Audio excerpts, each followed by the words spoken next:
Hello and welcome, ladies and gentlemen, to this Haverford Sports Media production. We are at AG Cornog Field Stadium here in beautiful Havertown, Pennsylvania. Been on and off rain all day, but for now, we are going to bring you the Haverford Invitational, where we have, believe, over 30 schools joining us today. At least that's what was scheduled before. Of course, Mother Nature might have had some other plans. Some of these schools may have canceled, but we'll be able to bring you some coverage. I am Tommy Toohill. We will have some more of my friends join us as we get this track meet underway. Again, I believe there's supposed to be rain coming in the forecast around 5, so they may try to join a bunch of these races together. I heard they were talking about the 3,200. They were going to join together and another race. There is no pole vault or javelin today. The fields were not good enough to sustain any of that action, so those are canceled, sadly. But let me just give you the list of the schools that were scheduled to be here. I believe most of them still are. We have Academy Park, Academy at Palumbo, Academy of Notre Dame, Central High School in Philadelphia, Chester High School, Chester's Charter, Chichester, Dallas, Devon Prep, Downingtown West, the School for Engineering and Science, Girard College High School, Girls High from Philadelphia, Harriton High School from the Central League. Of course, our Ford's hosting and participating as well. Malvern Prep should be in attendance, as well as Marple Newtown, Mastery Charter, Bonner, and Prendy will both be present at the track meet.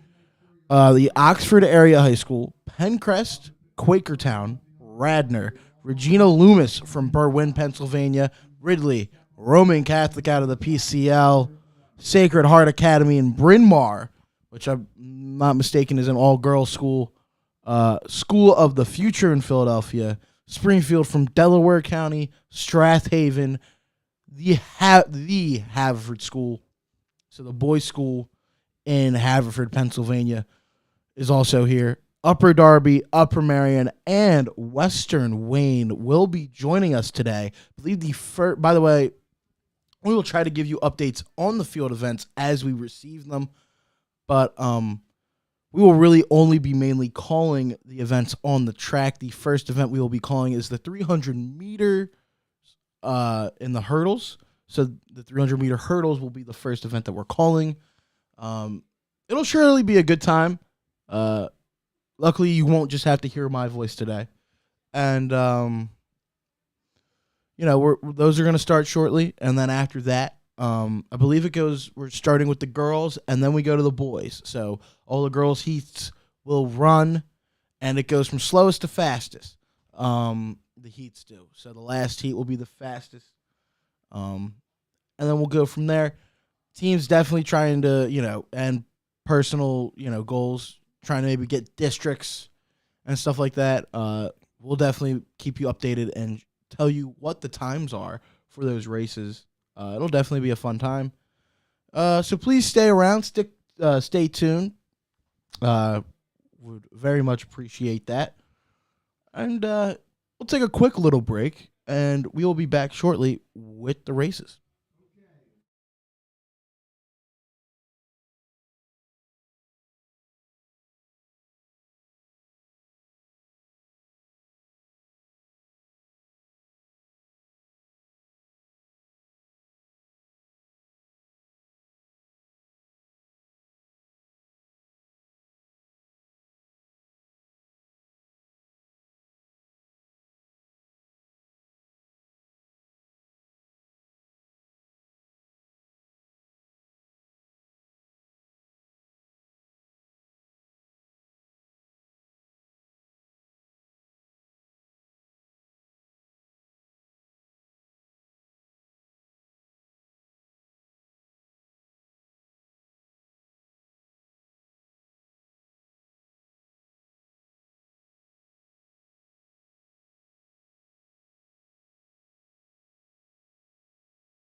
And looks like we are underway in the first heat of the 300 hurdles here.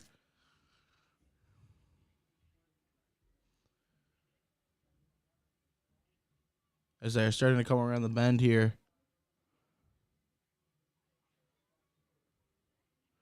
They're starting to get to the halfway point of this first heat.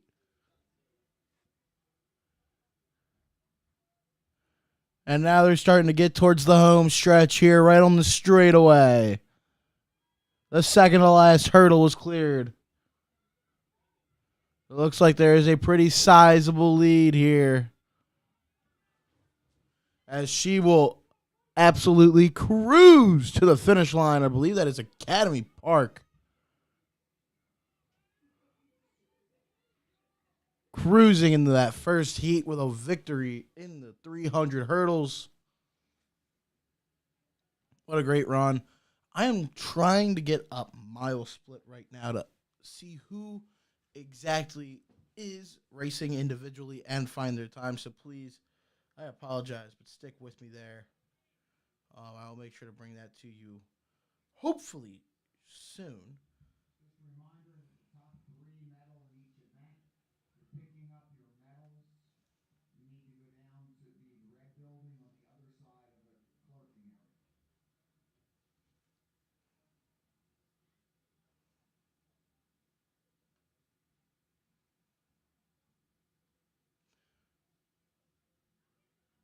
As we are about to get ready for the second heat of the 300 hurdles, I do not see any live times as of now. So please, once again, I apologize. Bear with me.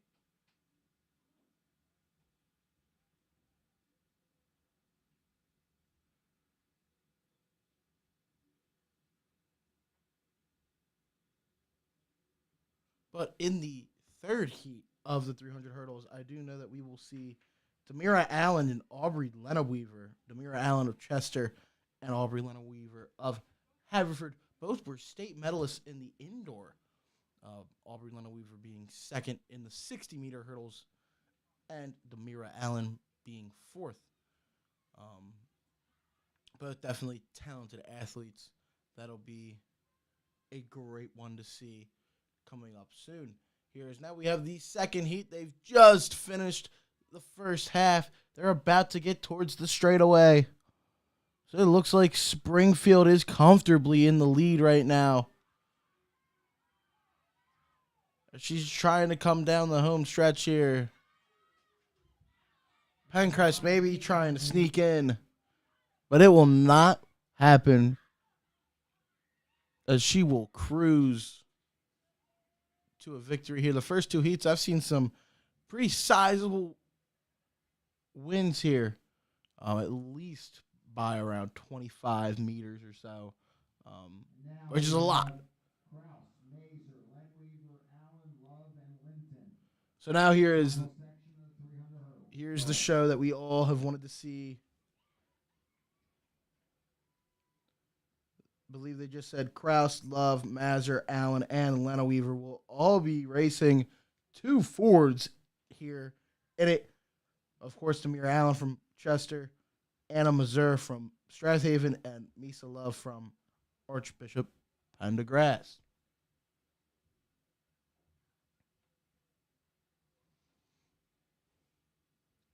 As we will wait for the starting gun.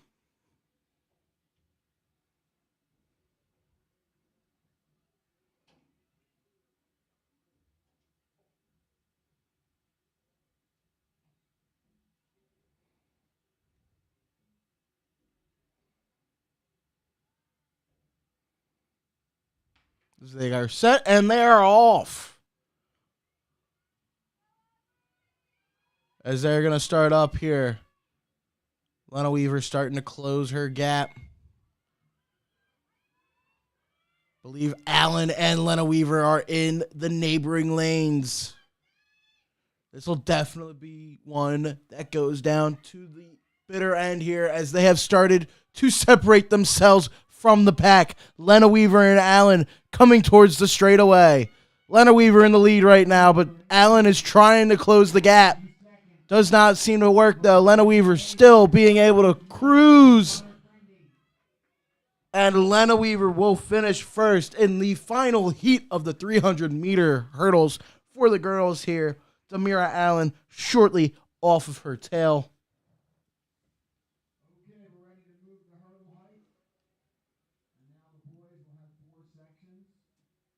And we will go from there.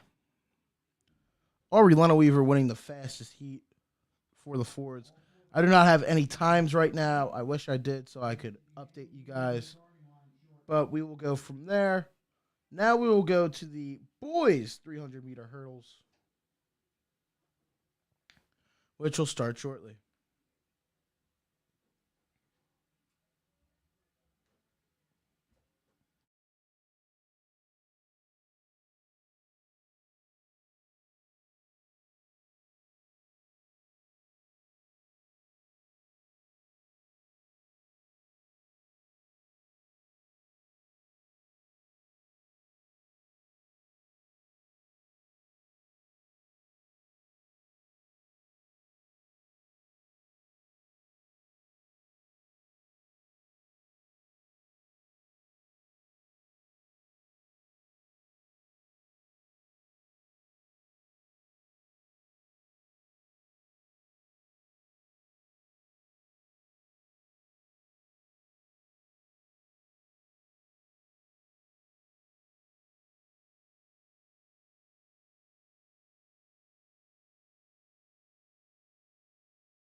We are off in the first heat of the 300-meter hurdles for the boys here. As we almost had a little slip and fall. Did not happen, though. As right now, it looks like we have a sizable lead for the one runner. Here as they have just crossed the halfway point. He looks to may have lost some gas, though. Uh-oh, here we go. Looks like someone has been able to catch up. So it looks like Marple Newtown caught all the way up against the Girard School. He will finish in first. Girard will finish in second. Chichester finishing in third. Marple finishing in fifth. And the other one from Chichester finishing in sixth.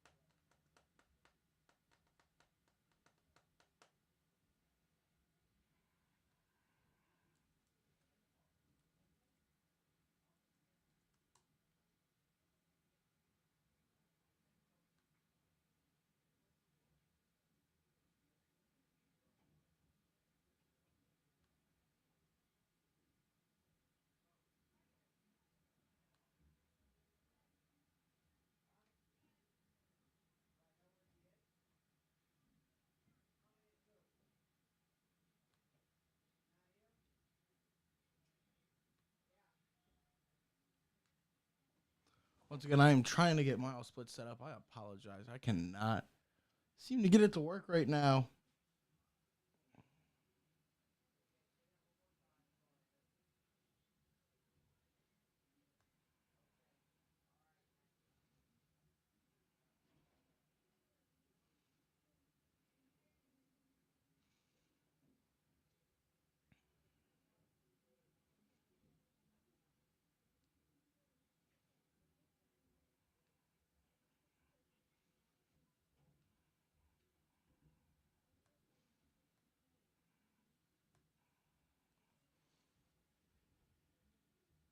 As we are about to get the second heat of 300 hurdles underway.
And we are off.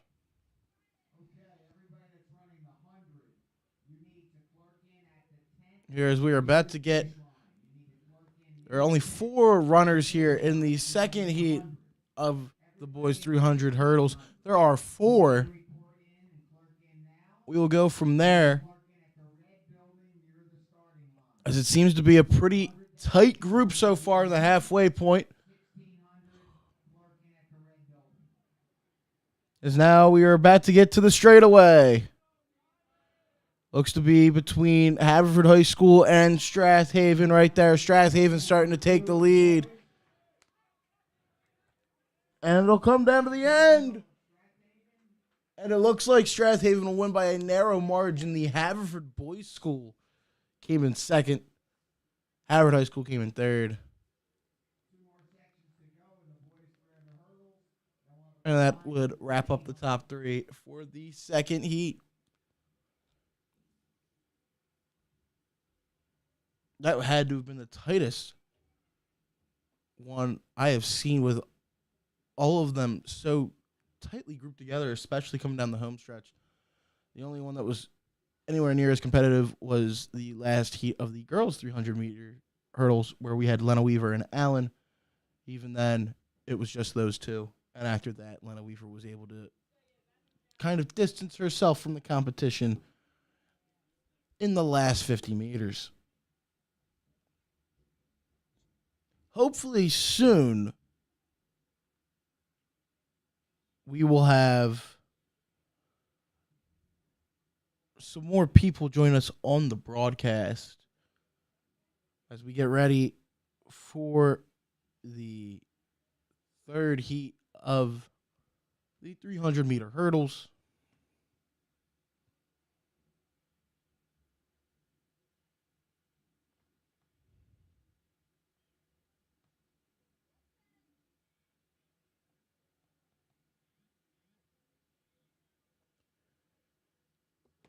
Seems as if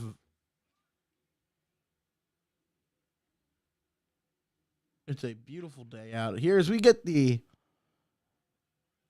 third heat underway here.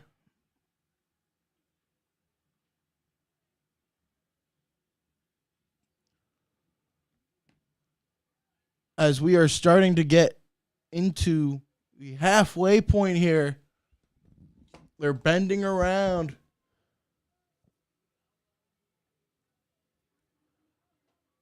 So it looks like Academy Park is starting to distance himself. Ridley right behind. It will not seem to matter, though. Academy Park will win. It looks like Ridley in second, Radner in third to wrap up that third set. Here's it now. Looks like I will finally be joined by one of my dear friends here. Ladies and gentlemen, please welcome to the broadcast, Brendan McNichol. Brendan, how are we doing today? Tommy, I'm so happy to be here. I'm sorry for my late arrival, but it's a great day to be here, Tommy. I'm so happy to be here. I got to be honest, it's okay. Having you any way, shape, or form is fine with me, Brendan. I'm a blessing, really. Like, I'm truly a blessing, and anybody who can listen to this voice for any amount of time is truly a blessed person. Yeah, honestly, their day has just been made so much better. So, Thank you so much. Tommy, I have a declaration to make today. As I was walking here, I realized what a beautiful day it was. And Tommy, I'm declaring April 1st, 2023, the start of flip-flop season. Really? Yeah, I'm not wearing them right now. I was wearing them earlier. I thought I should be a professional and not have the dogs out, but I'm declaring today the start of flip-flop season. The start of flip-flop season. You heard it right here, ladies and gentlemen, from Brendan McNichol. Brendan, you missed a couple good heats. We had the last heat of the girls' 300-meter hurdles was between Haverford's Aubrey Lenaweaver and Chester High School's Demira Allen. Both were state medalists in the indoor season this year. Lenaweaver was able to win that heat just by a narrow margin, but it was a good one. And then in the second one, we had in the boys' 300 meters, it was a pretty tight race. Sadly, I have not been able to get mile splits set up, so I don't know anyone's name or times. So I'm trying to get that. But besides that, I mean, we're just trying to sit down here, relax. Maybe you have to crack a window, enjoy the nice weather. And, yeah, we're just living, Tommy. I'm down with it. Yeah, we're just embracing the ups and downs that go with Haverford Sports Media. Nobody ever said it was going to be perfect. I never thought Neither it was did I. perfect. At least I didn't. I don't know. So we can't get. Oh, sorry.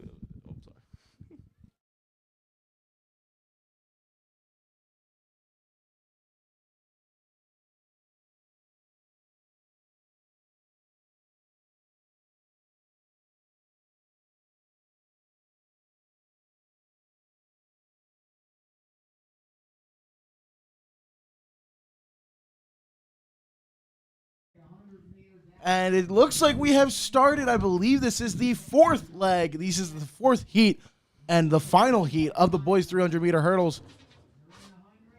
It looks like they're about to get towards the halfway point here.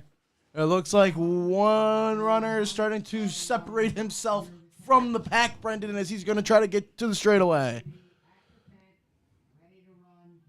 Upper Darby trying to catch up fast behind, but Chester seems to just try to lead themselves off, and he smoked the competition, Brendan. I thought it was going to be close towards the straightaway. Nope. It was not close at all. Yeah, guys get some speed, man.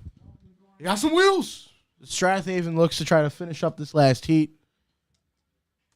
They're going to clear the hurdles, and then we're going to get ready for, if I am not mistaken, Brendan, we are going to get, we're either getting the 4x8 or we're getting the 100-meter dash. I believe we're getting the 4x8, though. And Tommy, I mean, it doesn't matter. It's a beautiful day. Just enjoy what we got here. It's a journey. It's a marathon, not a sprint. Or in some points in this tonight it would be a sprint, but there are sprints. Yeah, it's and there will be marathons. There will be sprints. There will be marathon-like sprints and sprint-like marathons. So it's all one big journey. You never know.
Thank you for staying with us, ladies and gentlemen. We are back. I am joined with Brendan McNichol now, and we are about to start the 4x800. So, in case we don't know what a track is like, Brendan, 800 meters. So, one lap is 400. Yep. So, each runner, it's a relay. 4 runners. Each runner runs 2 laps. Yeah, and Tommy, each lap is 400 meters is actually, or 200 meters. No, 400 meters is actually a quarter of a mile. So each runner will actually be running half a mile. It'll be very interesting to see. Another thing that is always fun with the relays is the batons. You always got to watch out. Ball security, Tommy. Ball security's job. That's what it's all about. You need it. You need to make sure that you are still able to firmly give the baton to your teammate. Otherwise, if you drop it, see you, Mike. Yeah, I mean, you're gone. Like you just said, ball security is job security, Tommy. Can't have it. Just can't have it here. So it looks like we are getting the runners set. And they're off here to start the first leg of the 4x800. Again, another thing I think is going to be interesting here, Brendan, is how these runners try to make it so that they close in to the first lane here, because that makes it the shortest amount of distance you have to run out. Also, I believe because of the weather, this will be mixed races. We will have boys and girls racing at the same time. Make sure we can try to get all the races in, even though, as you can see, it is a beautiful sunny day right now. It was raining a lot in the morning. Terrible this morning, Tommy. Terrible. Dreadful. And it's supposed to come back. Even though I got to be honest, it's absolutely beautiful right now. Here's going into the first 400 of the first leg. Looks like the Haverford School is up there, along with, I believe that is Upper Darby and Strathaven. And then after that, we have Girard School, Academy Park, Ridley leading the rest of the pack. Really looks like there are 2 groups being formed, as the girls are also doing their 4x800. But for the boys, it really looks like at this point now, it looks like there's 3 groups. Looks like there's the 2 between, I believe that's Strathaven and the Haverford School, Upper Darby, and then the rest of the pack here for the boys, as it kind of seems to kind of be thinning out. Yeah, Tommy, as these races obviously go, because of the long distance nature of them, people will gain bigger leads, as you see right now. And here we go, Brendan. It's one of the best parts of these races. We get the baton to be handed off here. First it'll be Strathaven, then it'll be Haverford School, then after that it's Upper Darby. Again, when these races are started, it is so crucial to keep yourself in good momentum to make sure that, if you have a sloppy handoff and you're in first place and, the second place runner is not that far behind you, they could catch up pretty easy. And Tommy, also a big part of it is make sure your team doesn't get disqualified by the guy handing it off. Make sure he gets off the track by the time it happens. Don't want anybody getting hit because of it. Yeah, can't have it. No lane violations either. That is a big part of it, Brendan. Here, as for the girls, it looks like engineering and science is leading. Then it looks like it may be the Academy of Notre Dame, and then it is Springfield, as the girls will get underway there. But here we go with the boys at this point. Strathaven is moving right now, Brendan. This group knows how to run, clearly. But the Haverford School group is still not too far behind. I mean, they're not too far. Only about 20 meters, I would say. Yeah, but at the same time, it's going to be interesting to see how they're going to be able to close the gap. When does it happen? I'm assuming, usually it's going to be in that 3rd to 4th leg, and I think it's going to be who wants it more coming into the straightaway. Right now, my goodness, Strathaven's trying to lap some of these runners in the girls 4x800. Absolutely insane, Brendan. Because right now it looks like Strathaven is starting to increase their lead on Haverford School. While in the girls 4x800, it looks like engineering and science is really just extending their lead a lot right now, Brendan. It's about I want to say, 75 to 80 meters? Yeah, I mean they're crushing. I mean a lot of these races aren't even close right now, Tommy. Yeah, I mean, it is. I'm pretty sure we are going to have multiple heats go through here as Strathaven is finally going to start lapping people. It'll be interesting to see here, though. Great handoff by Strathaven. Now Haverford School has to try to make up some ground here. But, oh, my God, that Strathaven runner is cooking it right now for an 800, Brendan. Tommy's moving. And the Haverford School kid's fighting behind him. He really is. He's Pace. He's trying to match him up here. Usually you're gonna see it here sometimes in these races where, it's the 800. You're going to have sometimes you're going to have the guys that can cook it for the first 4, and then they just try to maintain for the last 4. And there's other guys who can just straight up sprint it, which is insane. And then, there's so many different levels to it. There's different ways to attack. And, Tommy, and the different strategy. legs. Yeah, the strategy. I mean, yeah, it's all about how you want to stack your runners. Put your best guys maybe at the end, be the anchors. But I mean, it's gonna be interesting to see how that turns out in this final leg. Yeah, I mean, Coming up soon. let's see here. As we are in the second half of the third leg, Strathaven, I mean, he's still cooking right now. Haverford School's kind of starting to lag behind, though. He started to close it up towards the Oh yeah, Tommy's moving. Yeah, towards the home stretch, towards the flat part, no curves, and still didn't matter. Because now I got that distance has to be 35 to 40 meters. Got to be Tommy. I mean, and it was almost 10 at one point. It was really close, and now it looks like Haverford School is starting to lose some gas. Strathaven has a very, very comfortable lead as they're about to wrap up this third leg of the 4x8.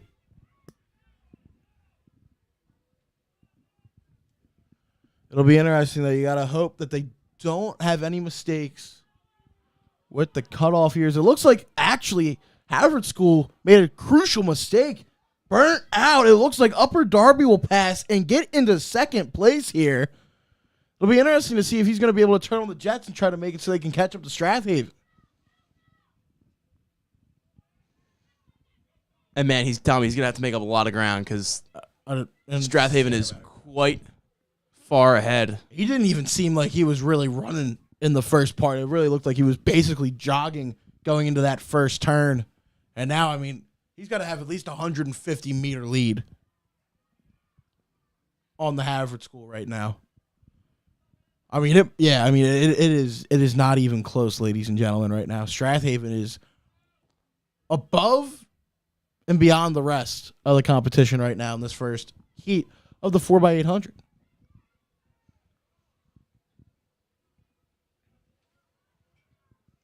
Now it looks like Strathaven is going to start to lap some of the men's competition.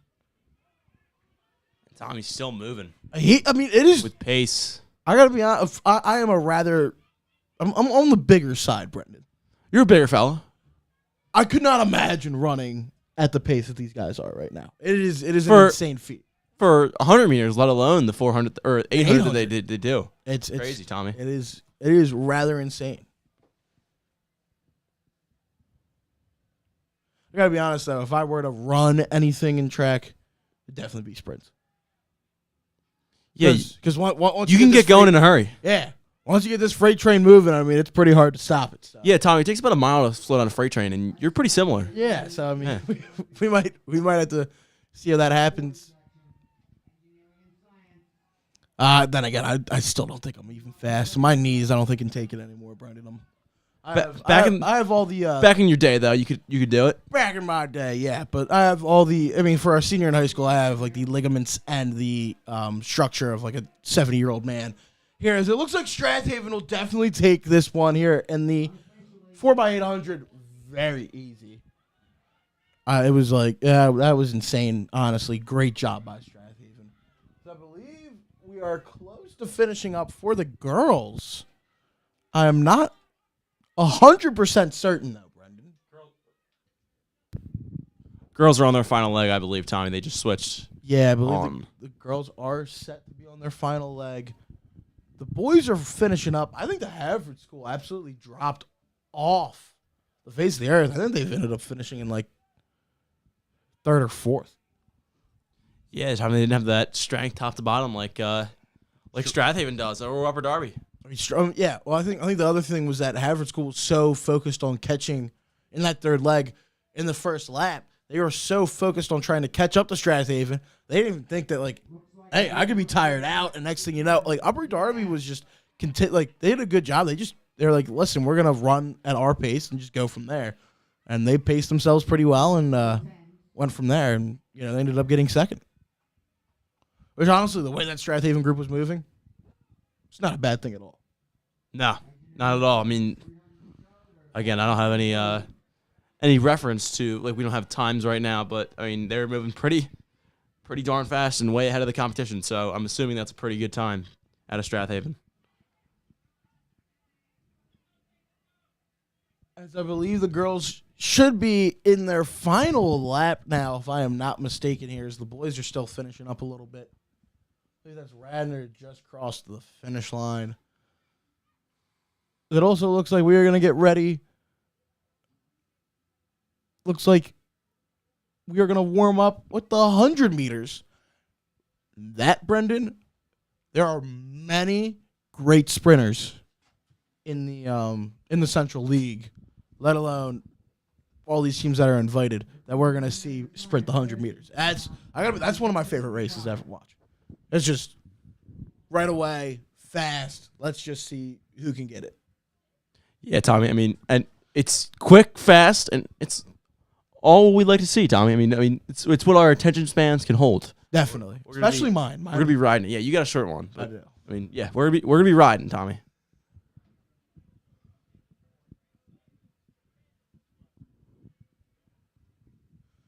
I believe we are finishing up the 4x800 here for the girls.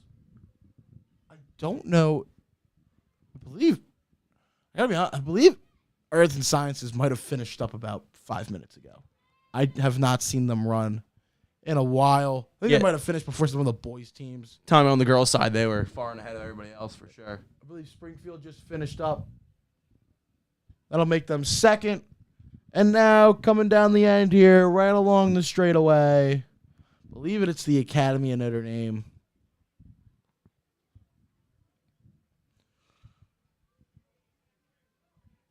Fighting the finish here. Great effort. My fault. I think it's Upper Marion. It is Upper Marion that is in the race. I apologize. Did not mean to discredit anybody. Good job by Upper Marion. Finish it. They will finish third out of the 3 teams in that 4x800. You know what, Brendan? As we're in between events here, let's stop talking about track. How you doing? How you been? All right, Tommy. How are you? I gotta be honest. I'm all right.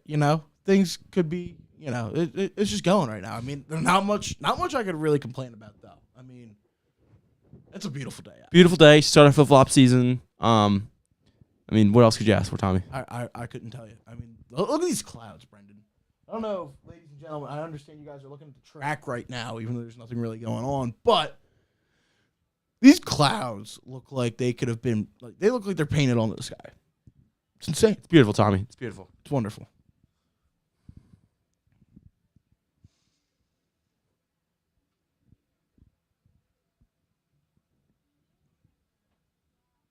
Well, we are going to take a short break before we start up the 100 meters.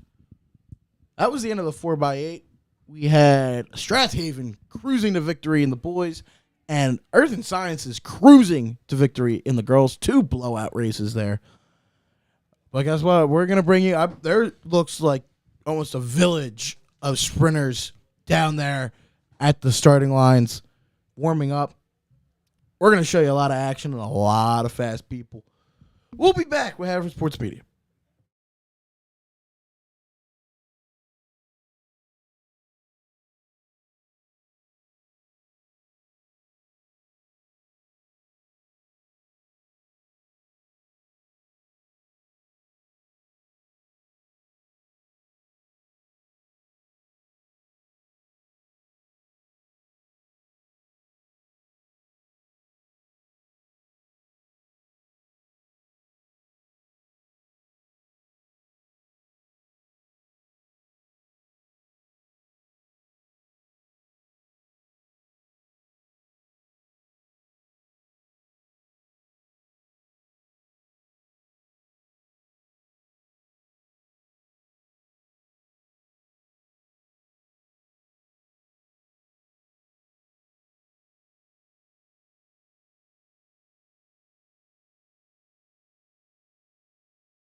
We are back here. We are going to have 6 sections of the girls' 100-meter sprint.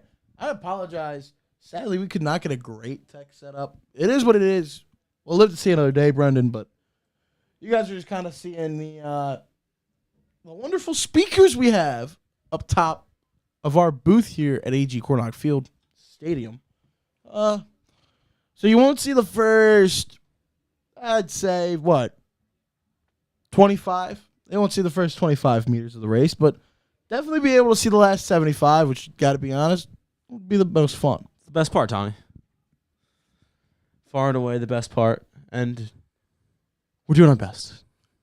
You know what? It wouldn't be a Haverford Sports Media production without a little bit of bumps along the road. As the runners are set.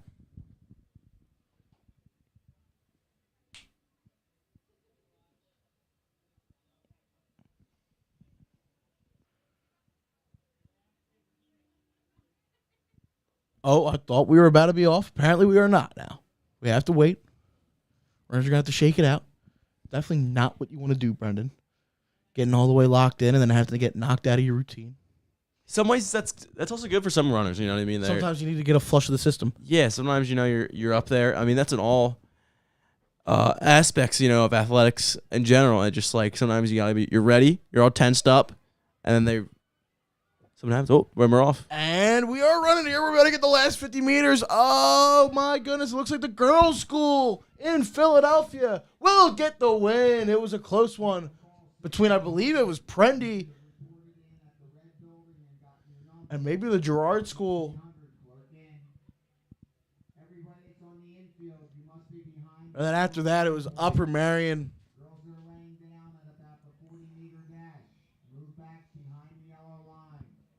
That was a close one.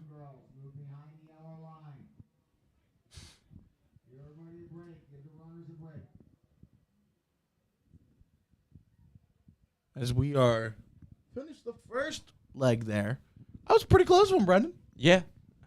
Hopefully that's a projection of what we see to come, Tommy. Absolutely. I'm very excited here. We'll see what transpires. Obviously, they are relatively early in the track season, but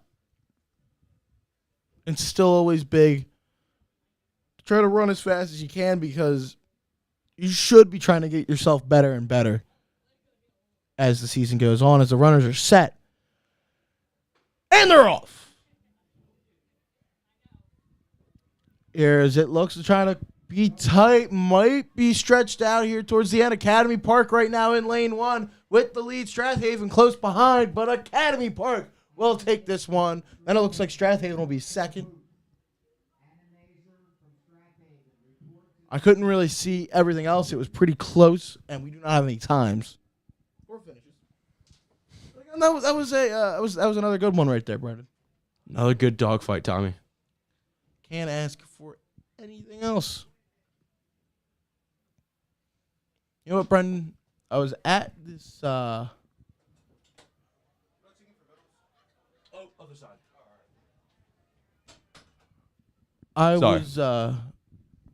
I was looking around. I was at the snack shack earlier. Saw the Gatorade.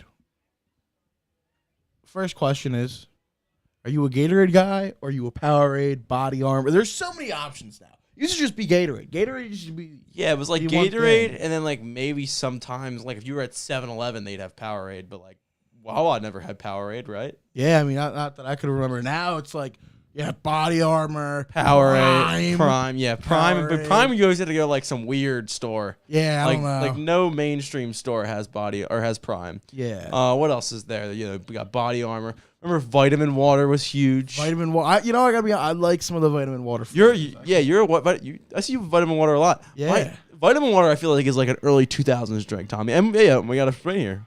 Here's it looks like we're gonna have Haverford Sports Media's very own Tester Fee finish this heat in first. She was cooking right there, Brendan. Tommy, she was moving. I mean, far and away. Woo! Had everybody else. Way to be, Tess. Haverford Sports Media just performs on and off the field, Tommy. I gotta be honest. Just absolute stellar athletes. on and off the field.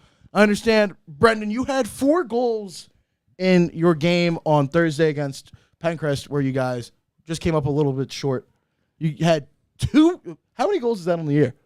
I got 10? No, I got 8 total. 8? Well, you had the 2 hat tricks in the first 3 games. Yeah, then I had 2 the other night. You had 2 the other night. I thought you had 4. No, DeVitas had 2 also. Nils McCallion had a hat trick. What the young man, freshman, first career hat trick. Way to be Nils. Always great to see. How we feeling? I understand we're about to have spring break. You guys will still have practices. A little break in the action of the games, then you're going to get right into the thick of it after spring break. It's really going to be a push and a grind. But how you guys feeling after the first 5? It's certainly a turning point that we have to use this spring break as. We had to use it as like a pivot. Like we just dropped 2 in a row. Lost to Rad. That's always tough. They're a great lacrosse team, great lacrosse program. Back-to-back state champions. Probably right now the favorite to win again for 3A.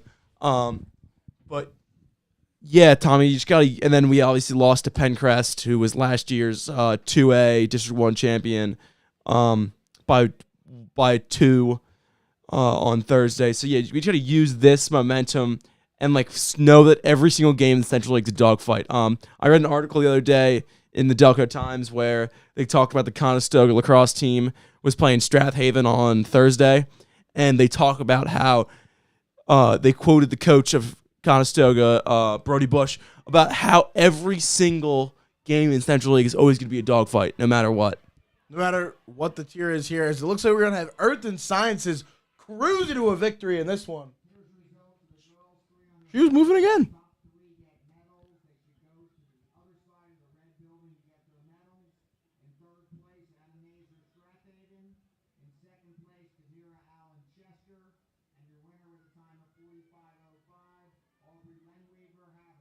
As it looks like we just were announced the top 3 overall. We had Strathaven in 3rd place, Demira Allen from Chester High School, who finished 4th in the state in the 60-meter hurdles, in 2nd, and Haverford's very own Aubrey Lena Weaver puts herself first at the Haverford Invitational. Way to go, Aubrey. Big, Tommy. Congratulations on that one. Always great to see them show out. But besides that, Brandon, let's keep on talking about the lacrosse team here. It is true. And I got to be honest, I think there might be 1 or 2 teams at the bottom where it's, you might not be, it's kind of a pushover. But for the most part, I've said it covering the lacrosse team throughout the whole entire 2 years that I have. It looks like we're going to have either Prendy or Pencrest win that one. It might have went to Pencrest. That was a very close one there at the end. Very close, Tommy. But yeah, Tommy, like you were saying, every game in Central League is always a dogfight. I'll give the example of Springfield in 2021.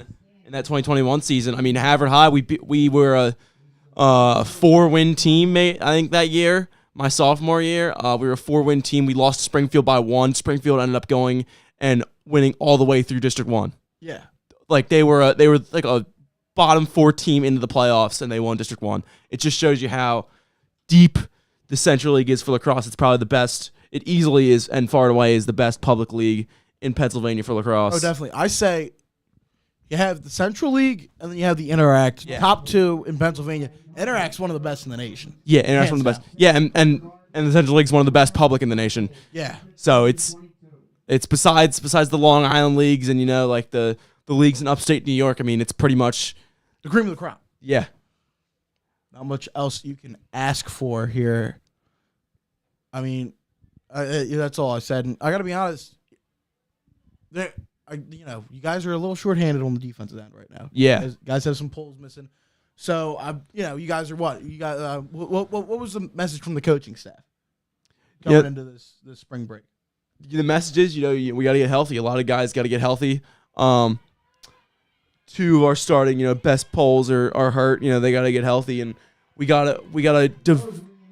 This spring break is really about player development, and getting these kids who are probably were worse swing players at the beginning of the year. They're starting roles now, so they gotta step up. Yeah, they gotta step up. They gotta make sure they gotta adjust. Realize, yeah. Yeah, just the varsity game because it's very different. Playing JV versus playing varsity. It's just the speed. The speed is absolutely insane. Yeah. No matter what sport you play, the speed is just absolutely different. There's 2 different speeds. Mm-hmm. It looks like Chester High School was able to get that one there in the 100 meters.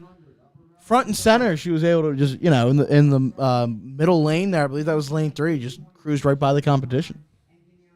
She's able to kick it up there in the last 25 meters. It's always interesting to see when these runners can somehow find another gear.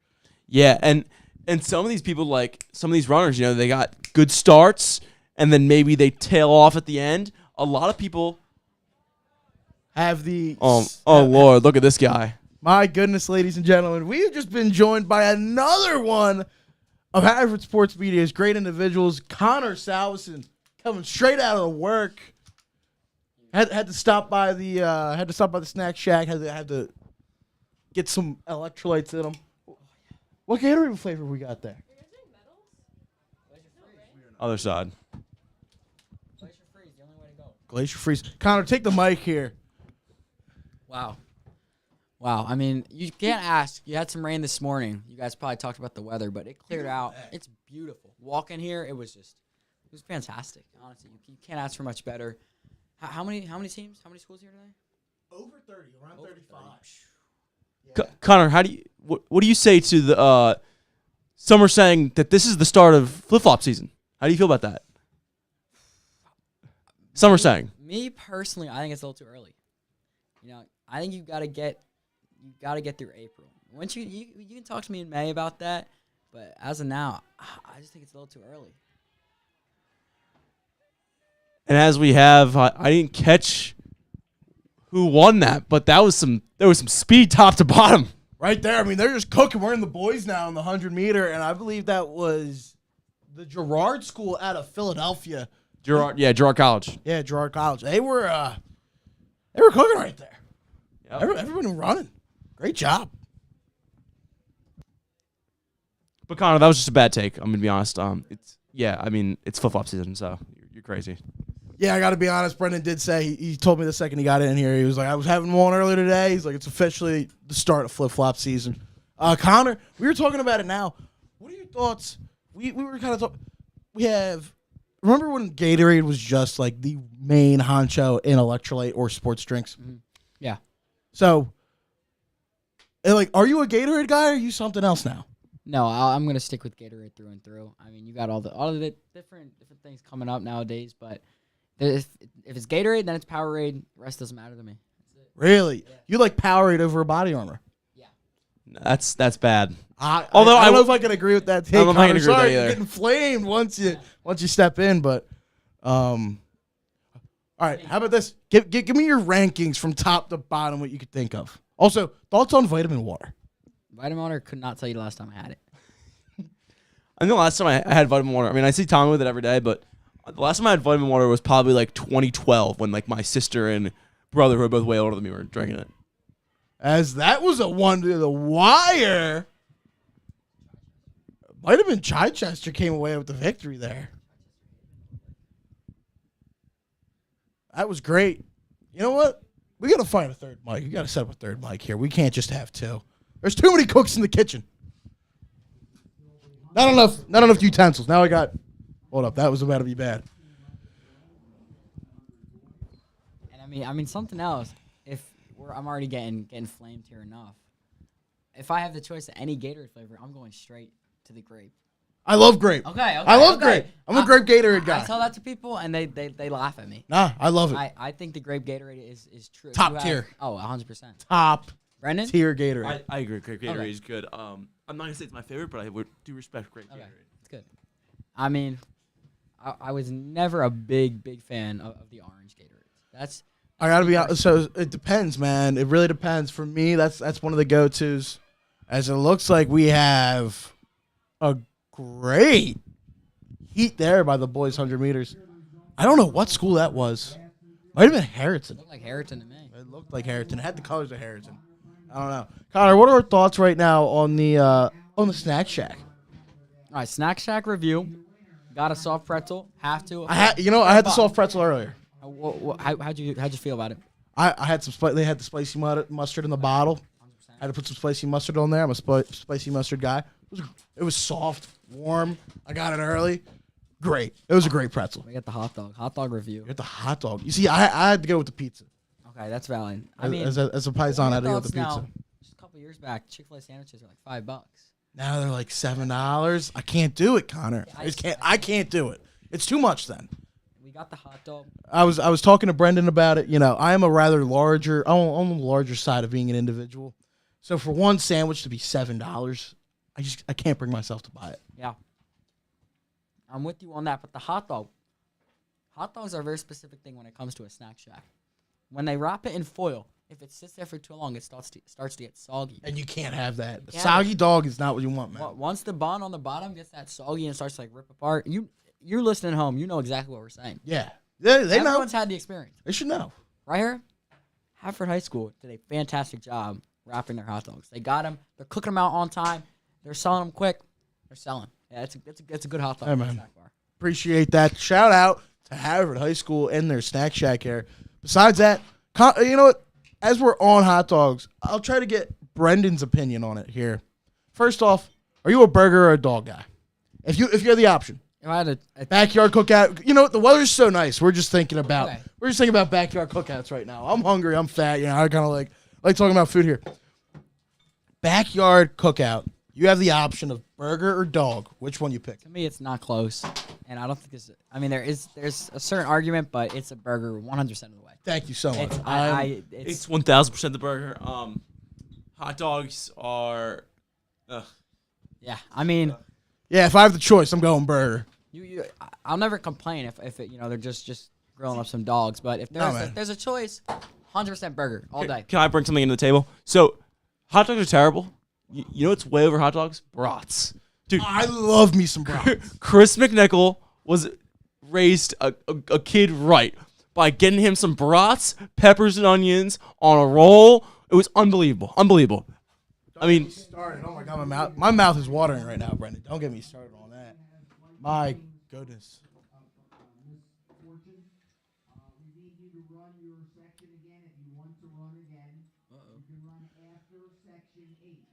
Seems like we had a whoops-a-daisies here in the 100-meter sprints. I couldn't tell if that was. It was that one where Harrington won. He's gonna head back to the start line here. Something happened. He was upset about it once they made that announcement, but he's gonna head back to the start line. I think Making him run 200-meter back-to-back, and he might have to run multiple events today. That's never something that always will be frowned upon sometimes, Connor. Get more information as we see what happens. He's trying to figure out where to go as well, trying to talk to his coaches, to his teammates. That stinks right there because he ran a great race. Anyway, let's get back on this conversation that we were having. Burgers. What cheese are we putting on our burgers? American. Don't want to hear I need anything American. else. American cheese on my burger. as I told Nathaniel Zudi yesterday, he told me that he was proud to be an American, and I agree. I'm proud to be an American because at least I know I'm free. All right, so we got American on the dog, or my fault, American on the burger. Love that. Now the next question is, what are we going toppings wise? All right. On a burger? Yeah, on a burger. I don't know if we can. All right. That's Central just blowing out right there in lane 3. And, I mean, What a great race. close for second and third, but Central way up in front. I think we got some life right now, Brendan. Check it. I don't know. Wait, hold up. I saw something. We are trying to get the third mic set up. We got a full house in the booth here at A.G. Cornock Field, the huge Haverford Invitational track meet. 30-plus schools. Right now we're in the boys' 100-meter dash. And you're listening to Connor Salvesen, Tommy Till, and Brendan McNichol, the voices of Haverford Sports Media themselves. We're all here trying to get the technology working for you guys. Sadly, we are not great with technology. We are really missing our dear friend Chris Wentz right now. You know, it's spring break. He's enjoying himself. He deserves it, guys. Yeah. He really does. I don't think it gets talked about enough. Some of the guys who work behind the scenes here at Haverford Sports Media, but he definitely deserves. I believe he's up in the mountains. He's a mountain man. You know what I mean? He wants to be. He just loves to be one with nature. He belongs. He's a bit of a feral human. He belongs back there. Yeah, he's a special guy. He really is. And you know no what? one else quite like him, to be honest. We love you dearly, Chris Wentz. Thank you for everything you do to help us out here.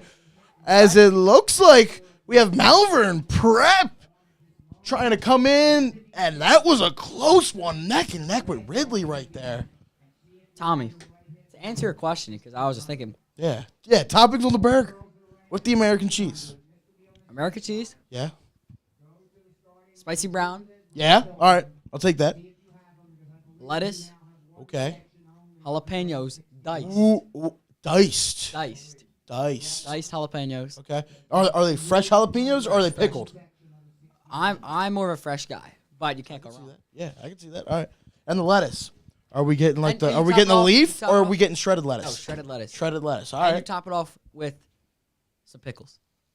Did you hear that, Brendan? Ideal toppings on the burger.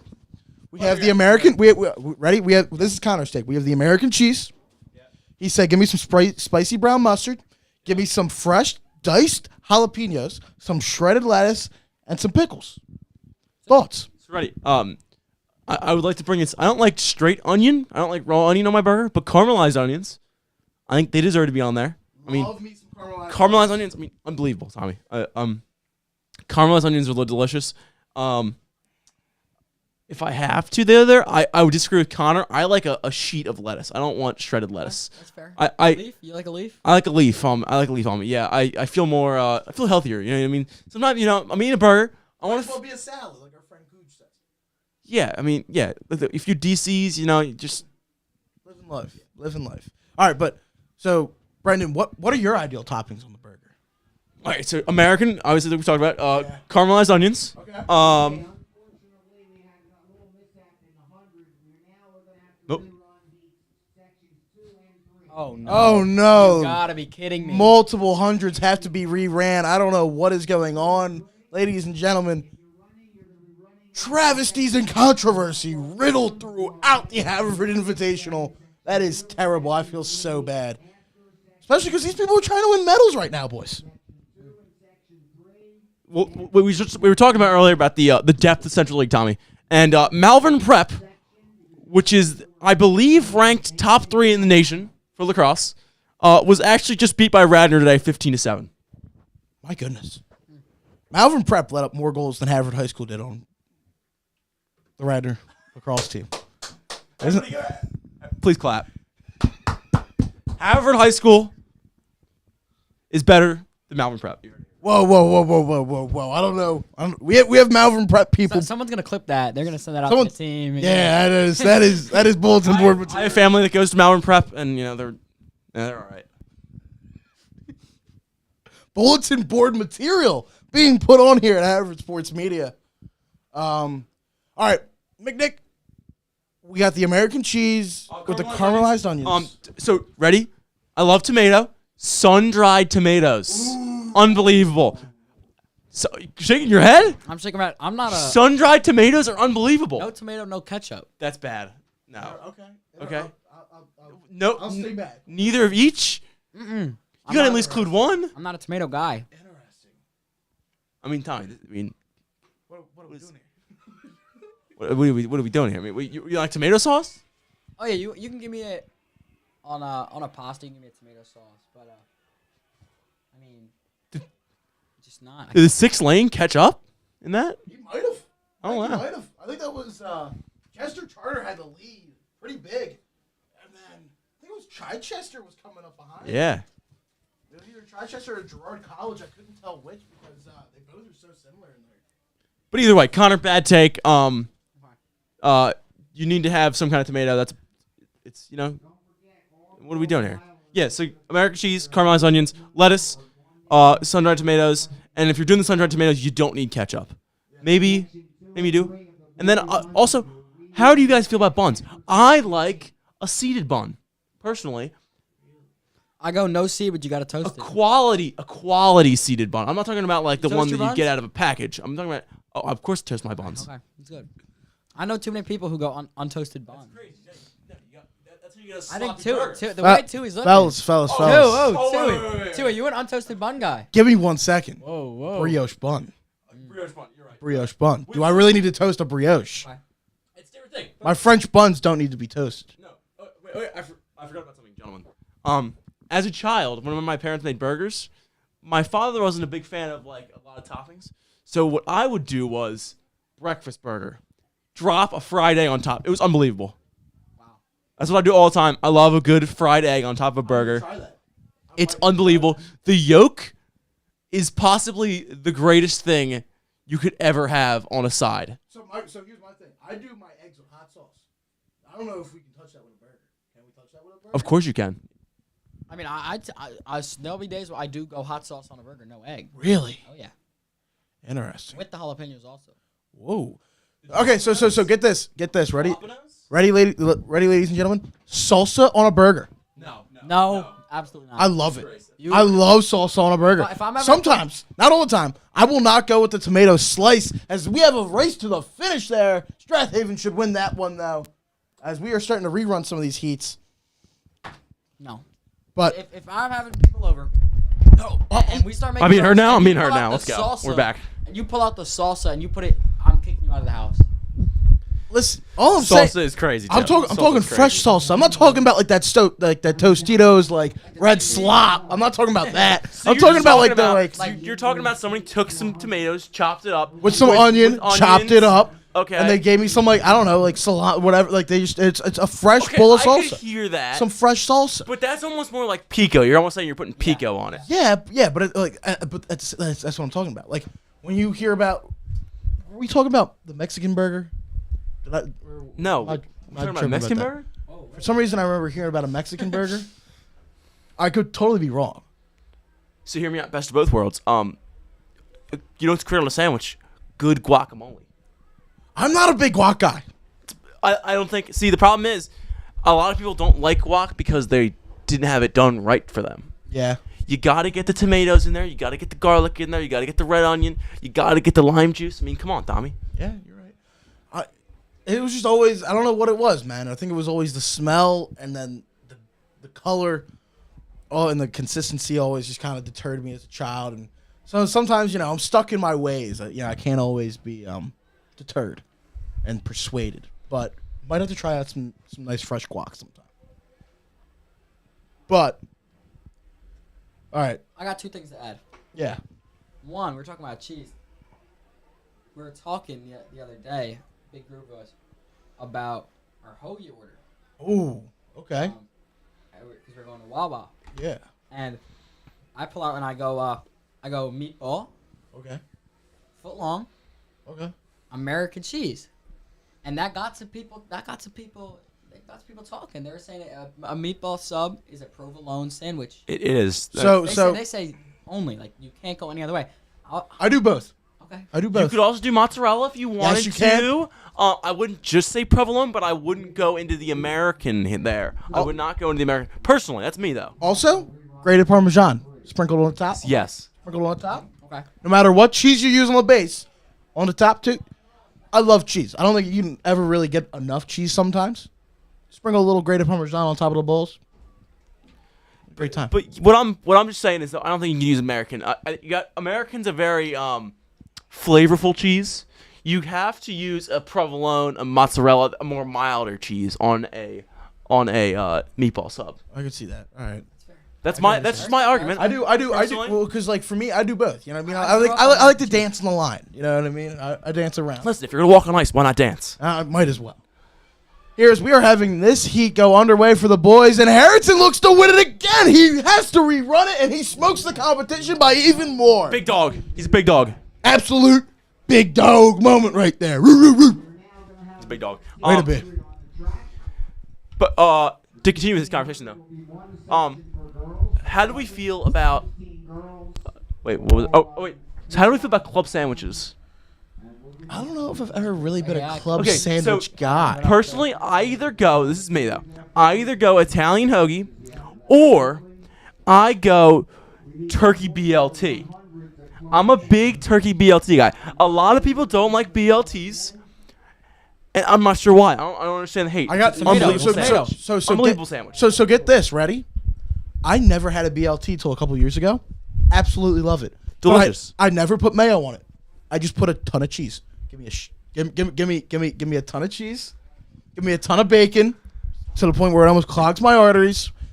and get me like Get a three or DC, four, clog the arteries. three or four pieces of lettuce on there. I don't care, dude. I'm a big guy. I like to eat a lot. Give me all. Yeah, I'll take it, man. see, I can see that.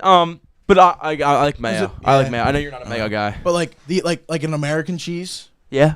where like if it can like seep into the bun a little bit or like the bread a little bit when you're eating it, it's a good mix. Oh, I that's like what it was. I would go turkey BLT with the provolone. Really? Delicious. Or any other kind of cheese. Any kind of cheese really works on that kind of sandwich because it's very neutral. Yeah. Okay.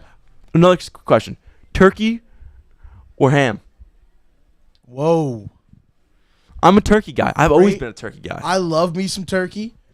What kind of ham? Does are we that make talking? me a turkey? I don't know. Are you a turkey? Gobble We're gobble. getting deep now. God, if I like turkey, does that make me a turkey? I mean, God. Oh my goodness. I mean, No, okay, so my question is, what kind of ham are we talking about? yeah.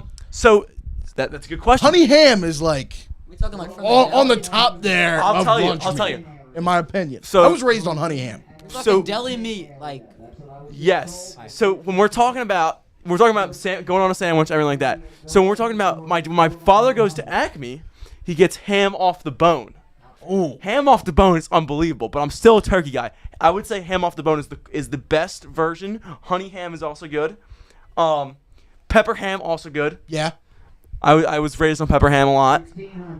But yeah, I'm a turkey guy, I can see. and I'm okay with being a turkey. Well, yeah, you know what? I gotta be honest, dude. The turkey ham is just, or the turkey. You can go with a lot of places.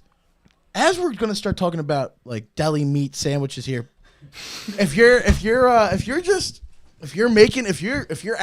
just in your house and you're like, you know what, got the 2 pieces of white bread, right? Do we all use white bread for our regular sandwiches? Yes. Yeah. Okay. White bread. You got your cheese, ham, turkey, whatever you want to do. I like the American. I'm proud to be an American. Sorry. At least I know I'm free.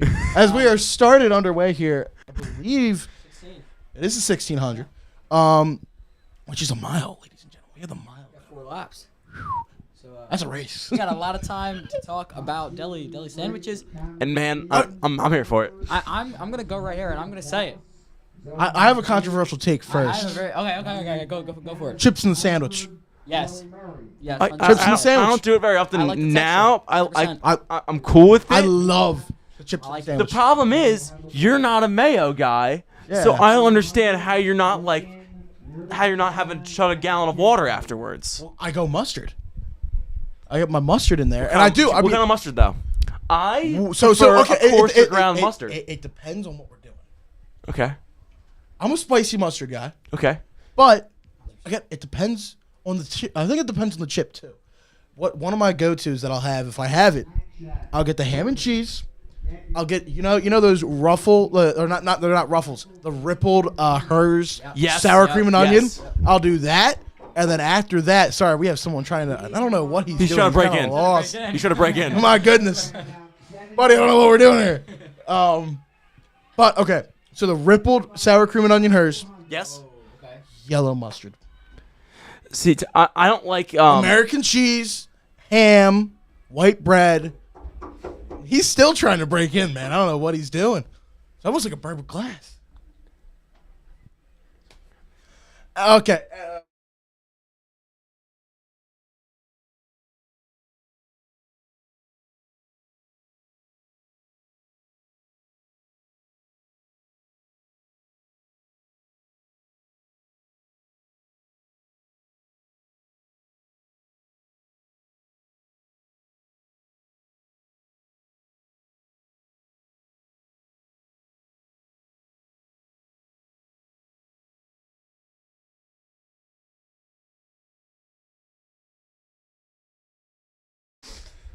Sorry, we're back. We had a bit technical difficulties. Okay. So, again, gonna go back to the sandwiches. For me, go-to with the chips is the sour cream and onion, the rippled ones from Yep. hers, the yellow mustard, the ham, the cheese, and the white bread. What's your favorite kind of chip though? Oh, like separate from the. Separate. I don't know. I love Okay, question. Thoughts on kettle cooked chips? All right, hold on. Let me just get caught up. All right. Roast beef over ham and turkey any day. That's me. That's just me. If I had the choice. I'm Okay. taking roast beef any day. How do you feel about corned beef? I'm a big corned beef guy. I'm not a big corned beef. I actually had a corned beef special before I came From where? from Bachella's. But Chella's. Jealous. Corned beef special, man. Gotta be. You know what? But Chella's, sadly, was ran into a little while ago. Sue is back. They're back now. Sue is back. They're back. I have yet to come. I have yet to go back in. I gotta get My- up my- Michelle's runs. Make your return. Yeah, I do. I definitely have to stop back into Bochi's with the boys, talk it up, get some grub. Get a Zona. Team Bachella's didn't perform in the dodgeball tournament. Yeah, you know, Haverford Sports Media's very own Jimmy Fan Club made it all the way to the championship round. Sadly lost, but you know what? They made it there. But yeah. All right, let's get back on track to our conversation with what we were doing here, as it looks like we are getting towards the end. I think we're in the final leg of the mile here now. Final lap. But let's get back on track with our conversation, boys. What were you talking about real quick with the sand? Oh, roast beef guy. He loves eating his roast beef. I'd even take a buffalo chicken over a ham and a turkey.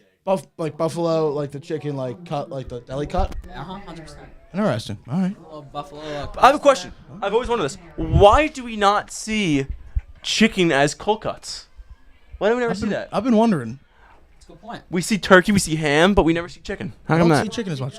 I wonder if it's because chicken's kind of hard to eat cold. It's not as good as a turkey can be. Yeah, it might not be or a easy to ham. slice. Yeah, might be a little more coarse, a little rougher. That could be it. Could definitely be it. You gotta be able to slice it really thin. Besides that,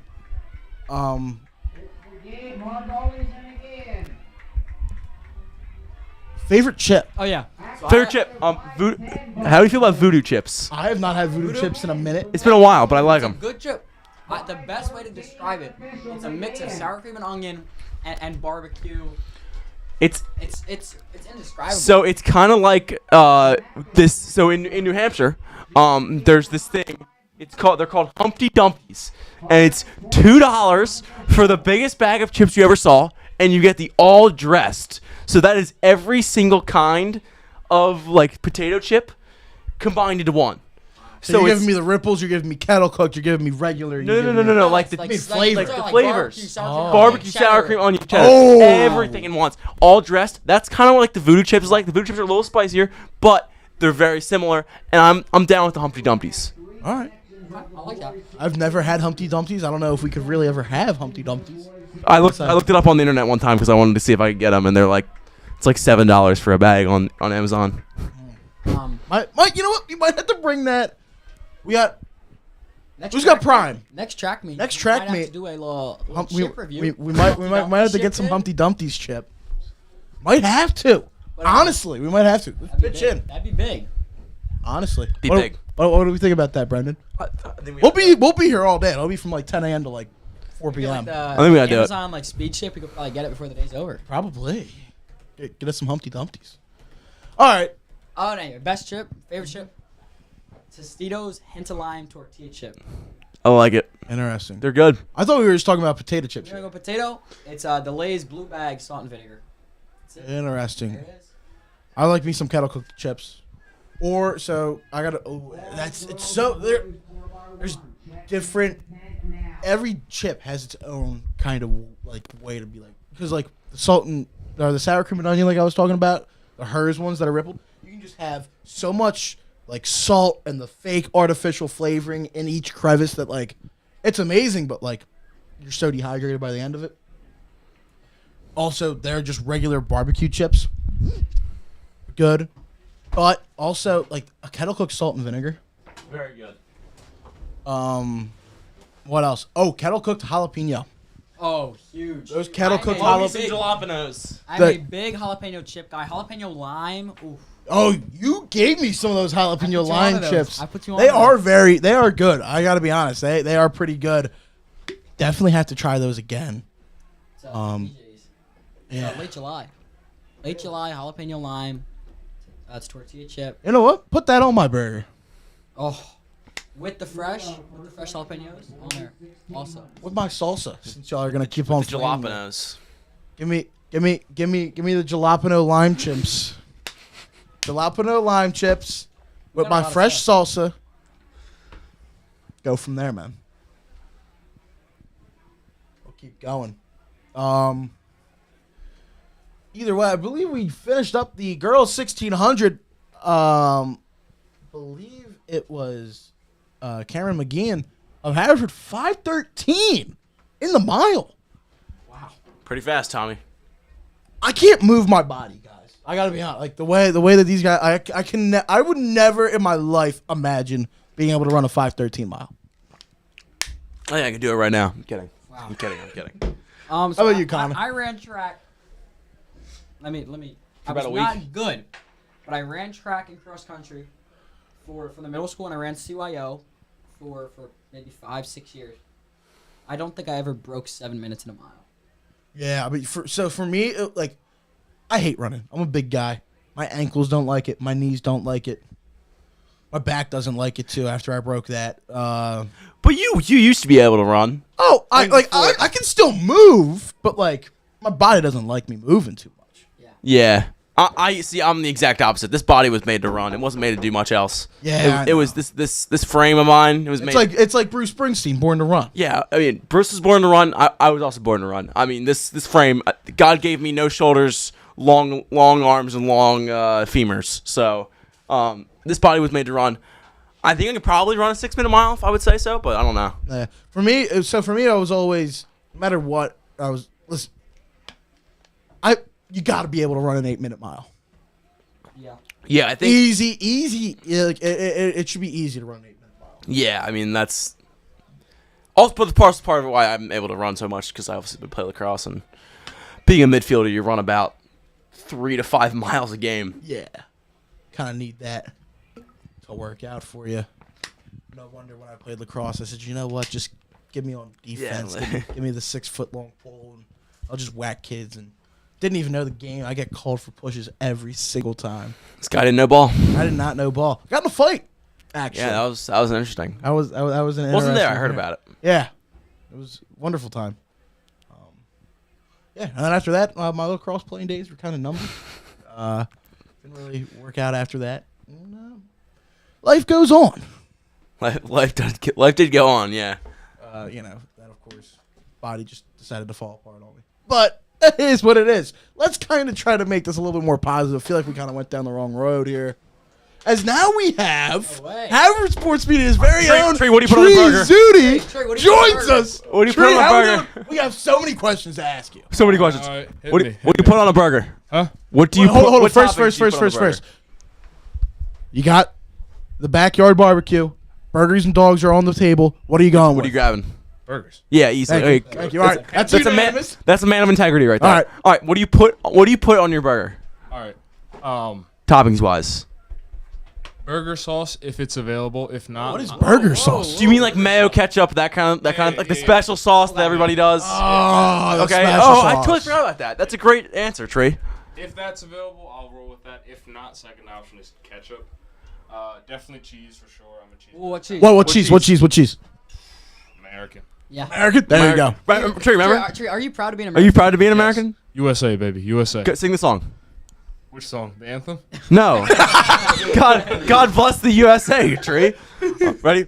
I'm proud to be an American, cause at least I know I'm free. Remember, Trey, I responded with that yesterday? Yeah. yeah. All right. Are you? Why are you so proud to be an American? Hey man. It's a pretty solid country here. Pretty great place. Glad to be here. Go America. Go USA. Trey, you're not done yet. Ideal toppings on the burger. Ideal toppings on a burger. All right. Like I said, So you wanted the sauce? Sauce. The American cheese. and then as of this summer, I got put on. Really, I like actually tried it with tomatoes and lettuce. I used to just take the tomatoes off, but the tomatoes do genuinely make the You go burger tomatoes more and Tomatoes fresh. are delicious. ketchup. Yes, And ketchup. yes. You go double. Yes, tomatoes, ketchup, lettuce, and cheese. He doesn't like any tomato on his burger. You need to try it. I was in the No same tomato, boat no as you. ketchup. I'm telling you, Dry burger? What you mean? No, whoa. Before you How start does a accusing tomato me- make it before you dry? start accusing No, me- he said no sauce either. Whoa, I did not. Oh, Hear me out. Spicy brown mustard. spicy brown. Oh, heck no. Whoa! What's wrong with the spicy brown mustard? Bro, ain't nothing wrong with it, but mustard at most belongs on either. I'll much a say what he's pretzel. saying. There's nothing wrong with it, but there's nothing right with it either. Exactly, yeah. Oh, dude.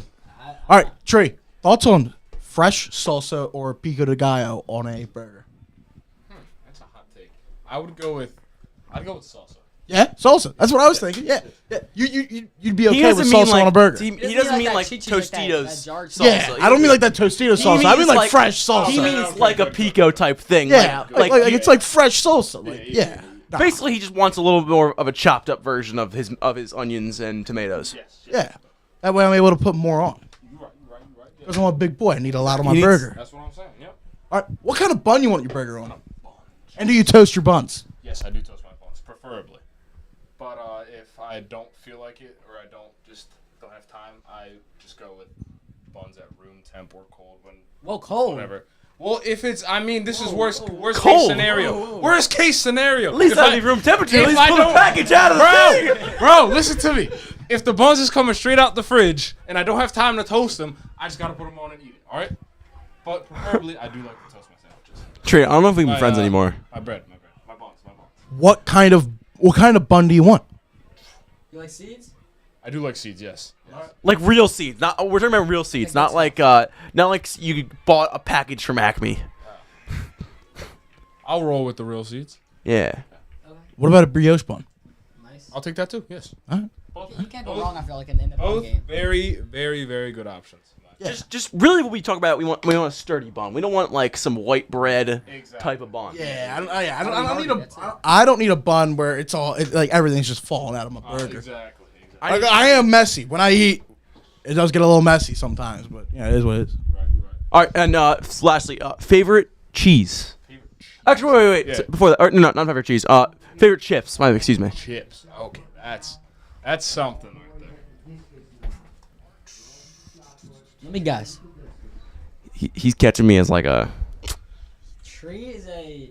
Mesquite barbecue kind of guy. mesquite barbecue. I don't see Tree going for the barbecue if he has the choice. I think he's a sour cream and onion guy. I can say it. Furthest thing from the truth, actually. Salt and vinegar. You want it plain? Tree's a salt vinegar See, guy. as of lately, I've just been digging just plain old classic potato chips. All right, it's That's fine. respectable. It's fine. I mean- it's not ideal, but I definitely did go through my mesquite barbecue phase, as you said. Everyone's- That was me freshman year. Salt and vinegar was me throughout middle school. But as of lately, it's definitely just been classic. Oh, Tree. Classic potato chips. Tree, I have Alright. one more question for you. What you need? Meatball sub. What's your cheese? Well, so was my cheese. Provolone. Okay. But is American okay? Is it respectable if you put American? It's alright. Alright. Okay. My question is here, Tree. If you're at home making a sandwich, you got the white bread, your American cheese. What kind of meat do you like? Meat? Turkey or Turkey, ham? More of a ham guy. Okay. Oh. All right. So you got your ham and cheese. So for me, I'm a mustard guy. Yellow or spicy mustard on my sandwich, but chips in the sandwich. Yes. Thoughts? Yes. Thank you. Yes. Thank you, Tree. Yes. Absolutely yes. What kind of chips you like in your sandwich? Classic Lay's. All right, I can go with it. Classic Lay's or barbecue. I would not put salt All and right. vinegar in there. How about I'm going to tell you right now, the hers with the ripples, sour cream and onion. Give me all the cholesterol. All right. Oh, you're not a big sour cream and onion guy. You had me at the hers ripple. You had Yeah? me there. You lost me at the sour cream. All right. All right, Drew, we'll let you go. All right. I understand you got a lot to work on here. You're working the pit. We thank you for helping out. Tree, enjoy yourself. And you know what, Tree? We miss you in the booth. You know, maybe try to come back a couple more times. I'll be back. Trust.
Hello and welcome back, ladies and gentlemen. This is Haverford Sports Media with the Haverford Invitational. We have the boys' mile going on right now, but we're going to bring it back to our little food and sports talk here. I am Tommy Tillhill, dear friend Connor Salveson, and Brendan McNichol. We got a 3-man booth right now running it up. Connor, you said you had a hot topic. I want to hear it. All right, so we were just talking about deli meat and whatnot, and if I have a cold hoagie, Okay. roast, So what kind of hoagie though? I need to know. what do you mean? You said a cold Right, hoagie, right, but right, what right. kind of hoagie? Roast beef, Okay. American cheese. That's it. That's all I put. Okay. Nothing. Man, Okay. Americans weird with roast beef. No, but I'm talking. That's weird. No, I can go with it though. Not- just dry. That's it. Really? Okay. All right. Well, I'm not a mayo guy, so I can get that. Some lettuce. Mayo. I would do lettuce. Actually, lettuce and tomato. I'd want lettuce and tomato. Do you, in my do you roast like beef. oil in substitution for mayo? Is that what you like? Well, Dry. Where? Always dry. Always dry. in what sandwiches? Well, I know you. Well, obviously Italian. You're not gonna do mayo. That's Never. That's Anyone who crazy. puts Okay. I will die you on the wanna hill. hear Anyone who puts disgrace? any mayo on an Italian hoagie should. A disgrace. Do you want to hear a disgrace? I go to New Hampshire. It's my birthday. I haven't. My parents call to get me a Italian hoagie from the place near us in New Hampshire. They deliver it to me, and Tommy, they ruined my birthday. They put mayo and mustard on my Italian hoagie. Disgusting. Disgusting. Got no words. This is. They ruined my birthday. 17 years old, only once. Ruined my birthday. I'm truly speechless. As a man who devoutly likes to say that he is Italian, that is vile. It's a shame. That is an attack on Italians of all shapes and culture. sizes. Yeah, the whole culture. It's Disgrace. just- it's terrible.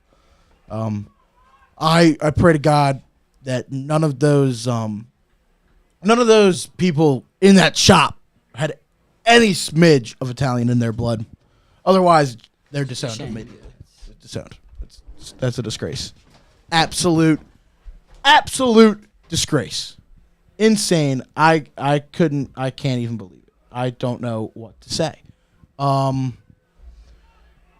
that low key almost ruined the mood right there for me, Brendan. The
Hello and welcome back. Sorry we had some technical difficulties. We found out we had a live chat we had no idea about, but thank you guys for your input.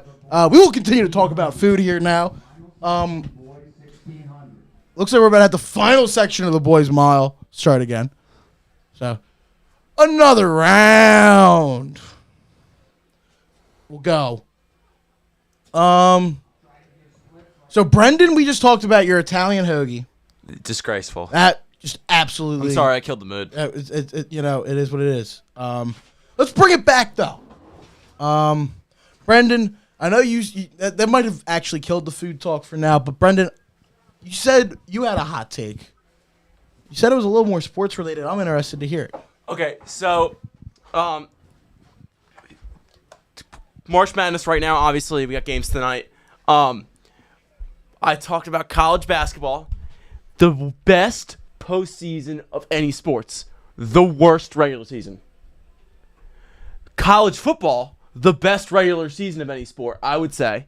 The worst playoffs. What would you rather have? So The better regular season or the better postseason? I would rather have the better postseason. I But think. here's my argument. I get that where like you'd rather have the better postseason. You get big matchups every single week. But if I tell you this, yeah, like okay, March Madness is great. Would you rather have March Madness or college football regular season? College football regular season is pretty awesome. Consistently 14 weeks of awesomeness. Where March Madness, great. March Madness. Gotta be unbelievable. you know what? I'll say this. Here's the thing. It's tough. Here's my. I gotta be honest, dude. After the first 2 days, I the hype for March Madness kind of goes away a little bit. see again. I agree. After the first weekend, Sweet 16 and Elite 8 is fine, but like there's not as many games, and you kind of lose it. You don't want to. You're not gonna really sit in front of the TV, and you don't really want to watch a whole college basketball game. Like that's the Sweet 16. Yeah. I mean, I like watching it. I will watch it. It's entertaining. It's fun. You get the storylines. You get the Cinderellas. You'll watch the Cinderella game. Watchability, college football is the better watchable sport. I can watch a whole college football game. I cannot watch an entire college basketball Well, and game I think the all other time. thing is that with college football, every single game matters. There's not a single game like college basketball, and except for March Madness, you can lose. Some of these teams are think about 500, if not under Think 500. about Georgetown in like 2 years ago? 2020 or 2021? Yeah, 2020 when They they were like won. 8-24, and they won their They conference. won the Big East. It's like, and they got in. It's like a little over. Like I just like the consistency of college football regular season. How awesome it is. Well, and besides that, every game matters. It's amplified. Yeah. There's a lot that goes into it. And in some ways, it almost replicates its own March Madness, where it's so intense in the fact that if you lose a game, you're pretty much done. And it's intense from noon to midnight Yeah. because all the game because there's so many. And even past midnight if you're watching the Hawaii game. I mean, yeah, you get Pac-12 after dark, man. Never know. Love some Pac-12 action. Connor, your thoughts? I'm taking it all in, but Oh. I do agree with the statement that after the first 2 rounds, March Madness gets less fun. 100%. It's Well, everyone's brackets usually busted, and but like. No, first 2 days, awesome. Oh no, it's awesome! I love It's it. a sit I don't at care lunch. if my bracket lunch, gets busted. Fourth block, every single computer screen has the games. Oh, up. it's great. You got it's halftime. Boom, next game. Thank you. Oh, commercial. Boom, click. Next game's on. Yep. Then you get to these later rounds, Elite 8, Sweet 16. There's not that many games on. Oh, it's a blowout at halftime. No other game to put on. Yeah. You're just sitting there, you're watching mid basketball. Yeah. But college football, and also my thing with college football is that I never had NFL Red Zone growing up. I didn't either. So, I never did. college football was the greatest because It was you like got Red to Zone. watch every game. Yeah. Because you got to watch every game because there was always a game on every single network. Where the NFL growing up, if you didn't have Red Zone, It was. you had Fox, 2 games, maybe maybe. 1, and there was a great chance that there was no good game on. Yeah. There was no good game on. And I love the NFL, I love the Eagles, obviously, love the Birds, go Birds. But college football it might be more exciting regular season than the NFL, I would say.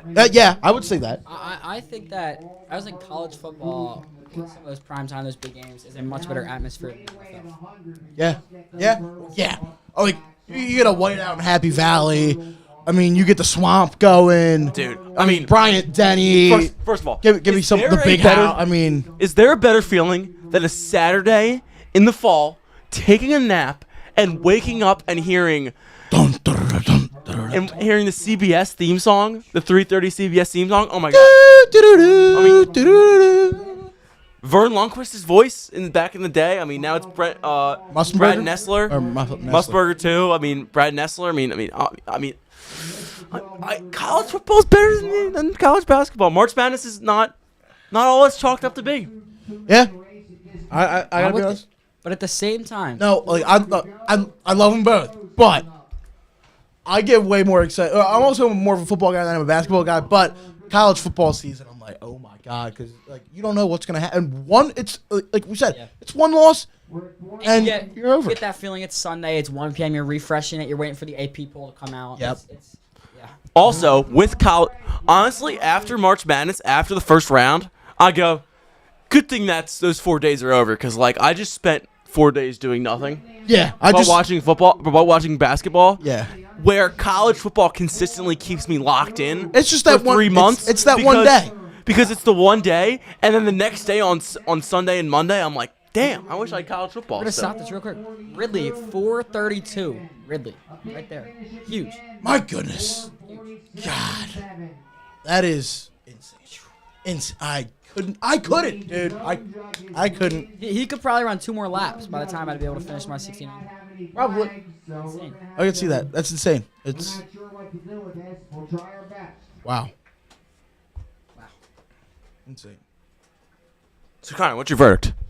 My final verdict is college football. There we go. Yeah. I'm glad I persuaded everybody. Okay. Now, when you said boring regular season, baseball. Here's the thing. Baseball. I think baseball has a more boring regular season because there's so many games, but the postseason. Awesome.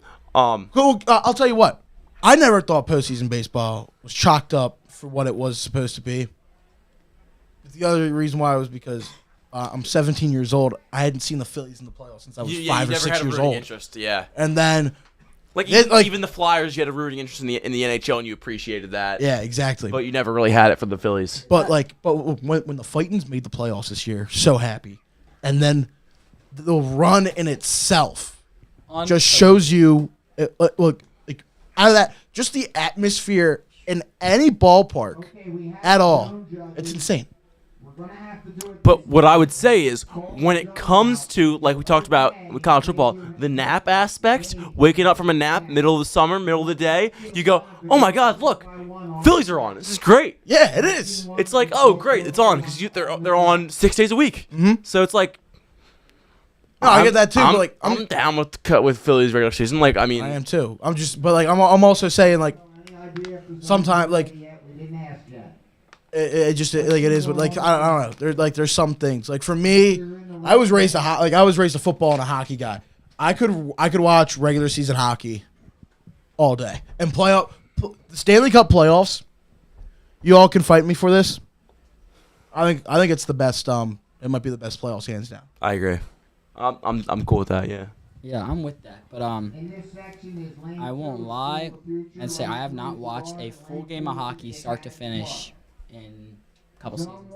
Well, I mean the Flyers also haven't been anything. I have no chop up interest to it a couple in seasons. turning on the TV and seeing the Flyers lose game after. I don't even need to talk about the Flyers right now. That's kind of like the message we had with the Italian hoagie and the mustard and the mayo. It just brings down Bad vibes. Bad vibes. It's a beautiful day out, boys. You know, and they were saying there's gonna be rain at 5. I don't know where those bad clouds are gonna come by, but Pitch is what, 15 minutes? 15 minutes. Huge. man, my goodness, guys, it's I'm feeling great right now. I gotta be honest. It's a beautiful day. Spring break.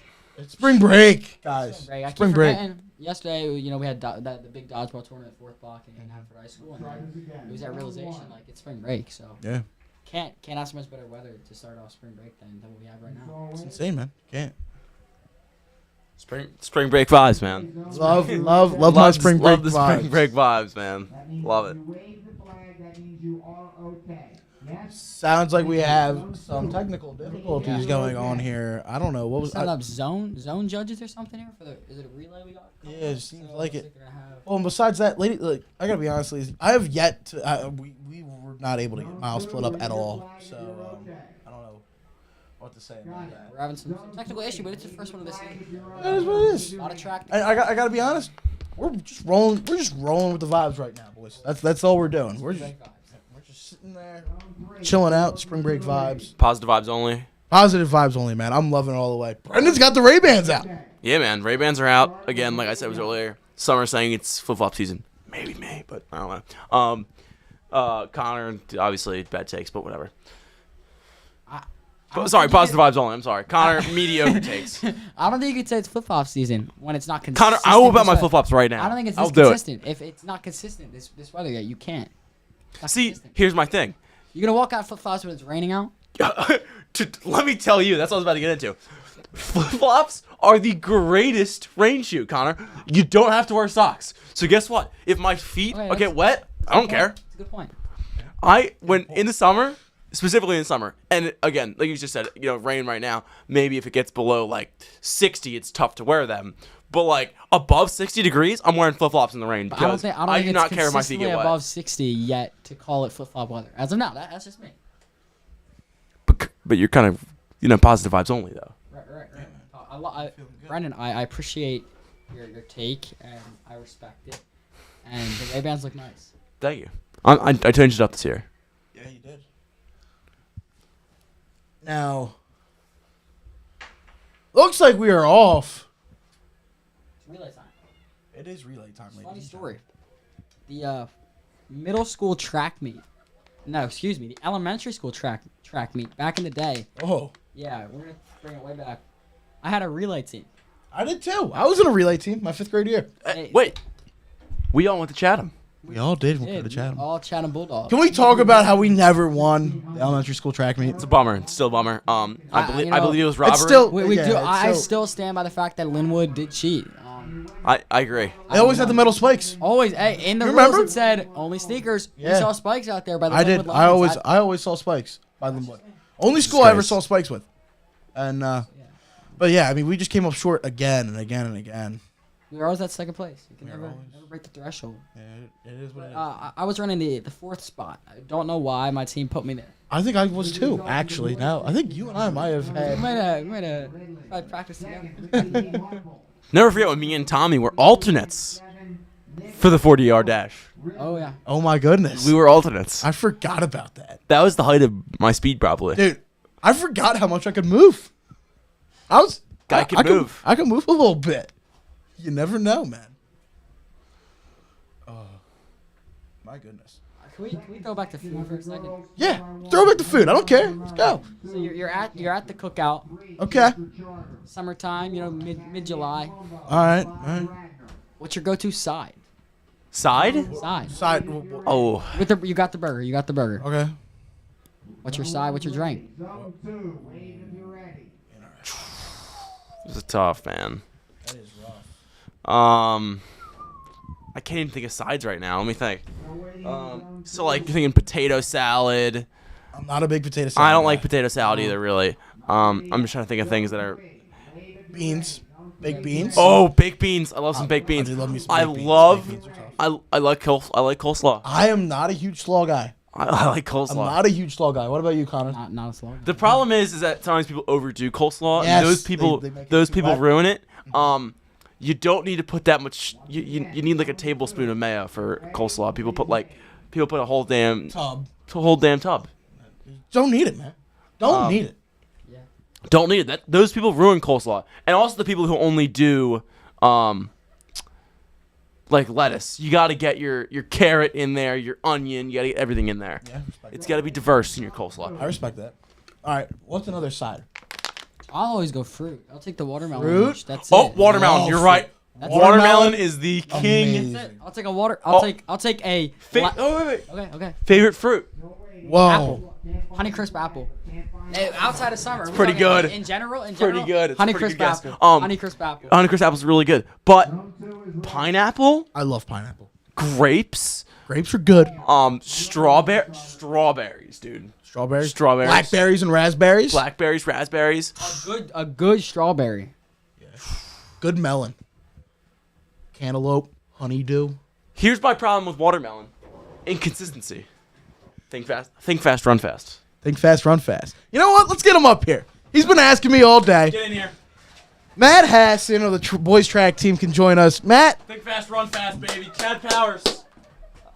what's your favorite fruit? Talking to Mike, please. You're gonna ask me to be in the booth and don't even have the proper etiquette. My favorite fruit is a strawberry, Strawberry. especially with whipped cream. Interesting there. All right, Michael. All right. What? What do you guys like in your fruit salad? Not a big fruit salad guy. Really, you're not a big fruit salad guy? You gotta have a variety. Really? People love cantaloupe. I don't hate it, but I don't love You see, with your mother's name being Crosetti, I think you'd have like the prosciutto with the cantaloupe, and you'd be enlightened like that, but apparently I'm not. not a big cantaloupe guy. Wow. I'm How about you? bulking. What? I'm bulking. You're bulking up? So no fruit I can't really salads. tell. No fruit salads? What are your thoughts on fruit salad, though? In general. it's a type of salad. You like it or not? Like, What's the goal weight? If I gotta get like goal weight, Yeah. 170. one What's you at salad. right now? Like 150? Yeah. All right. All right. Here's Listen, all you got to do is just like forget about the calories exist and just continue to snack. That's all you got to do. just eat, dude. This Just for enjoy you guys eating. listening, this is not no medical information is being Yeah. No, do not listen to us at all. Consult professionals if you're trying to do this yourself. Yeah, but Also, losing weight, just drink a bunch of water. not medical advice. not medical advice at all, ladies and gentlemen. All right. Oh, something was coming to my mind. Oh, wait, we got the sandwich question. Yeah? All right, yeah. All right, let's go. Here we go. Listen. Matt Hassan, you're at the cookout. You have a chance for a burger or a dog. Which one are you taking? It's burger. This isn't a question. All right, thank you. This is not a question. All right, we Unanimously do. agree. We do. We need to find out those people that think it's a hot dog over a burger. That's all. All right. Type of cheese you want on your burger. I mean, if it's a cookout, I'm going American. All right. Thank you. Thank you, Hassan. Okay. All right. Ideal toppings on a burger. Bacon. Okay. That's it. We totally forgot about it. Okay. We totally Maybe like some type of sauce, barbecue sauce if it's a cookout. All right. That's it. All right. What about mustard, ketchup, none of that? Nah. Nah? Maybe with the fries. All right. All right. All right. I wasn't even thinking fries, but all right. Mustard with the fries? No. All right. I didn't think so. When I like for a second like that hit in my head, I was like, "There's no way he's a mustard with his fries guy. That is something else." Okay. Looks like we have a little miscommunication going on here Oh, between dear. the zones. Oh no. Uh-oh. You know what, Matt? Let's talk about it here. You were Team Bachella's yesterday in the charity dodgeball tournament. You fell in the semifinals. Is that correct? Yes. You know, to me, that's not real dodgeball. I've been playing dodgeball my whole life, and just the way there's a time limit, it's all about numbers at the end. It was ridiculous to me. Yeah. So you're saying Mr. Bader does not know ball? No, he doesn't know dodgeball. Interesting. Any ball, honestly. Steaming hot take right there. Guy don't know ball. And you know what? Your Team Bachella's obviously big boat cheese guy. They're back after the terrible accident that happened a couple months ago. Your go-to Bachella's order. I say I've been there 17 out of 20 days so far since they've been open. And, I mean, there's the cheesesteak wrap, there's the chicken parm sandwich, but it's the classic chicken finger special. Hey, all right. I respect that. Do you like their breakfast sandwiches? Oh, yeah. What's your go-to breakfast sandwich from there? Bacon, egg, and cheese on a long roll. Last time I went, gave me a great deal. I only had to pay for the bacon. Really? Wow. Yeah. Wow. What a It was a fantastic woman. That's What's your go-to bev there? Arizona, right? Yeah, you gotta go Zona. Wait, it's a strawberry, right? The red one? What is? It's like fruit punch or something like that. Oh, go Ford! Here's we are in the relay. What relay is this, Hassan? 4x1. The 4x1. We have a lot of action going on here. Hassan, Test Jeffrey with the baton. oh my goodness. Haverford Sports Media's very own Tester Fee. She was cooking in her heat of the I know, it 100. was amazing. It was insane, man. Gliding. It seemed effortless. You know, these 4x1s, all about that handoff. You just got to get it perfect. That's what we were talking about. We were talking about that in the relays, like the 4x8. It's all about the handoffs. Making sure you don't get any DQs. I got to be honest, ladies and gentlemen. I'm looking at the Haverford school here. I'm pretty sure they're going to get ready for their 4x1s. Look, if I'm not mistaken, wasn't there an offensive lineman from the Haverford school that went viral on social media for running a 10-second 100 meters last season? I believe he is a sophomore. He is standing on the 30-yard line right now. He's an absolute specimen. That guy's big. He's a unit, ladies and gentlemen. He's a unit. I think he is about 6'5", 6'6". He's basically Michael Powell with the speed of Tyreek Hill. It's a scary sight, bro. See this man moving is insane.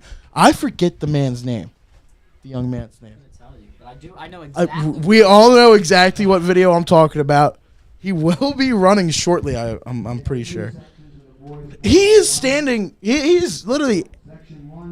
He's tall. He's tall and he sticks out like a sore thumb, but like not at all. Because it's like It's like he's a We got, sprinter. Like you look at him and you're we like got Josh Williams. Josh Williams. He's 6'5", 280, and he ran a 13-second 100-meter dash. as a 280, freshman. and big boy was moving, dude, moving. We talked about earlier, me being afraid. That is a freight train. Yeah.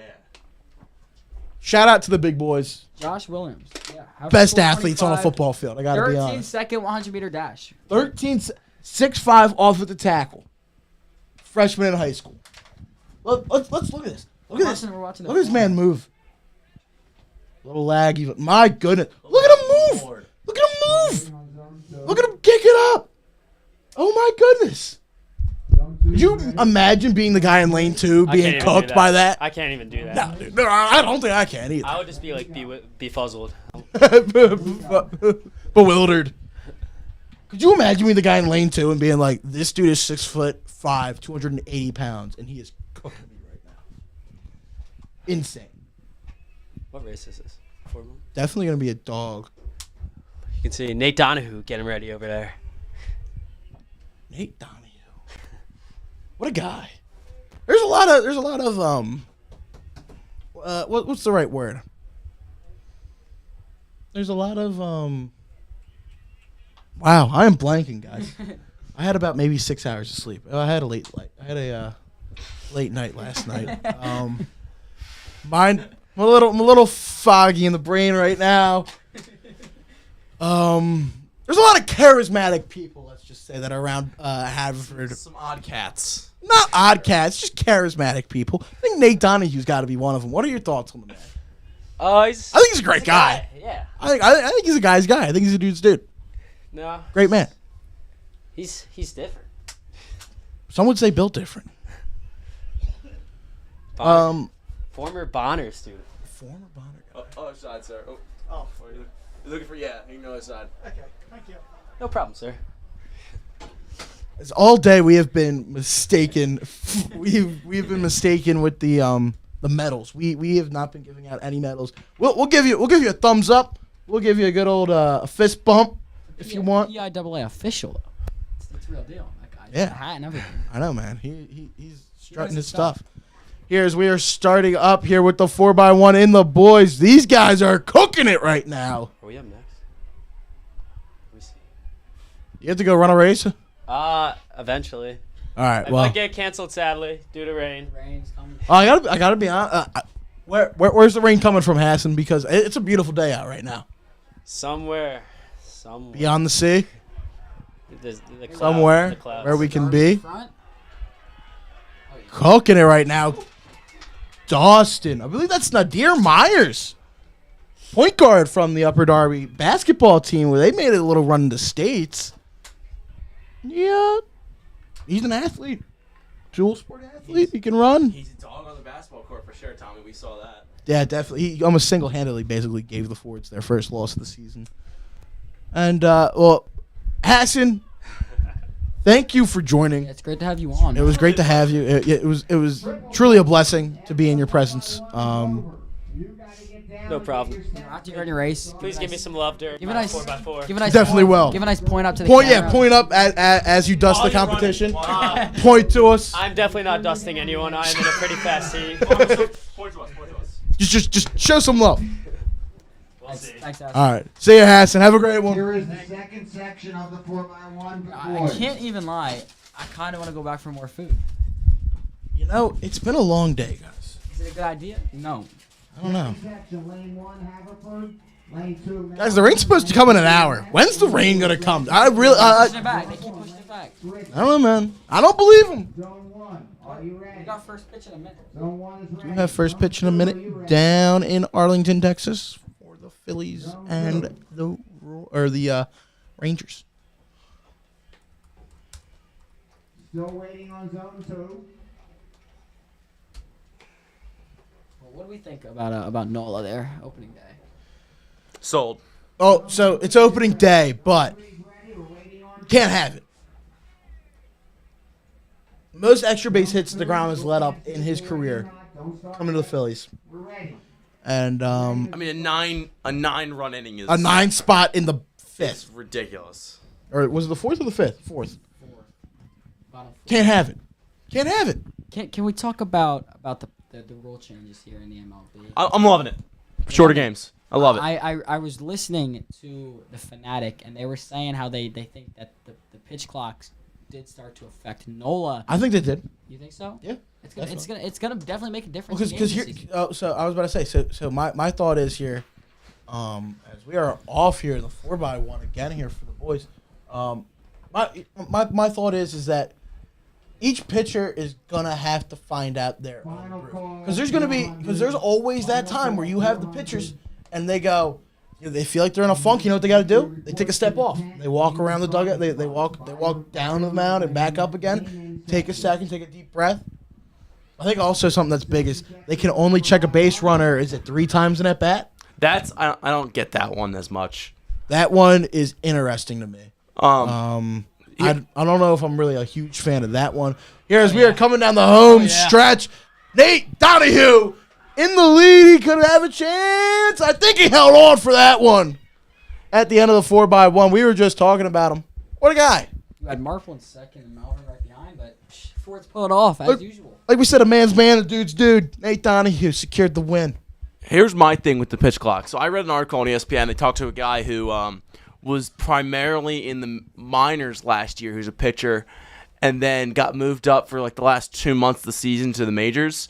And he talked about how much they were actually using the pitch clock in the minors last year. And he talked about how much slower the game was and how he thought it was so ridiculous and how he so much preferred the pitch clock. That is interesting. So it actually shut it off. I think they said they went from 3 hours and like 6 minutes to like 2 hours and 30 Yeah, it minutes. shaved off like 30 something. I don't know the exact. 30, 40 minutes, which is I think it truly depends on the pitcher and their delivery. Well, I think it's that. I think another thing that's big is you have to look into the fact that for a batter, it is so hard to hit a baseball. They basically have to stay in the box. They can't really like go out of the box because they have to be attentive at what is it, 8 seconds? 8 seconds. 8 seconds. But it also hard. But here's the thing: it's harder to hit a baseball, but it's also harder for the pitchers now. They don't get as much time, so like it's a trade-off. It's true. It's a trade-off. Now, another thing I think we should take into consideration: the umpires here. Zone 3 is ready. Faster time in between pitches. I wouldn't be surprised if we see more umpires getting less calls correct That makes sense. because they have less time to be like, oh yeah, like that's definitely how I want my strike zone to be. And they kind of, the 50-50 You a big pitches. fan of the robo umps eventually? No, not at all. No. I think you need human error in the game. No, I would not like a robo ump at all.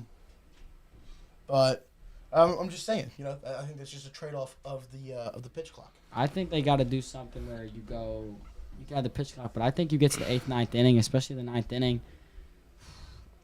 I don't know. I was thinking the same thing where you kind of like Can't have eliminate it that in 9th that. inning. Yeah. Just like I try to think of a comparison in other sports, but there's really not. What, like a 9th inning, like a guy gets called out in a big play Yeah, you because saw of it the pitch in- clock? in, But here's the thing, like we've seen it in the NFL where like a team Poor delay time game, management. delay game, poor time management. It happens all the time. So like, what's the difference in baseball? It's like you just gotta adapt to the game. Oh, you don't get as much time. Whatever. You gotta It's adapt to just the game. yeah. I mean, we saw that obviously the one clip of here's the Haverford School.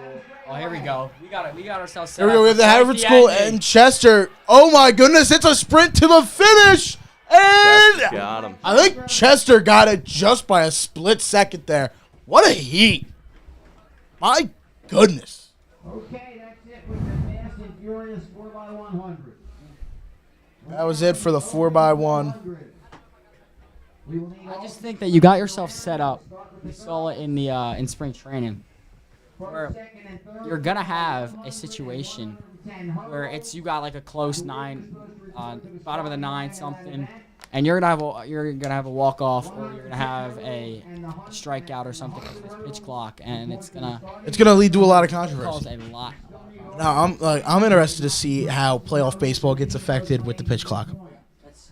People argue it ruins the integrity of the game, which they have it. It's no, yeah. What the MLB is trying to do is definitely a good idea. Shorter watch, shorter. But isn't the integrity of the game ruined when guys are stalling? And like, what? Like, does I a feel guy like mind re- games are part of the game, though. does a guy really need to readjust his gloves 5 times? No, Mind games are part of it. and that's ridiculous. It'll be interesting. I'm for both sides there, to be honest. I'm intrigued here to see how it goes. Well, it's like here's my other thing is that like, looks like you're stuck on some wires here, Connor. Sorry, I was the one tasked with helping set up along with the guy working the camera right now, Chris Tui. Spring break vibes, baby. We had Positive vibes. So as we got a single there by JT Real Muto gets the hitting started off for the Fighting Phils against the Texas Rangers. Probably not much will come from that though. It's the top of the first, 2 outs already. But looks like we're getting set. We finished up the 4x1s here. I think we're gonna head back to the snack bar here. I think we're gonna have to. Yeah. It's 4:11. What are you thinking? I don't know if I should go back for some more hot food. Do I go for another soft pretzel? I just go for some candy. Okay, here's a question. Thinking about candy. Go to M&M's. I'm a peanut M&M guy. I know people like pretzels. Peanut over peanut butter. I'm peanut over peanut butter. Ooh, I don't know. I don't know. I love them both, dude. But I you know what? Peanut Sport Classic. As that looks to be a extra base hit by Nick Castellanos. Actually, never mind. JT Real Muto was just caught. Thrown out. What? Full. Bad base running. Got a bad read on the ball. Shadows will do that to you. My goodness. But like Texas Rangers all-time bad camera angle for a For a baseball game? Did Yeah. you see that? How bad the camera angle is? I feel like I'm too far out. Yeah. Too far away. It didn't look It good feels at like all. Ohio State football. Yeah. I'm it staring really right at the does. ground. Yeah. I wasn't big on it at all. Not one bit. Although our camera angle for Haverford Sports Media, glorious. Thanks to Chris Tui. Yeah. Shout out to everyone behind the scenes at Haverford Sports Media that does all the little things no one always really talks about. We have the statisticians too that help us. Whoever was the turn judge in zone 3. In zone 3 of the 4x1, that means the last handoff. Could that person come to the awards table, please? It sounds like we might have some in controversy. Whoever was in zone 3. The turn judge in zone 3. We have some controversy, Come to the announcers area. I appreciate as it. some would say. He needs to come to the announcers area. I don't know what. There may be an objection. You think? Maybe. He'll probably knock on our door and we'll have to send him over. Yeah, most likely. I wonder what for. It'll be interesting. I also wonder what heat. I wonder if it was the last heat between Chester and the Haverford School. That could loom large. Make things interesting. That would Very be much very good. interesting, Eye on Tommy. it. Here, as it looks like we're. We got the walkie-talkies out. I believe the walkie-talkies stopped working. That's why they needed the communication via the flags. Earpods or whatever they're called. Earpods. Sounds like we have AirPods. AirPods. Anybody lost Whatever they're called. to the, Whatever those are called, we have AirPods loose. I believe we also had a phone loose, but I do not know for certain. Oh, I was told Downingtown West was racing today. I've been looking for them all. I haven't seen it. Yeah, I see black jerseys with the pink whippets across the chest. Is that what it is? So I'm not sure. I'm assuming That's that is Downingtown them, West. but it's not their blue and gold. So I was confused at that. I was gonna make a comment on that, but as you mentioned, I have seen some whippets, just not in their blue and gold. Yeah, I haven't seen any runners at all. I was looking for the blue and gold. Very interesting. Oh, I really just don't think I've seen many Downingtown West runners. Zach Wheeler is going to get the start on the bump today for the Phils. With the way that Nola pitched on opening day, who is the true number one ace? Is it Wheeler or is it Nola? It's Wheeler. I thought, especially during the postseason, it was Wheeler. How about you, Brendan? What were your thoughts? Yeah, I mean, it's just Nola's too inconsistent. That's the problem. I feel like Wheeler's just consistently, you know you're gonna get. Wheeler gives you, Wheeler will go, listen, I'll give you 6, 7. I'll let you, anywhere from like 1 to 3 runs. That was smoked in the gap. And just like that, I think the announcer's jinxing from Havertown, Pennsylvania, all the way to Arlington, Texas. Zach Wheeler just let up a leadoff home run Jeez. to Marcus Seaman. Or Simeon, I don't even know how to say his last name. My goodness. All right. Phillies baseball's back, ladies and gentlemen. As the Phils go down early, we do have a little meeting here in the announcers area. A couple guys, possibly some of the zone judges. I wonder what they're talking We about. got ourselves built for some interesting happening here. Keep you guys updated as we figure it out. But I'm very intrigued to see what the announcement becomes. If there is a disqualification, we see a little rematch between Chester and the Haverford school there. Can you imagine? or we get a disqualification, that would be Big. insane. Would hate to see it. Hate to hear it. It definitely could be a realistic possibility.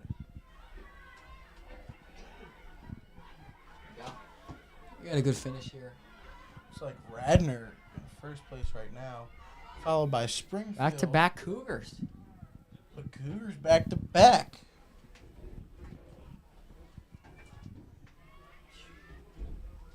Rough finish. It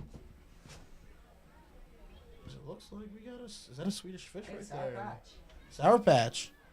Okay. Stuck to the bottom of the shoe. Oh no. See it. Hate to see it. Now it's stuck on the finger. Brutal. You guys, Terrible beat. you go Swedish fish, sour patch. You have the choice. What do you take? Oh, so I'm Swedish fish. Yeah, Swedish fish. Okay, Sour Patch Kid watermelon though. Watermelon is better than the. Or OG, yeah. But I I'll die on that hill. take the watermelon. Then I take the all blue. Have you ever seen that? No. Sour Patch all blue bag. I gotta be honest. I think really the only Sour Patch Kids I'll ever be eating is the watermelon. Wow. They're just my thing. I'm not big on being sour, guys. I don't know. I'm not huge on sour. Whoa. That's me. Oh, it was you. I thought someone was trying to get in. It's 'cause trying to. Wiggle off the. Girls, hurdlers, and boys. I Gotcha. think I'm gonna go take a run at the snack bar and we'll see what we come out with. We'll get a review. That's it. All right.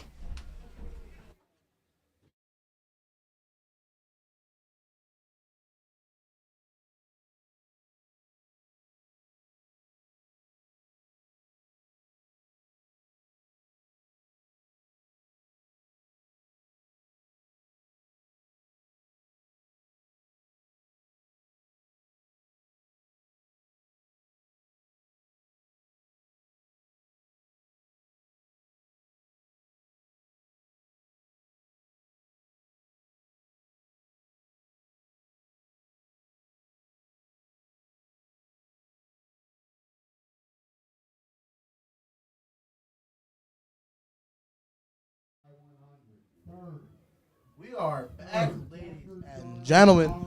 Connor's going to the snack shack. Now it's just going to be Brendan and I once again. Yep. Looks like it's just going to get worse here for the Phils. My goodness.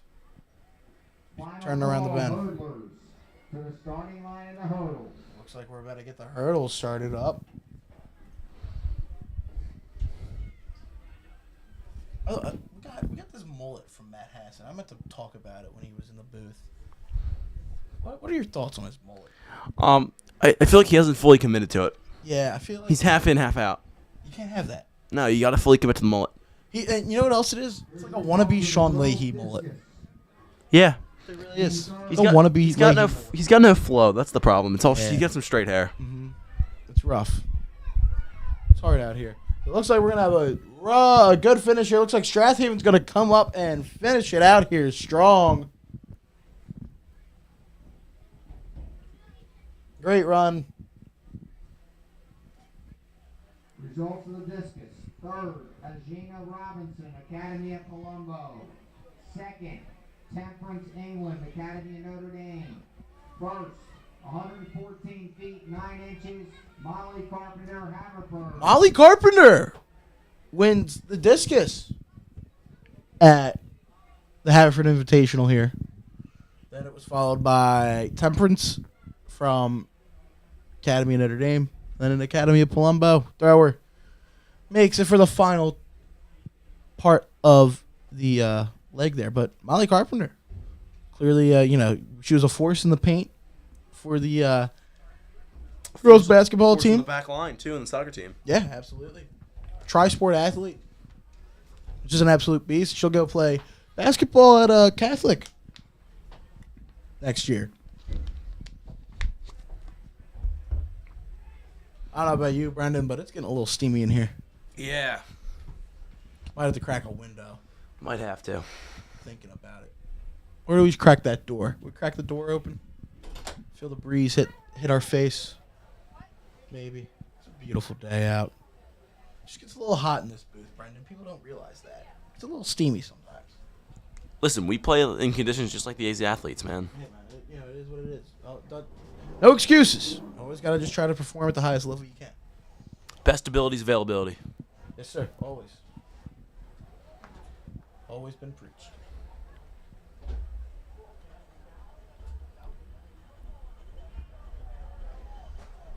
If I'm not mistaken, that was the 400 we just finished on.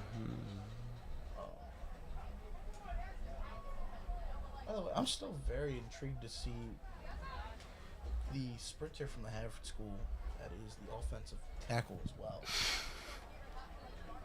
I'm very ready and intrigued to see him race here. By the way, thank you all for joining. You know what, Brendan? I just realized something. All this talk about food, you know who? Someone we didn't bring up? Who?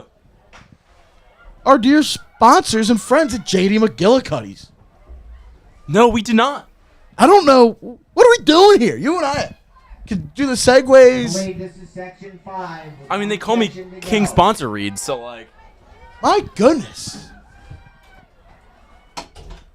Quite the miss on my part. Oh, my goodness. Well, you know what? Let's get a computer up here. Let's start talking about our dear friends here at JD McGillicuddy's. If you are looking for some fun for all ages, I think you should go to our friends at JD McGillicuddy's. Am I wrong, Brendan? I mean, Tommy, it's the talk of the town. It's the spot to be. And besides that, you know what else? You know why it is? You know why it's the talk of the town and the spot to be? It's in the heart of Havertown. Oh, Brookline Boulevard, baby. Brookline Boulevard. Nothing better, man. Raised living on Brookline Boulevard. That is the town, man. That is literally the town. But yeah. So yeah, good time, good food and fun time. Great food. The locally inspired sandwiches. You have the Wildcat, the Hawk, the Owl, all from the local from the Go Hawks, baby. The Hawk will never die. Dude, people forget about when JD McGillicuddy used to host Hawk Talk with Phil Martelli. Woo! That was a deep dib or deep dig. Jeez, Ooh, it's all right. You know, losing our marbles in here. woohoo. But yeah, if you're looking for good food and fun time, JD McGillicuddy's is the place for you. Located on Brookline Boulevard in the heart of Havertown. This local favorite features fun for all ages with outdoor dining, fun events, and live music. DJ Tommy, Dude, Tommy DJ Tommy Tunes? can spin them, man. dude, my goodness. Be sure to call 484-454-5289 to reach McGillicuddy's today. Thank you to our sponsors at JD McGillicuddy's for all that you do here to help out with Haverford Sports Media. As it looks like not a great start to the season for Zach Wheeler right now. It is 2-0 in the bottom of the first, 2 outs, men on the corners. He's already got 19 pitches. Maybe we should take back what we said about him. Maybe. You know what? I think the second I opened my mouth, It's all your fault. yep, It's all your fault. it was always my fault.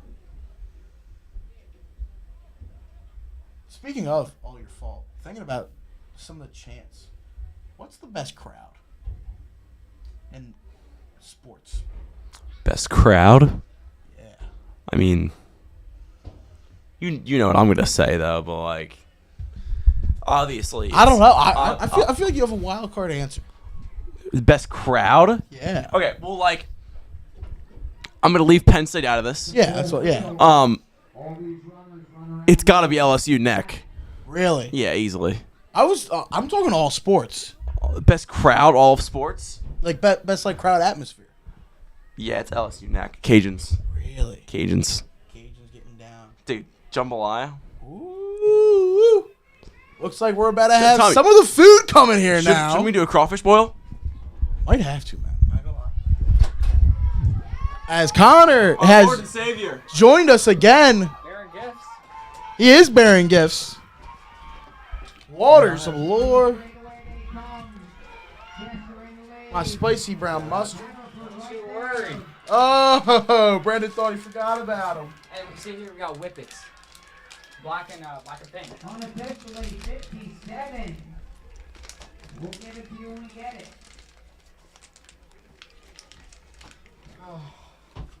Quite the line down there.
Ladies and gentlemen, we are back here with the Haverford Invitational as it is starting to wrap up. By the way, rain was supposed to come at 5 o'clock. It's, what is it, around 4:30? 4:30.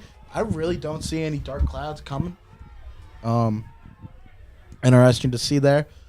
But besides that, guys, we were talking about the food. We had a lot of food talk today. And we've been hearing a lot about these Chick-fil-A sandwiches. They're $7 right now at the Snack Shack. Got me thinking, fast food. You guys can talk about the chicken sandwich. I like to be a spicy chicken sandwich guy. Who has the best chicken sandwich in all fast food?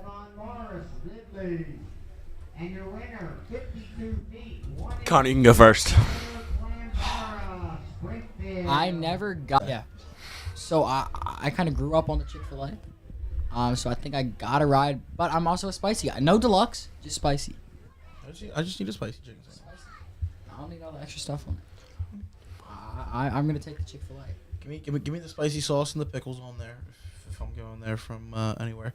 I'm Popeyes. I'm not Chick-fil-A. I'm a Popeyes guy. I will let Brendan speak, but then after that, I do have a dark horse that I tried. I need to try more. Also, I think do agree with that. I think it's criminal that Cane's doesn't have a chicken sandwich. Cane's chicken. I agree. Cane's chicken is easily the best. Easily the best. I've yet to have Cane's. It's so Oh, good. wow. It's great. I need to try Cane's. I mean, they're opening the one up Well, there's one in Philly. down their Stadium District. I had the one in State College. Yeah, that's the one time I was at Raising Cane's was up in State College, and yeah, it was a 20-minute wait, but I would say it was worth it. Mine was fast. Really. So here's the thing. Well, what time did you go there? It's like 10. Oh, all right. Well, Was it early? On the later side. Yeah, we went to bed after that. Yeah.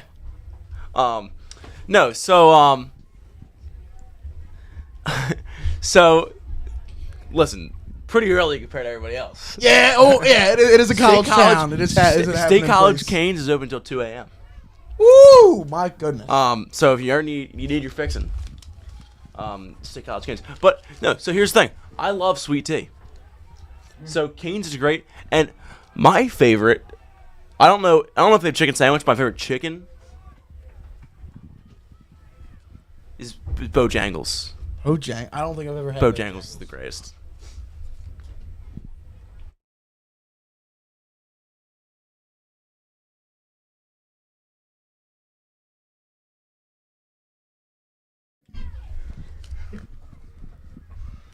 Okay, Bojangles. We love food. Bojangles is great. I gotta be honest. I've never had Bojangles. I should try some Bojangles. Really should. Thank you for some of the recommendations in the chat. I'll be pleased to let you know we will run this show how we like to. You are pleased to tune into our program. There's this thing called the volume, and you can actually turn it up and down. Believe it or not. Shocker. Anyway, thank you to all who are tuning in regardless of the conversation here. But yeah, we have the runners off here as Brendan the Bojangles talk. I've not had Bojangles. Tom, let me tell you. Anytime me. Anytime I go to the South, I get some Bojangles. As soon as we hit Virginia, I hit Bojangles. Get some chicken, some biscuits, some Mr. Bojangles, man. It's the greatest. You know what's interesting? Talking about Popeyes. I had the Popeyes. Had Popeyes mac and cheese. Interesting. Never really had it before, but it's interesting. But here's the thing. I just like my mom's mac and cheese too much. I don't think anywhere can really compare to my mom's mac and cheese. So we'll go from there. But I didn't hear your thoughts on the chicken sandwich. Oh, so the problem is I've never been to Popeyes for the chicken sandwich. Really? I've been to Popeyes, I just never had the chicken sandwich. All right, we need to enlighten you. So I mean, I've had Chick-fil-A, so that's good, but I don't know. I don't have anything to compare it to. So if you got Popeyes, what do you get? I haven't been to Popeyes in a while, man. We gotta go to Popeyes. We gotta get the. We gotta get a group Popeyes. Dippity. Gotta What be are the- going after this. What are the chips? Yeah, we might. Are We going might. to Popeyes after this, maybe. We might have to. What are I think the we chips are. we're getting from New Hampshire? Humpty. Oh, The Humpty Dumpties. Humpty Dumpties, man. You gotta get the Humpty Dumpties, the Popeyes, God, I think we gotta go to Popeyes now. and I'll tell you a dark horse. Ready, ladies and gentlemen. Let's hear your dark horse. KFC. KFC's chicken sandwich. Yeah, not the double down. Never had the double down. I don't know if I'll ever try it. 'Cause I've had KFC one time in my life, so I'm not educated enough on the subject. Never. You've rarely had the Colonel. One time. Now I wasn't a sandwich either. It was the I know. Well, the sandwich is a new thing. Yeah, bucket. the Colonel's great. Yeah, I love the bucket, Colonel. the biscuit. I love the Colonel. Good. Dude, maybe we just hit every fast food place. You know, We have a little, like Brendan, you and I have talked about it. we get We need to make the Chronicle where we just I'm telling you, we got to find the best spicy or we got to find the best chicken sandwich in all fast food. That's huge. That's huge. And we have to. I think we document it. Yeah. Haverford Sports Media's own Mission Chicken or something. Yeah. That's big. You're on something. I think we got to figure it out, boys. I'll tell you what. I had McDonald's spicy chicken sandwich. McDonald's is a good. Pitiful. It's Pitiful. underrated. Pitiful. No, it was awful. It was god Spicy, it's awful. not even spicy. Yeah. It was pitiful. It was so bad. It was so bad. It was so outrageously terrible. Popeyes all the way. You know what it is? I like the crisp on my chicken sandwich. I don't like the breaded. That's fair. That's fair. You gotta have the crisp. You gotta have the crunch. I need that crunch. And I'll tell you what. You got a lot. On your chicken sandwich, do you like the works? Like at Chick-fil-A, I always get like the No, deluxe. you just go pickle. You just go pickle. I just go no pickle. deluxe. No deluxe. I like the deluxe, man. No, dude. Tomato and lettuce is great. No, dude. I just go plain Jane, man. Like for me, the spicy chicken sandwich, that you get at Popeyes, it's just the sauce, and after the sauce, it's the pickles. And go from there, man. The chicken should do the talking in your chicken sandwich. I completely agree. You don't need all the extra stuff. Like- Chicken's the focal point. Like if my mom's like, you know, if we're having like chicken sandwiches like as a family, I'll get the deluxe, you know, or my fault. I'll put tomato and lettuce on there. But like if I'm going to like if I'm going to a fast food place and I'm like, I want to be a disgusting pig. I'm not trying to get. But Chick-fil-A is a little classier than the average fast food place. Like, they're actually going to give you some solid. Yeah. I'll treat you right. Yeah. Yeah, they will. Selling kindness. So we got someone coming in here. Well, let's see. You know where you pick metals up? Other side, sir. Yeah. Appreciate it. No problem. Once again, we were asked if we had the medals. We do not have the medals, ladies and gentlemen. But besides that, I mean, we've talked about a lot today, guys. Yeah. Is there anything else that we want to add? Anything? Any thoughts? I don't care. Let's talk about anything.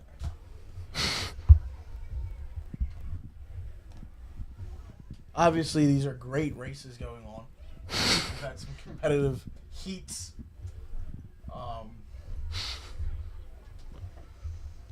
Tyler Clambera had won the shot put for boys. And, ladies and gentlemen, I apologize. I wish we could bring our friend Matt Hassan back home, but he's getting ready to run his race. He's got to warm up. He's running the 4x4. He's in one of the faster heats. I believe he is with one of the top sprinters on the Ford's team in the boys, Tiernan O'Neill. So he's got his work cut out for him. He's got to get ready to go. We got these Humpty Dumpty. This is it. They all Yep. dressed. Ripples, huh? The Humpty Dumpty ripples. A little bit of everything. I like the sound of that here, as it looks like we're underway in the 400 for the boys.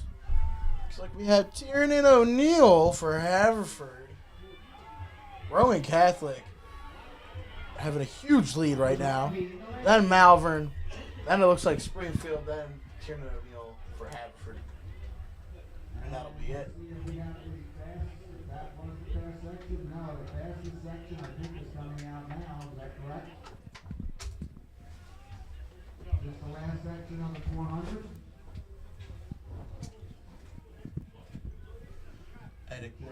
sounds like that could have been the last of the 400, fellas. What do we have left? It's, I'm not mistaken, we have the 110-meter hurdles. We have the 800, the 200, the 3,200, and then we finish off with the 4x4. We still got a long ways to go, ladies and gentlemen. We are not done yet.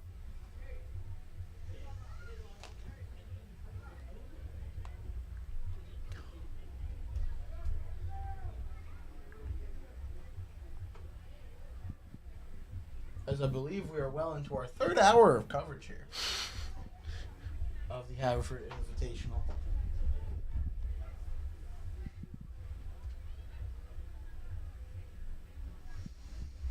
And I believe this is the final section of the 400. Never mind, it looks like we were led on We then need the hurdle set up the wrong way. first, I assume. Maybe this is the last section of 400. We really don't know. We're kind of just flying blind right now, fellas. aren't we? Back off the turn, give lane one Pretty a much. break. Back off the turn, give lane one a break.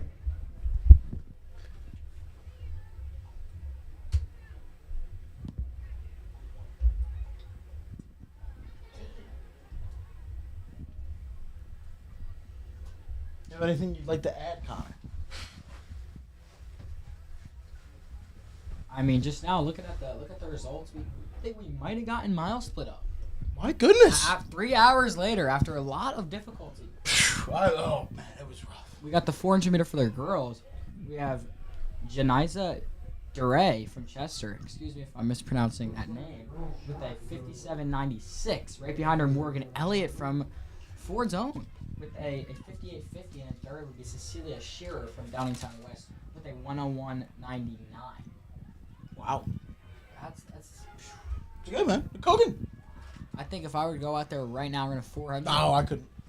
I Maybe- don't want to talk about it. Maybe 130. I'd probably pull a hamstring in the first 100. Here's we have Chester well in the lead. Harrington trying to come onto his heels. Roman can't find much. He'll be in third. Haverford School in fourth. Now we're gonna set up the hurdles. Big Boys, this is gonna be a fun one. hurdles. We get maybe the two best. We might get the best combination. We get people who like to go fast and the people who can jump things going at the same time. Looks like section The 1. 110 meter Now we need help putting the hurdles out. could definitely We believe they're gonna go on the have a yellow chance for line. catastrophe. We do appreciate all the love and support that we get from you guys at home. We have the right height. Yeah, I appreciate it so much, guys. So, assuming mile split is correct, this first section of the I believe it starts with girls and then it goes to boys. 1 second as we pull this up for you guys. Or is this the one where it's only a boys? I might be wrong. I'd have to remember. It's 100 meters for the girls. 100 meter for the girls. Section 1 is Here's the result. Academy at Palumbo, Pencrest, and 2 from Garrard College in the first heat. And then second heat, you got Downingtown West, Dallas, Strathaven, Pencrest, and 2 from Upper Marion. And then the third section, you got Dallas, Strathaven, Chester, 2 from Haverford, and 1 from Springfield Delco. I'll tell you this, ready? Demira Allen and Aubrey Lena Weaver in the 300 meter hurdles had a very close race. Now this is more their kind of speed. Both were medalists in the winter track season. Aubrey was second in the state in the 60 meter hurdles, and Allen was fourth. Now we get them more in their comfort zone here, Connor. We have 110, so it's more of a sprint. It's shorter distance.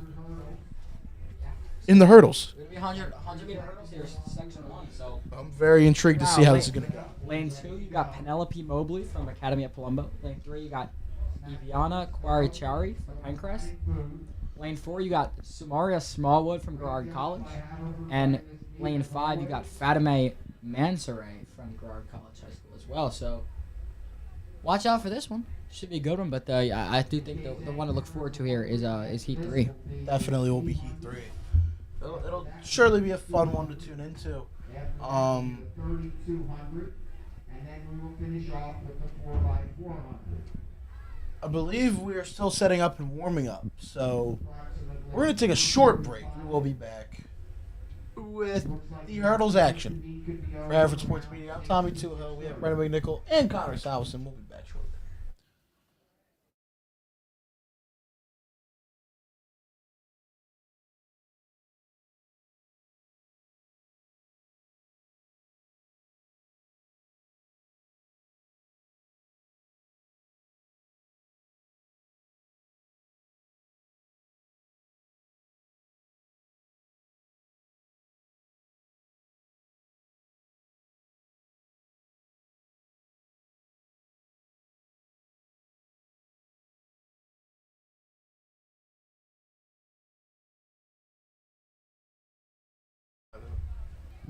So it looks like the runners will be set here for the first heat of the 100-meter hurdles for the girls. And they're off! It looks like we have Academy out of Palumbo is absolutely cooking the competition right now. It's Penelope Mobley way out in front, like just absolute domination. It looks like Pencrest didn't show, so you have two from Girard College way in the back. Like, don't see Eviana Quartieri from Pencrest. Yeah, no show there. Sad mishap. Bad beat.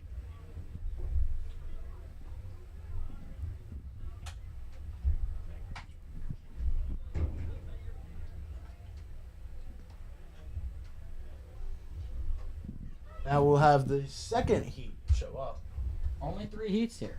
Only 3 heats. But you should have a fuller race here. If Miles Split's great. Yeah, we have full. We got all 6 lanes. Downtown West, Dallas, Strathaven, Pencrest. 2 from Upper Marion here in lanes 5 and 6. You see them in yellow. Oh, hi, Brendan.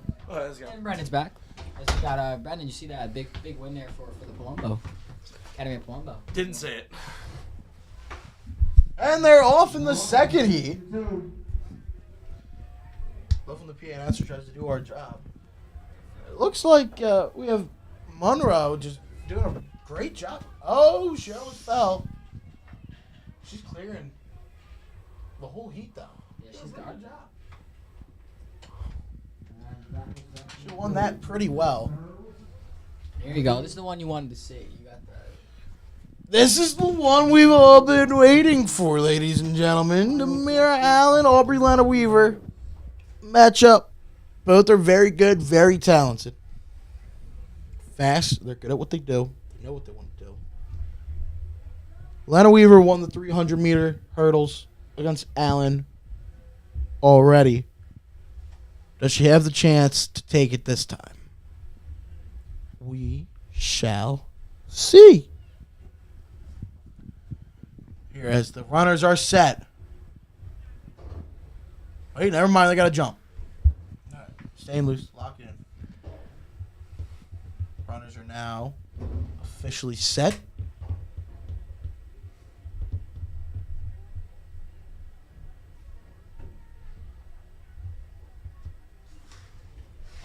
And they're off. Let's see. It's literally just going to be Lena Weaver and Allen. And it looks like Allen's going to try to get the best of Lena Weaver here. She has to try to catch up, though. She's just a step behind. Lena Weaver's starting to catch up here towards the end. And just a finish. I don't know. That's a photo finish, ladies and gentlemen. Boys, I don't know who won that one. Demira Allen had the lead for most of that race. Aubrey Lena Weaver. So we got a mile split? We are not. Are we getting times here on miles? Live times are not available, but we do have the heats. Oh, hold on. What's that time say? This is seed, and not all of them have it, so I am kind of confused on it. But this was here before the race started. Oh, interesting. We'll have to figure out. We will obviously alert you of the finishes.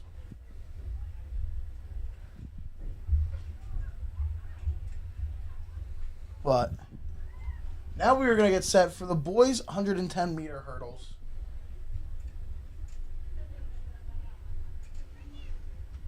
Four heats.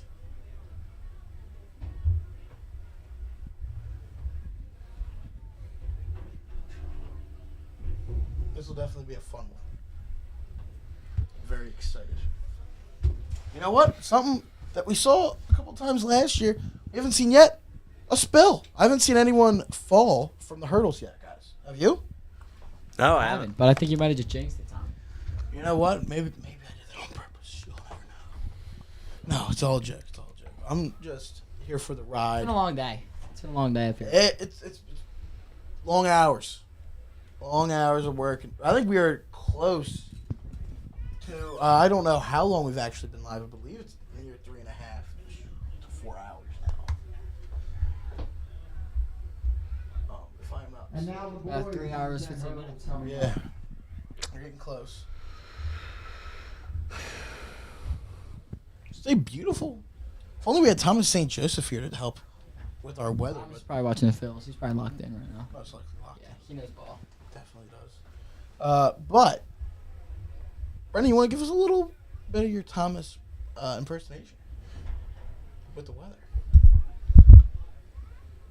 With the weather or about animals? How about both, if you want? Well,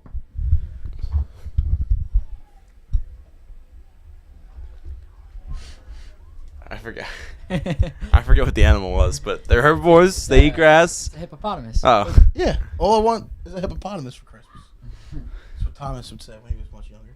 Yeah, we And they're the herbivores. Okay. herbivores. they live in the what? They live in water Like water. and they eat grass. And they eat grass. Thomas, if you're definitely not listening. Definitely But not if you listening or are, We watching. love you, man. Anyway, I'll well, show you we'll the say it one anyway. Pencrest. Great motion right there. That's Clear the hurdles. Steven Valtos. Good job by Valtos right there. Good job of clearing the hurdles. It's always fun to see the change in the heights of the hurdles. That hurdle might be just about the size.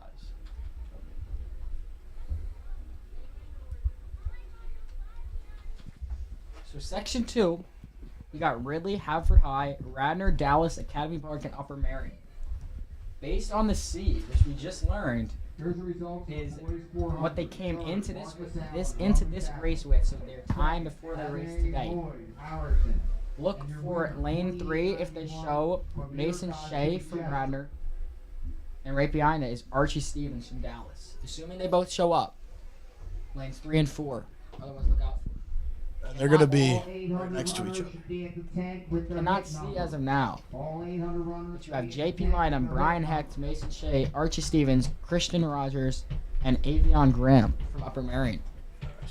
We'll see who shows. Hopefully, we got a full race here. I would love to see a full race. How about you, Brendan? Just want to see some people compete. Brendan's tired, I think. Yeah. He's a little pooped. I believe there was an 8 a.m. Practice this morning for the boys lacrosse team. So they're getting ready. We talked about that earlier. Did you? Yeah, we talked about how this big week for the boys' legs. Got to refocus, recenter, develop players. Make sure the young guys are getting ready. Like, We also have a fellow spring athlete in the booth. Connor Salveson is part of the Haverford tennis team. Connor, give me a little recap. Sadly, we aren't able to cover tennis as easily as the other sports. Right. Give me a little recap. What's going on with the boys? all right. They have 10 men. Have 10 men. Last year, we had a solid varsity squad. So tennis it's 11 varsity players. You got 3 singles and you got 4 doubles teams. Yeah. Last year, all 3 of our singles players were seniors, and then 3 of our 8 doubles players were seniors. So right now, hold on, we'll finish this after this race. Is Radnor out in front as expected? There is no one in lane 4 though. Yeah, so it looks like Dallas is the school that's not showed today. But it is Mason Shy from Radnor, way out in front. That's a freshman. That is a freshman from Radnor. Moving. It's huge. Can't teach speed. No, sir, you cannot. Can't teach Here's the speed. results of the girls' hurdles. Third place, Samantha But Flicky, yeah, we had a Second, Aubrey Lenweaver, 15:46. And your winner, lot of seniors graduate. So right now we got a young team, a very young team. Allen Chester. A lot of freshmen. So And you obviously want to talk about the Central League. You obviously got the top dogs in the mainline schools: Radnor, Harriton, Lower Merion, Conestogas. Last year we started out 6-0. We got some of the lower end schools to start the season, and then we obviously hit the wall midway through. We ended out like 7-9 or whatever it was. This year we're 0-5 overall, 0-3 in league. But we got easier matches on the way. You know, we So on the come up. yeah, it can't get much worse. And There's nowhere to go but up. that's it. You know, we had some tough ones. Radnor was tough. Harriton was tough. Conestoga was tough. We're 0-4 in league. Pencrest was tough. Right after You were actually in the Pencrest as Jack Haveney and I were calling the yeah, baseball. it was baseball flew on the court actually. Yeah. Scary There was stuff. also Fox. Fox wanted to try to join the party too with the rat in its mouth. The fox tried to kill my dog. Yeah, the Haverford Really? Fox, there's- Yeah. So is this Fox notorious? Yeah. Oh, yeah. Notorious. Really? I I, think didn't there's know more about than that. one fox because I have a fox who lives in the yard next to mine. It's the same looking fox. Well, there's the fox that's around here. It's like each Um, neighborhood in town. I think you got the Chatham area has a fox. You were to go up to Coopertown, the Coopertown fox. Well, the fox. There was 2 foxes around here. There used to be, and then one got hit by a car, and we were just in the middle of the road for like a week. It is what it is sometimes. Anyway, It's a rough. You know what? It's kind of rough being an animal in a suburban neighborhood. I would say so. Life or death situation, man. the highlights. Haverford Tennis is on the come up, and we have section 3. Excuse me. We have Upper Darby. Dallas likely will not be racing. Downingtown West, Radnor, the Haverford School for Boys, and Ridley. Gabriel Olani, Owen Harris, Owen Lim, Musa Jabeta, and Alex Forbes. So, Who's the favorite coming into this one? favorite coming into this one with lane 3, Owen Harris coming in this with a 17 flat. So we'll see if assuming that Downingtown West showed up, that's the guy to look out for. Is lane 3.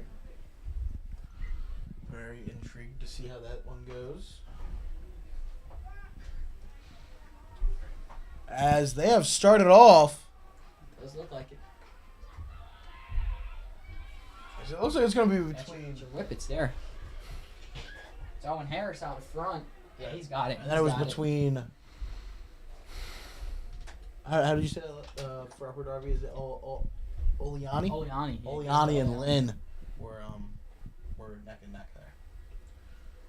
One last section here in the 110 hurdles for the boys, and in this last heat we have Alex Duoud from Malvern Prep, Zachary Howard from Chester Charter Scholar Academy.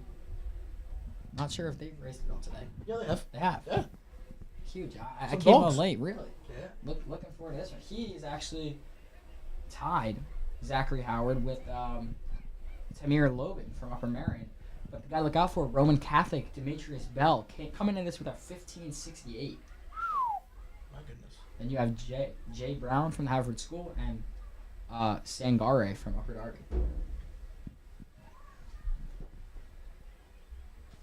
Abdulier Sangare. In lane 6. It's gonna be close. It's gonna be a close one. You're looking lane 2, 3, 4. 2, 3, and 4. Howard, Bell, and Lobin. So the mid 3. Yep, that's it. Definitely be staying tuned in for this one. They're warming up. Underway.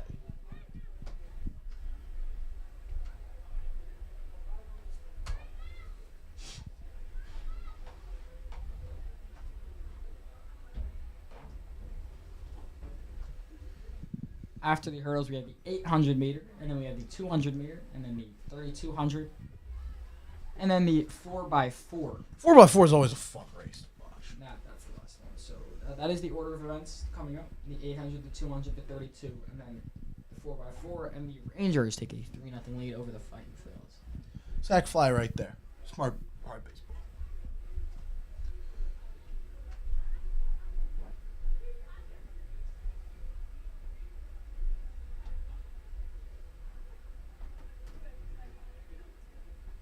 Here as the runner should be set for this final heat in the 110 meter hurdles.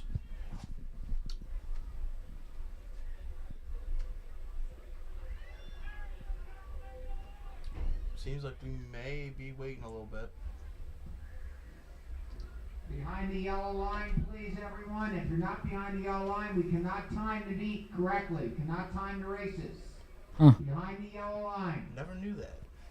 That is a new piece of information. Apparently, if you're not behind the yellow I'm line, not quite sure how that correlates to the timing. I'm pretty sure because they have to. You see that wire? I do not see a wire. There's a wire right in front of that yellow line. I believe. Oh, the that runs yellow wire. to the top, which is what I believe is supposed to go to mile split, which we can't get the live results for. But they're off here in the final heat. Should be, what'd you say, 2, 3, 4. Ooh, looks like Howard starts off coming in with a 16. Howard's right in the back. I think Sangare kind of fell there at the end. Hurdles went everywhere. My goodness. That was a rough one. You know what? You're right, guys. I finally did the announcer's jinx. There's a error by Trey Turner. Looks like we're done with There is the a 110 wild hurdles. Nathaniel Treezuni's here. Please Wild don't get Nathaniel involved, and now Treezuni. we And go oh to my the goodness, ladies and 100. gentlemen. First segment Somebody is called 200. I don't know summoned if him in the it's chat. in, possibly. Matt Hassan has came back for his big 4x4 that's coming up. We're at the 10. Anybody wanna Hassan, tell me? Let me know. we got to talk about this mullet here. Announce it to the- You don't seem committed enough to it. We were talking about Committed. it. I just got. I went to you know Luigi down near I Road? know. I went to Tony. I made sure I got Tony. I was Yeah. the guy tried coming up to me. I was like, no, I want Tony. All right. I talked to Tony. I was like, look, I let Jack Lord over here give me a mullet. I need you to clean this up for me. He told me I can. It's pretty hard. He did pretty bad, but I don't know what you mean. I'm not committed. I mean, It was the words of Brendan McNichol. I mean, Matt Hassan, I do have to give you props though for sticking with Tony. It's the only right choice. Yeah, Tony's the right choice. I haven't tried Sam yet. I'll get. He Sam, I might haven't be. He's tried a Sam prodigy. either. Tony's your guy. Tony's your guy. Brendan, your thoughts with the. my thoughts with the non-full commitment. I feel like you're not growing out enough, man. I can't control the pace. My hair grows out. I didn't cut the back at all. So give me a month. I don't know. I feel like if you were committed, you would just be like Jack Lord. Hass, It's cool. you got people asking for your predictions for the 4x4 coming up. My what? Your People are asking for your predictions. I looked at our heat. There's a good chance we could win. But That's it. this is gonna be pretty. You heard it here first. Matt Hassan predicts victory. Bulletin board material all over here. Hey, the booth. Who's Farrell? I have no idea. Cross in the 800. I have no idea, but I would. First section. It's yeah. They seem to have a great Second time. section will have a lot more girls in it. We got Jack Schreiner tuning in from home, agreeing Tony is the guy. Tony is the guy to go to Luigi's. So we have Nate Donahue here. I saw him in the 4x1. Won his heat. Nate, how do we feel about Hassan's mullet here? Second section. About Hassan's what? Mullet. Please come to It's not the final cleanest, tent but so I we can like the see idea. I think it looks good on a mullet. He's got potential. I think it's got potential. I think you can mess it up in the front a little more. Put some gel. Yeah, I feel. I'm never gelling. I'm not gelling. All right, where do you get your haircut? Second section of the hurdle. I couldn't even tell you. To the tent now. I don't really know where. Oh, actually, sometimes my mom cuts it actually. All right, yeah, I feel that the at-home cut. If you ever went to Luigi's on Eagle? I used to go as a kid, but I think I might start going there more. Who's your Yeah. go-to? Who was your go-to? I can't remember. I was the last time I went was in like 5th grade. Don't go to Jack Lord. Ever for a haircut. I think we may have a wild tree zoot. What- We have what's a going packed on? out booth coming in here. Oh my goodness. God. Tree, come back in. Thoughts on Matt Hassan's mullet? Mullet? Hey man, unpopular opinion. Mullets are not that bad. Matt Hassan looks pretty alright with a mullet. Trey, how would you look with a mullet? No comment. So what's the change of hairstyle for Trey? Oh me? I don't know. It's just the old hair got a bit too big, became kind of an inconvenience. Very high maintenance. This is a lot more low maintenance. My showers take like 10 minutes now. So yeah, I'm living life. Now we have a Morgan Elliott in the booth with it. What's good, Morgan? Nothing much. Just, watching my teammates do great. Trey, do you have questions? Is that why? Yeah. All right, Morgan. Give me your perfect backdoor barbecue burger now. We're back to food. Like a cheeseburger? Any kind of burger. What is your perfect burger? Okay, pretty well done. like medium well, and then cheese and pickles. What kind no of cheese? no ketchup. What kind of cheese? American cheese. All right, there we go. This been unanimous so far. Hey Tom, what kind of cheese do you want on your burger? I'm feeling pepper jack. Pepper jack. Pepper Jack. All right, Whoa. you heard the man. You heard him. Pepper jack. All right, favorite chip. Chip. Well done is crazy.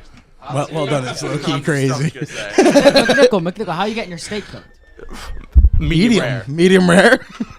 I almost want it mooing at me. Yeah, I need the best sear you got, and then just take it off. Like I don't care. I want it.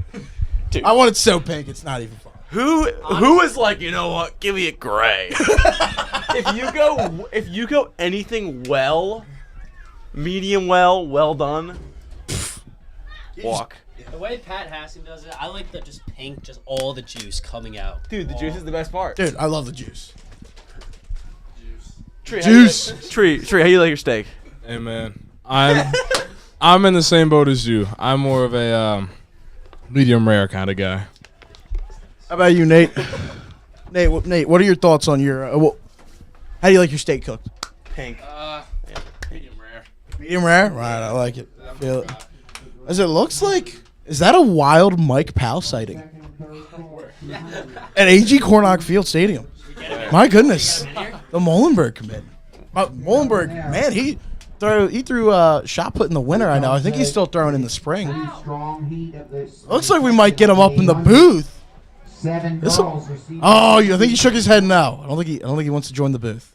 He doesn't want to join in the fun. Oh, we're not. Tommy, looks like you got some people complaining in the comments about talking about the food. Yeah, I got to be honest. I'm not too. Concerned about Yeah, not extremely Run our concerned. show how we- Yeah, We're running the meat. yeah, it is what it is, man. Without us, there is no stream. So. It is true. There would be no coverage of this if we did not decide to show up. It's also, actually, you know what? Let's talk about this. It's spring break, boys. How are we feeling about spring break? I'm a little tired right now, but I'm excited. I'm looking forward to it. Enjoying the break. What's the track team doing this spring break? What are they going to do to try to get better? Or the coach is going to ease off you guys a little bit. No, we're not gonna get eased off. But I'm actually going to Myrtle Beach.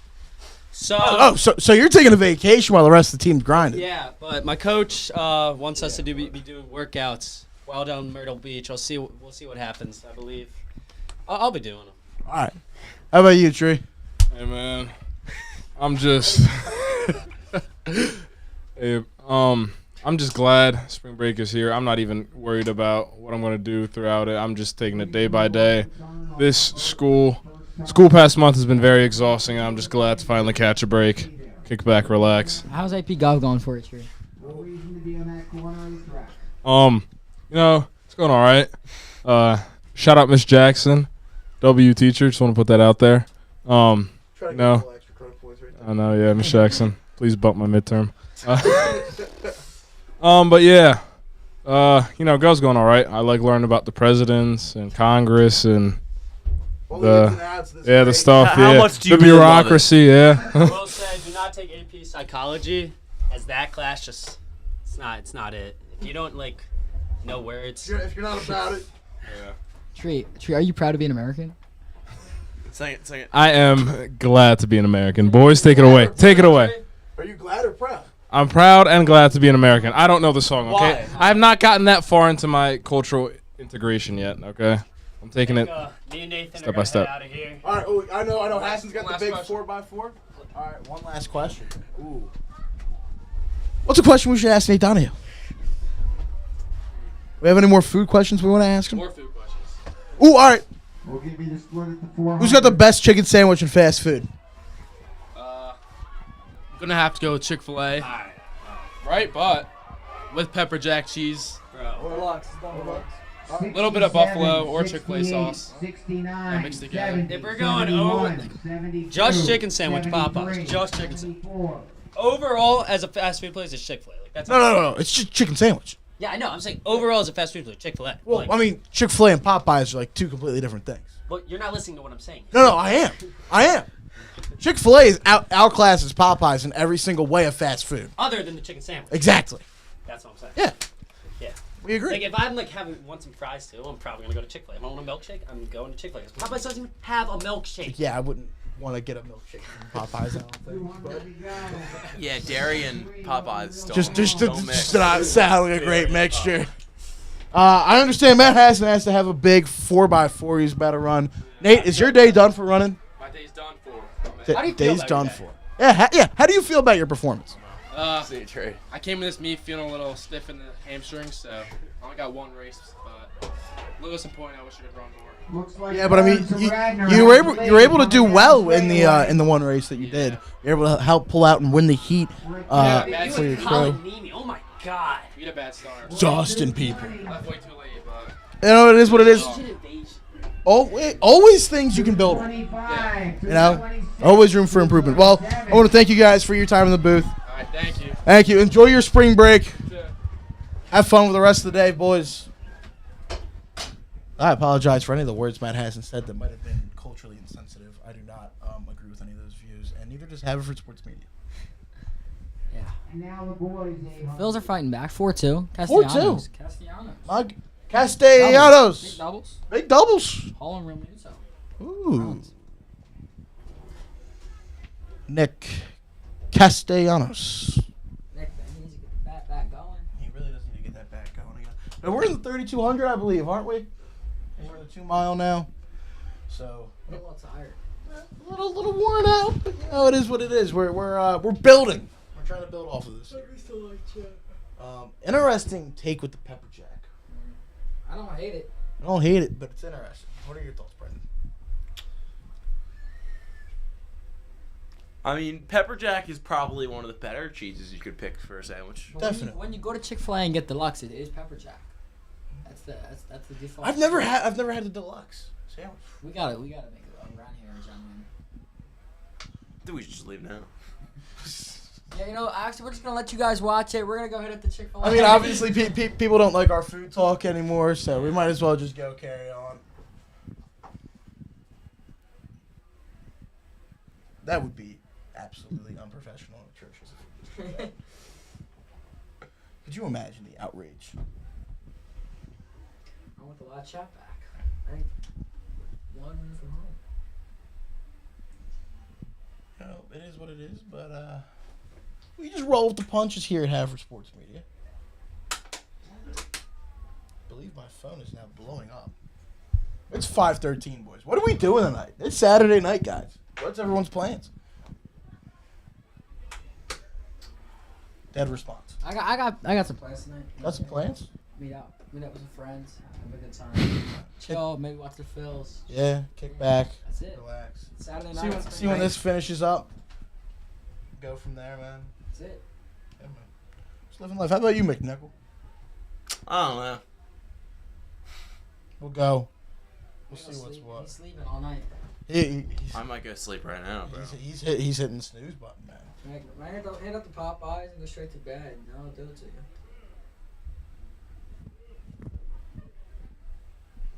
As I just missed a call. We could Uber eat some food. We probably could Uber Eats some We're food. getting distracted here, but We really are. Honestly, I'm not big on Uber Eats. no. No. Delivery fees or what? Yeah, they just do you dirty, I feel. The boys 200 reporting the starting line of 200. It's the first section of the boys 800. Let's see if we got any chicken place. Definitely do. Maybe some cheap delivery. We could get something here. Maybe. Get something cooking. Get a nice little food. Boys, There are 3 sections. how do we feel about Mexican food? Yes. I love it. I didn't realize how much of a fan I was of Mexican food. But I'm huge on it. How about you, Brendan? It's all right. Mid? It's good. I mean, does what it needs to do. True. Oh, here we go. Popeyes. No, 99-cent delivery fee. Not terrible. But all the other hidden fees they don't tell you about. Crown fried chicken. Wingers. Interesting.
We are back, ladies and gentlemen. We are about to start. I believe this is the boys 3200 here. Who's your MVP for the NBA? There's a right choice here. Yeah, there is. There's the people who like to go with Warp, and there's the people who watch basketball and True. you know who it is? Joel Hans Embiid or Nikola Jokic. And I'm pretty sure I know who just gave us a thumbs down. Some Nuggets fan out there. Probably. Or someone who just wants to hear about the baby's race and not the food and the MVP race. But It's a Saturday. It's spring break. It's 5. We've been here for 4 hours. lots of running in circles. A left turn, followed by another left turn, followed by another left turn. And sometimes a Followed few by jumps. Sometimes there's jumps. Sometimes Jumps, couple throws. lots of turns. Ready, right here. Left turn. Oh my goodness, left turn. Left turn right here. Wait. Oh my god, they all making left turns. Wait, they're One all big still old running. left turn right here. It's gonna be Look at crucial. that turn right there. Almost like a U-turn. The way he's turning, that's what's gonna win your races. It's all about the turn. The momentum you carry into the turn. You gotta be It's huge. aerodynamic. You gotta remain as aerodynamic as possible. And also, sometimes the airplane noises True. You gotta be burrowing and stuff. will help you be so much faster. It's insane. Here's big curve here. Huge curve, huge turn. Very crucial here. Every single one Oh of my them. goodness. What a turn. What a turn. Wait, guys, was that a right turn? That's No. Oh wait, left turn. it's a left turn. It's a left turn into another left turn. Oh my god, it's U-turn. a huge left turn. You don't know turns. I don't know my turns. I know my turns. Righty tighty, lefty loosey. Righty tighty, lefty loosey. Uh-oh. Loosey goosey. There's another left turn coming up, guys. Oh my goodness. Wait, so they just keep on turning left? There's no right turns. Are you serious? That's huge. That's a breakthrough. So, it's almost like... What? By the way, that was only the 800, so there was only 1, 2, 3, 4, 5, 6, 7, 8 left turns being made. Maybe even 7, depending on how you want to count it. But... 12-piece handcrafted tenders for $26.44. What do you feel about that? 12-piece tenders for $26? Handcrafted. I don't care if it's handcrafted. 12 pieces of chicken for $26?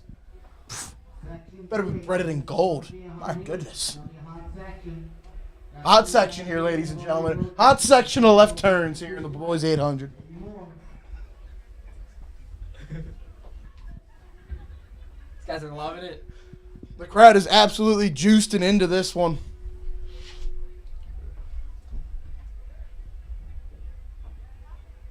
A lot of running coming up here. It's going to be interesting to see how much you pace yourself into the turns. Right, Brendan? You gotta explode through those turns, you know. There's so many aspects of the game, you know. The left turn is the most crucial part of the race. You know, you have about 6 that have to go out your race, but it's big. You know what I think is an underrated part of the left turn? What's that? The amount of noise that goes into the turn. I said the airplane noises, but it could even be like grunts. Runs. Yeah. Ah.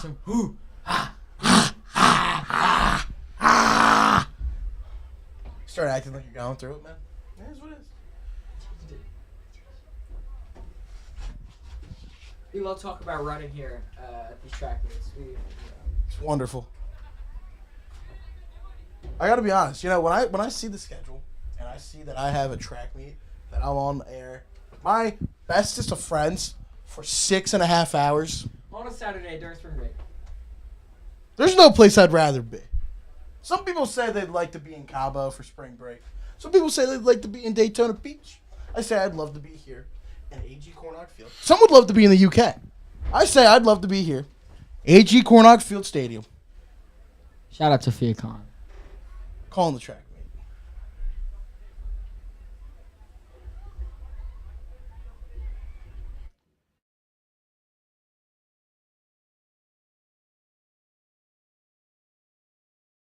Wait.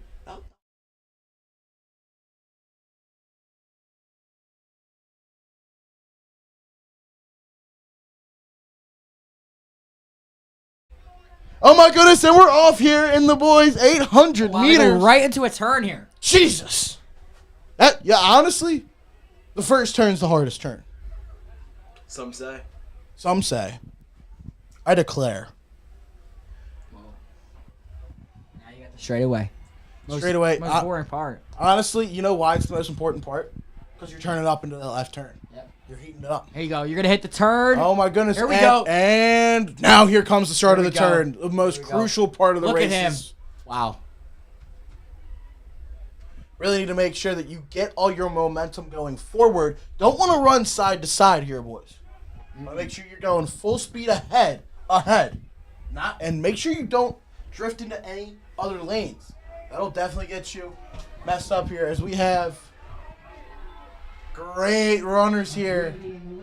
As Gabe's Willing for Haverford's in second place, as all the runners start to go to make another left turn. That is Jessica Sufumi Olugabenga in first place, followed by Gabriel's Willing.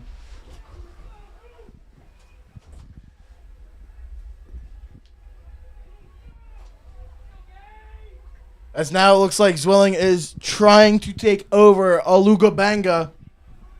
It'll be interesting to see here. He's doing it on the straightaway, so that by the time he's never mind, Alugabanga. Great job by Jesse Fumumi. Oh, never mind. Here comes Willing. He's trying to kick it up in the turn. He's trying to get up in the turn. We're about to get to the straightaway. It's the last turn, the most important turn. He's got to kick it. He's got to kick it! Oh my goodness! He's going down the lane! He's going down the straightaway! He's got to keep running! He's wondering why they're cheering! The cutoff! He's got to run! He's got to go! Alubanga's gonna have it! Alubanga wins! My goodness! Are you kidding me? Wait! No! Yeah, for a second I thought we were in a wrong event.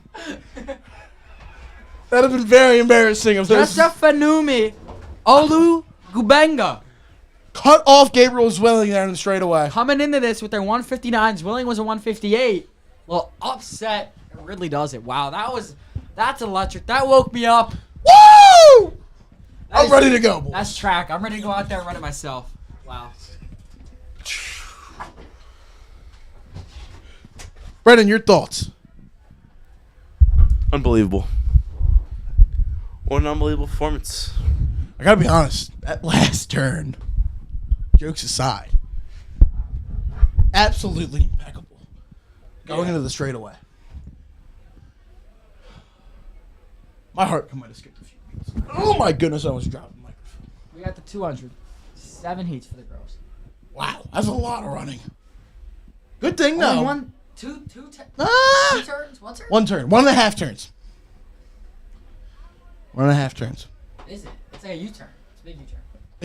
Like a big U-turn, but like not a U-turn. Because you're not. Maybe. You go left to left. Yeah. Makes right. But like a U-turn like steers you in the other. Like they're not like running to turn back around and run again. Sure. It's controversial. We'll have to figure that out. We will. Be interesting to see what makes a U-turn. Now the girls 200. There will be 7 sections of these. My goodness. And then you got the 3200 after that. First call. That 3200. takes a lot of left turns. It's a lot. It's about That there's about what was it? There's 16 left turns in the 1600. The red building. Am I mistaken there? No. Starting line. Yeah, there's 16 in the 1600. Means there's 32 left turns. Away as soon as we get organized. My goodness. Brandon, that's a lot of left turns. Oh, and you. So best many believe turns. My shoe is back caught on the Swedish fish. No! Wow. We were good for like what, an hour? Just like that. Heat 1. Upper Marion. Alejandra Perez. Amaya Brown, Chichester.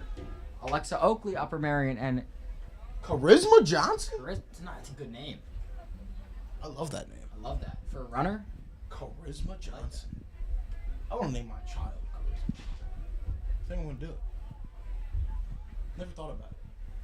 Till now. wow, that's big. I'm going to do it. And then Heat 2. You got Magnolia Brown from Strathaven. Ari Magnolia. Sugar Magnolia. Ari Great song. Childs. Oh my goodness! I think we got to let him in here. Capello. Max Capello is gonna join the booth in hour 5. Is this? Max, how are we doing today? We're doing amazing, Tommy. You got a lot of questions you got to answer, man. We got to. What question? I just got here. We are gonna pepper you with questions, Max. Fire away. Okay. First off, you're at the cookout. You got the grill going on. Burger or dog? Which one are you taking? Dog. Whoa! Get out of the booth. That's crazy. Leave. That's crazy. No, it's burger. You are the one person You're the only person all who knows day. that. How There are long like have 20 we been There here? are like 20 people in here. How long have we been 3 here? hours, 4 hours. How long have we been? I think we have been here for 4.5 hours. We have been here. I have been here for 5 hours. You were the first person that has said hot dog. Disgrace. Bye-bye. Disgrace. Walk home. See ya, Mike. See ya, Gone. Mike. Gone. Okay, even though you're one of the people who, I don't know, likes hot dogs instead of burgers, what's your ideal burger? First off, what cheese are you putting on the burger? American. All right. At least this dude's got some class. After that, ideal burger. Put some lettuce, Shredding? leaf, Okay. tomato, Okay. Sun dried? Fresh? fresh. All right. Give me some ketchup. All right. He's doubling up. Yeah. All right. Any mustard? I'm not a big mustard type guy. What about pickles? Depends on the day. Depends on the day. All right. What kind of pickle you putting on it, Timmy? You talking dill? You talking sweet and sour? Well, hey, the cut is the chip. I'm a sweet pickle guy. Sweet pickle. I'm just like a dill. We only got 2 girls here. I'm just a dill here. Oh, we only got 2 in the 200? Oh my goodness, they're coming around the bend. It's gonna be one for the storybooks here. They're off the turd. Oh, it's Upper Marion, lane 2. And is that Alejandro Chichester? Perez. Is that Chichester right there? It's Perez and Amaya Brown. And that'll conclude that heat of the 200. Phils are fighting back 4-3. 4-3. Phils are fighting.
And we are back, ladies and gentlemen, real quick. We were just vibing out to a little bit of Sugar Magnolia by the Grateful Dead here. Again, guys, it's a beautiful Saturday. Remember the rain was supposed to come at 5? You remember when they said that? Everyone remember when they said that? I do. Now look, it's almost 6 o'clock. No rain. I've been here since 12:45. My goodness, it's been a day, but you know what? After this long, hard day, actually, after this long, hard day, all these people are going to go to their great homes. Going to be able to get some good sleep, some good rest, and enjoy their spring break. Well, in case you weren't feeling great about the home you're about to go home to, or the home that you're in right now, those 25 wonderful people watching us, then you should look at Wagner Real Estate. If you're looking for a new house, Wagner Real Estate will help find the right home for you and your family. The real estate professionals at Wagner are Havertown locals who have passed down the real estate savvy through 4 generations. Connor, Brendan, Max. 4 generations is such a long time. Isn't it? That's So long. That's like, if I do my mathematics, 1800s. Might be wrong on that. I think you're really wrong on that, but yeah, sure. He's really wrong. You're really wrong there. 1860. A long time. A long time. You know how long? 4 generations. It's you, your dad, your grandfather, Okay, so like then your great-grandfather. Early 1900s. Not even.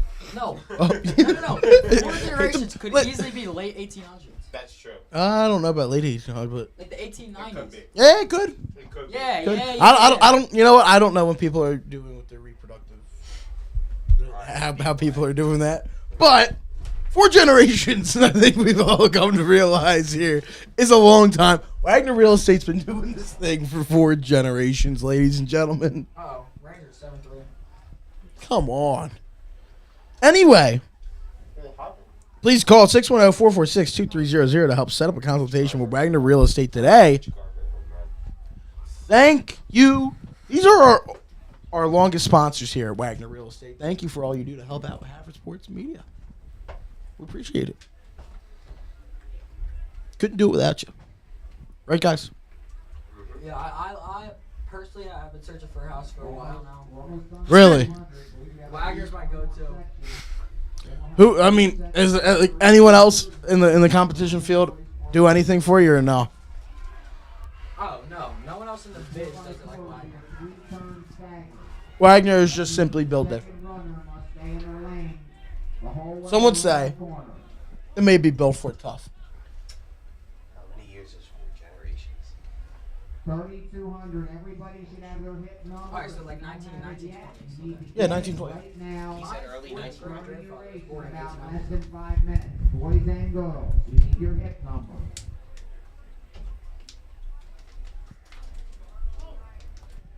Oh, well, we're about to get ready for the 3,200.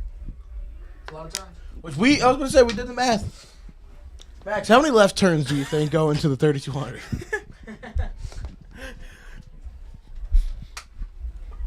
Take a guess. Hold on.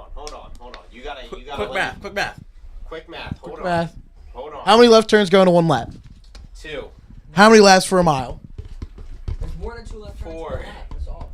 What? 8. It's 4 left turns. It's 4 left turns for... For a lap, dog. Turn One left. U-turn is 2 Turn laps. left.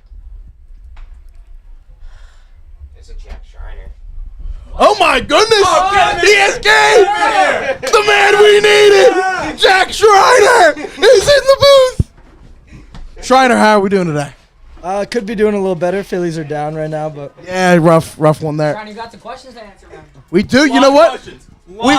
We knew you were tuning in. We were getting some chirps in the group chat. You got the cookout. First thing, before the cookout. Tony's your guy. oh, of course, Okay. of course. Luigi's on Eagle Road. That's the place to get your haircut. Not sponsored. Not sponsored. No free shout outs, but Luigi's is tough. All right, you're at the cookout. Hot dog or a burger? Burger. Thank you. This freak said hot dog. Weirdo. All odd. There's odd a one. reason the hot dogs are always the ones that are left. Yeah, there is. And I'm grateful for it. He just Leave. loves. Walk out of the booth, Max. He just loves shoving groceries in his mouth. Anyway, Shriner, here's we have this wonderful race going on. Thoughts? Okay. What cheese you put on your burger? I'm not picky. I could go American. I could go cheddar. Okay. And that's pretty much about it. American and cheddar? I agree with that. I can see that. Ideal toppings on the burger. I'm a pretty basic guy. Bacon, lettuce. No tomato? No tomato. I do not. Shredded or leaf? Leaf. I'm not a picky guy, but normally leaf. All right. Liking this. Now, my question: have you ever had salsa on your burger? I have not. All right. I would advise. Would you try it? Do you actively do this, Two Hill?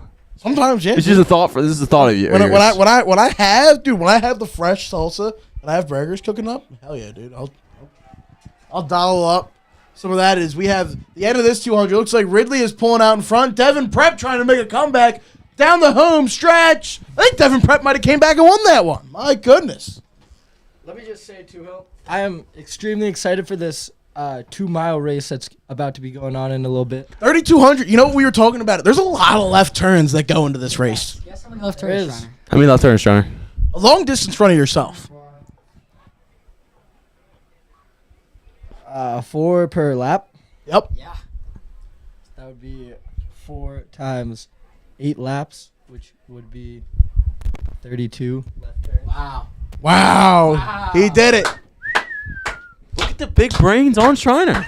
Look at the brains on that guy. Yeah, Shriner, 32 left turns. What, as being one that does run long distance, what goes into mentally and physically preparing for these races? A lot of David Goggins. How much David Goggins though? Quantify it for Sometimes me. you just gotta know you have to carry the boats and the logs. They don't know me, son. That's kind of the slogan you have to go by. Because some of those races, they'll mentally test you, and you just gotta be strong. Especially the days where you're hurt. Who's your dark horse for the 2 mile? Well, I think I'm excited to watch Pat Lawson out there. He's a dog. He is a fantastic distance runner in the mile, the 2 mile, the 800. He's just that guy. We do have some unfortunate news, though, gentlemen. I gotta be checking out here. No. It was a great couple hours up here in the booth. By a couple, you mean like 3, 2, Yeah. 3.5. 3.5 hours. Oh. Time's delusional up here. I'm not sure. We're delirious at this point. Go get some fresh air. Frolic Frolic air, for us out there. frolic. I'll be cheering loud. Maybe tune in. Yeah, I'll tune in. Probably comment in the live chat. If there is one anymore. But if you guys listen at home, we hope you're liking the broadcast so far. A lot of running and Lots of food talk. Lots of left turns. Lots of left turns. A whole Jeff lot of Schreiner's left here, turns. so I'm not really needed anymore. So appreciate you boys for having me on and roll forwards. Connor, thank you for joining us in the booth here. You also have Max Capello here, but I mean, Shriner's really the tell-all be-all. Someone's not happy that Connor Salveson is leaving. They decided to put a thumbs down. Sad occurrence I here. don't blame him. Yeah, you know what? It is sad, but you know what? It's all right. We got Shriner to stick around here and Max too to add some delirious comments, considering he thinks that hot dogs are better than burgers. I'm just here to make you guys mad. So you're a cloud chaser, Max. Sure. You're basically Stephen A. Smith just firing off ridiculous hot takes that don't really matter. Stephen A. Smith likes the Eagles and hates the Cowboys, so I'm okay with that. That is his only good bit, so sure. As by the way, speaking of the Cowboys, we have a Cowboys fan up here. Oh, Jack on the spot. Jack Shriner. How do we feel about Ezekiel Elliott? Are the rumors true that he signed with the I don't want Eagles? him here. Or was that an April That was Fool's an April joke? Fool's joke. And let's just preface this, boys, ladies and gentlemen. Shriner sent me like a post earlier today, and he was like fully convinced that Lincoln Riley got like suspended for recruiting violations, like indefinitely. I goodness. I think it was like, wait, that I might have been forgot a the shit. date. I forgot the date. Unfortunately. My goodness. We need Shriner back in the booth for baseball. Isn't he incoming? Jack Schreiner will be getting he will come back into the booth, be calling a sport. He will be calling baseball. That is correct. When's the game? Why haven't you already been calling it? Well, A, one game got rained out, and B, the last one, he had a track meet he had to run at. Because, believe it or not, we do have athletes here at Haverford Sports Media. Haverford Sports Media. That's people who play sports. We have a great bend here. It looks like Upper Marion will beat out Chester there. What a great run. And it seems the clouds are rolling in here, Tommy. Oh, no. Here comes the rain. Uh-oh. Creedence Clearwater Revival, CCR once said, I want to know. Have you ever seen the rain, Tommy? Coming down. I actually got I'm wearing my contacts now, so I might actually be able to see the rain. My goodness. As Creedence said, I might for the first time see the rain. This will be crazy. And as DMX once said, we're polarizing. Besides the spectrum here, but only I can stop the rain. Ooh. So, Yes. we'll see. Can't you tell we've been here for a long time, Shriner? A little bit. we're getting a little delirious here. That is big though. Lights seem to almost kind of be turning on here at AG Cornock Field. In the back. The 200 event that's going on right now. It's definitely a tough race. Definitely. It's one of those ones where you gotta. It's not the 100, but it's not one of the longer sprints like the 400, or some of these guys do the 300-meter hurdles. 300-meter hurdles is very challenging. That is those hurdles, they are pretty high. I'll tell you what, Allen and Lena Weaver for the girls, both hurdles events that they ran in, neck and neck, man. Those two are going to be going at it for the rest of the season, I'm assuming, correct? Here's it looks like we had Colin Nemi in the 200, just barely gets beaten out. And it is a beautiful day for a track meet. I know there's storms coming in now, or maybe a little later, but There was rain earlier. great conditions for the most part, though. Yeah, beautiful day. About 70 degrees. Couldn't ask for anything better. And then, besides that, what other Shriner. Look at this. We're going to go back to the food. Favorite chip?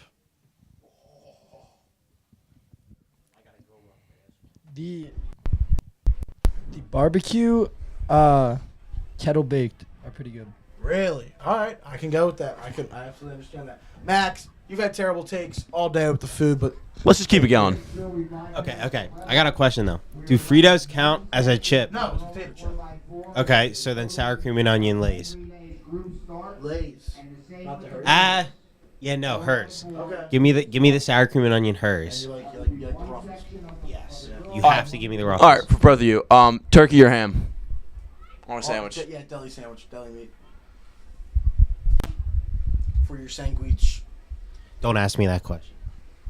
Well, it's asked, so you gotta answer. I don't have an answer. That's even worse. That. You're Who let this indecisive. guy get a mic? No, give me the mic. Sean, what's your opinion? I am a picky eater, Brendan. I'm a turkey. I turkey eat fan. almost no foods. Love to hear it. Ham is mid. Well, Turkey's way over ham. Like I said, honey ham. You gotta look at and understand a little bit. But I like turkey too. Turkey and cheese, dude. Love me a turkey and cheese. Check in now at the clerking area near the tent. We are getting towards the end of the 200s here as we have a dogfight between Chester and Roman. Chester trying to catch up. I think Roman hangs on to the lead there. And let me just say, Tommy, this week, way better conditions than last weekend. There was a meet, a bunch of relays, and definitely a lot of rain in that one. Conditions were not good. So happy to see this. Yeah, I was about to say. I think I heard some people took Ubers home to hide away from the rain. Maybe. Yeah, those were just from some sources. And that's really it. Besides that, I think that may be it for the 200s here as the clouds start to get a little darker. The believe we're about to start up the 3,200. Do you have 110-meter hurdles boys results per chance? That's the other side, sir.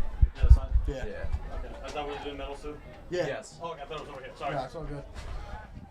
I think that was.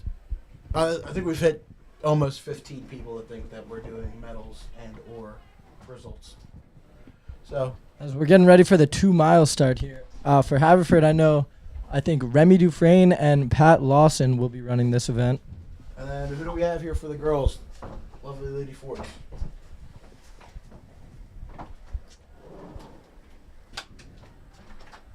I'm not quite sure of that. Rough angle here in the booth. All boys see it well. 4x4 and girls 4x4 team. This is definitely going to be a packed race, and it being such a long event, it'll be interesting to see the start and everyone fighting for position. You always want to try to get into that first lane. Am I right, Shriner? Yes, that is the place to be, as it's the shortest distance around the track. Be interesting to see. Looks like the official is talking to all the runners, making sure we understand the rules of the track. We'll give you slips for boys and girls if possible. Here we go. And the runners are set. And they're off. And being such a long race, you do want to get out still to a fast start to see Pat Lawson waste no time getting out to that start, because a good start can set you up for the rest of the race. Definitely can. It'll be interesting though to see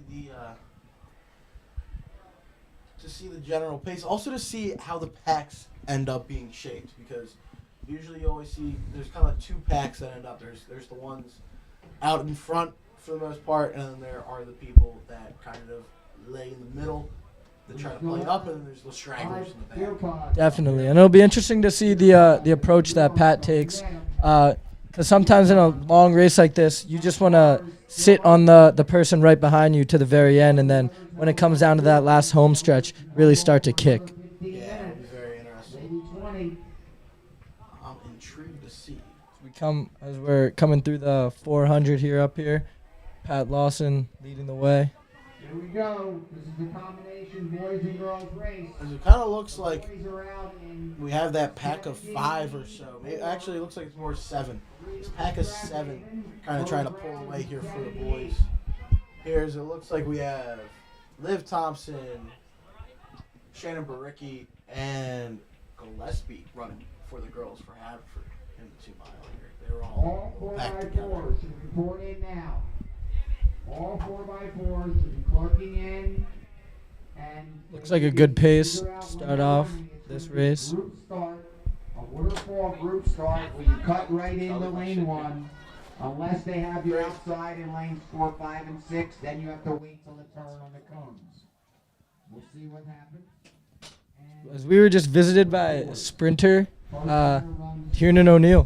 Yeah, he's better to run that big 4x4. Yep, he's coming off a big winter season, running in the distance medley relay at Nationals, New Balance Nationals.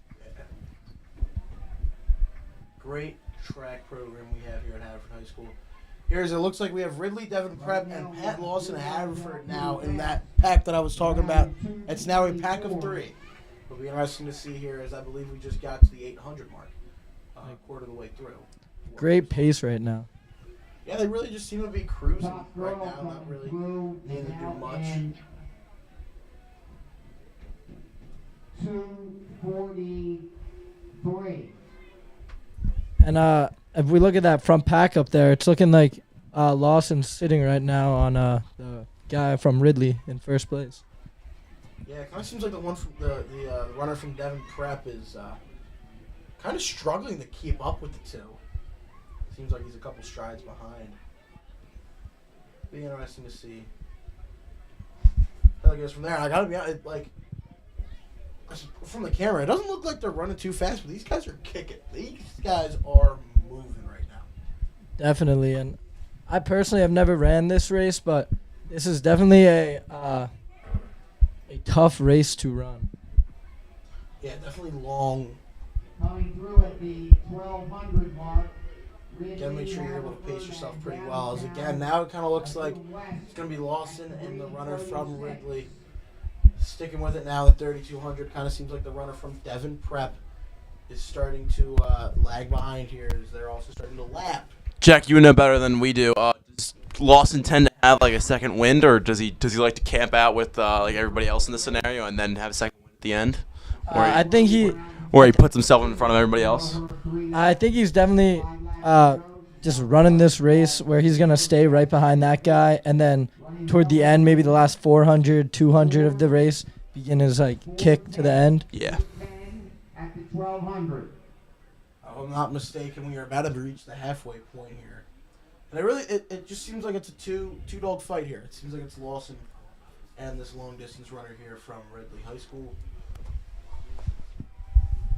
It'll be interesting to see how they keep on going now. Hit the halfway point.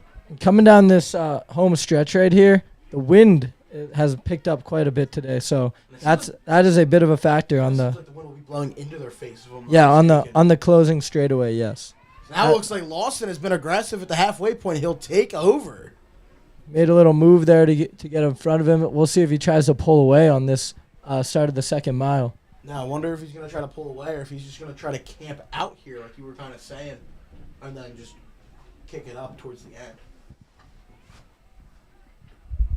It'd be interesting to be in the mind of a long distance runner. So this is split at the mile for the boys. In this case. Lawson definitely looks like he has been picking it up on the start of this second mile. Yeah, almost like Brendan kind of talked about. Maybe there's that second wind. Maybe he's just trying to do the kick up now so that he can just kind of coast towards the end. Coming up on the mile, the time is going to be about 5:39. 5:39 for Brown at the mile. Here come the boys. They're coming up. Here's now we only have 3 more laps to go in this 3,200. I believe 3 laps to go. And Ridley is sticking right on the hip of Pat Lawson right now. You think maybe the Ridley runner will try to make a pass in this next lap? Kind of seems like he's trying to be a little more aggressive now. It'll be interesting to see what he does here.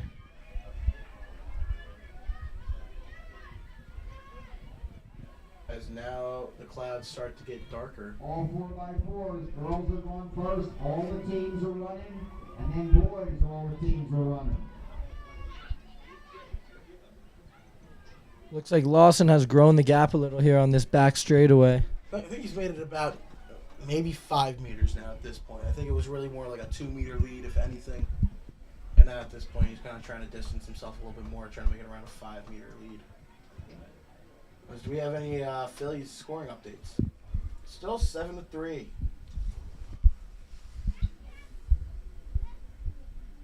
Brown coming up with 3 to go. We were talking about this a little bit earlier here as Lawson's about to get towards the last half mile here. What are your thoughts on the pitch clock?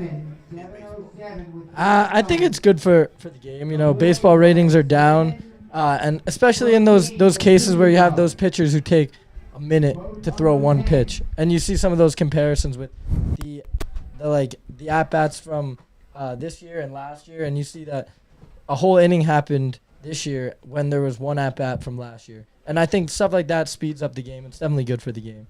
Yeah, it'll definitely work out. Do you think there's any flaws that come from his pitching?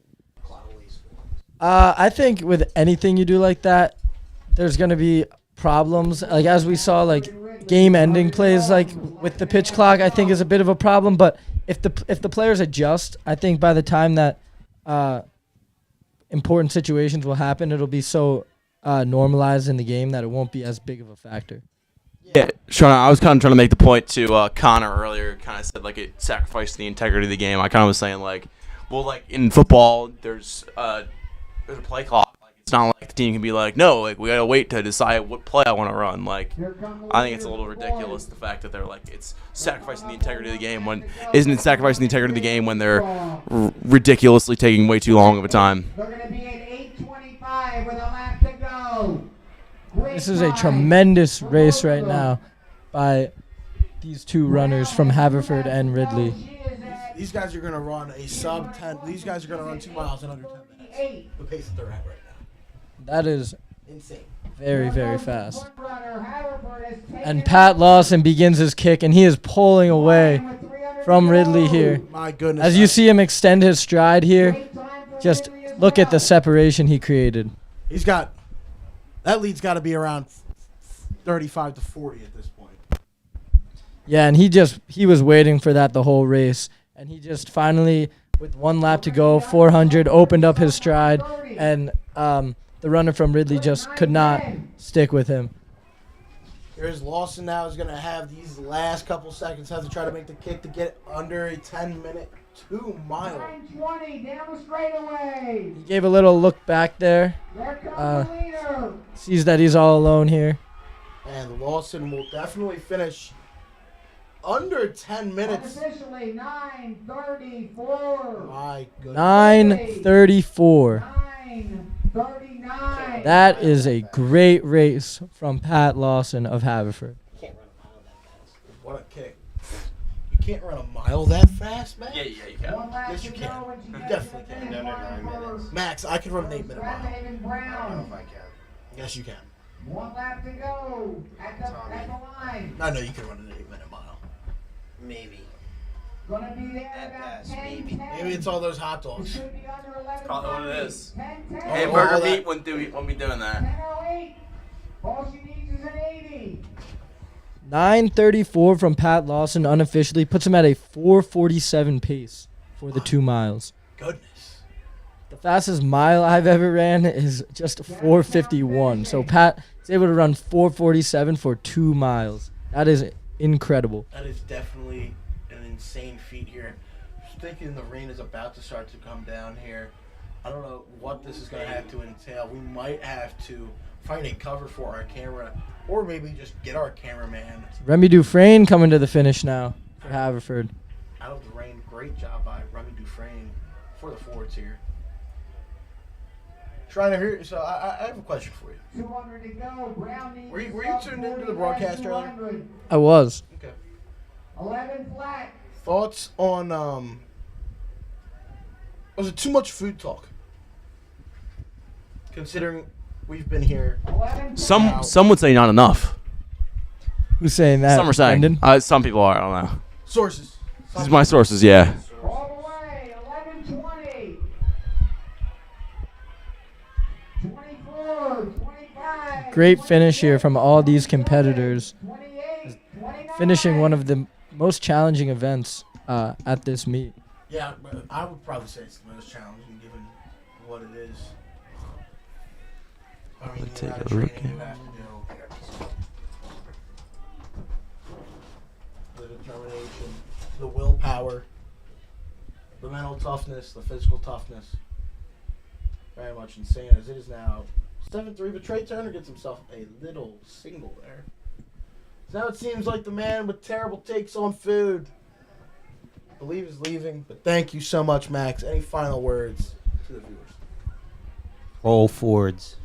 We haven't changed the price. Because now we are finally settled down here. Chick-fil-A, $5. Oh my goodness, they finally made Chick-fil-A sandwiches $5 pre-inflation. Dollar Dog Day. I don't know what to say. And pretzels, 2 for $1. 2 pretzels for That's $1. Pretzels for $1. $1 pretzels. My goodness, I don't know what we're going to be able to do with ourselves. What will we ever do? I don't know. You know, maybe if you just stick around till the end of the meet, you just eat all the other food for free. Maybe. It's just my thought. People are Happy wanting to con. get those dollar dogs. Andre over there. Look at this run to the dollar dogs. Seems to be many people flocking over for the dollar dogs. But you know what? When the fighting Phils were not the best, Dollar Dog Night usually brought a lot of people out. Guess not a lot of people were going to the snack shack. They said dollar dogs. I said, "Oh." Definitely is. That is a steal. Whenever there's a hot dog for $1. Dog for $1. Do you think you could do 9 hot dogs in 9 innings of baseball? Yes. That seems like a very daunting task. I think it's Maybe very on an doable. empty stomach. I wonder if I could do it. We should do it. We should try it out. I think we should.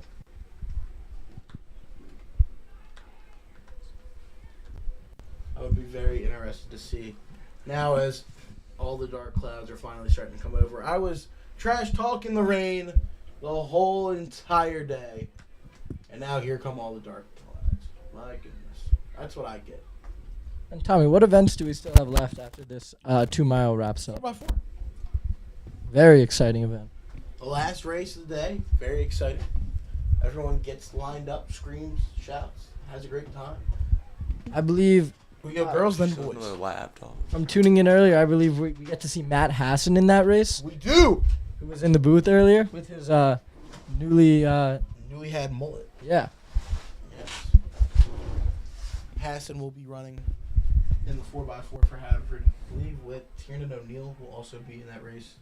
I believe Kalanimi maybe. Hassan also had a bold prediction. He says he thinks he can win his heat. How do you feel about that? I think they can do it. Really? All right. I see the sprinters working hard every day at practice, Gotta believe. putting in the work. My goodness, we absolutely trashed this booth. What's with the teddy bear? He's not a teddy bear. His name is Tyrone, and he's actually a pig. Tyrone. And ladies and gentlemen, now you get a little bit of the ins and outs of Haverford Sports Media. We have to take our own. This whole entire winter season, we had to move our own equipment, all this tech that we have in this booth, to and fro the stadium. A lot of work, but that always meant early day, or getting there early, leaving late. Coming to the high school at late hours. Thank you to the maintenance staffs for letting us in most of the time. But one of the stats guys, Ryan Benacasa, put $1 in to the claw machines at the stadium. First try, picked up our boy Tyrone. He named him, and he's been here ever since. Tyrone's actually been to a state playoff game, district championship game. This, boys volleyball. He's seen quite a lot. He has seen a lot in his short existence. He's seen Flyers Cup. He's seen a lot, man. Lots going on here. As we are about to get into our 5th hour of coverage. Woo!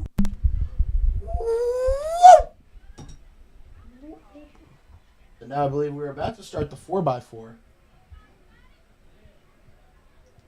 Hopefully the rain will hold off for another, what do you say, McNichol? We want 40 minutes? 30, 45? Another 45 minutes? I don't know. I Sound think here? it's common.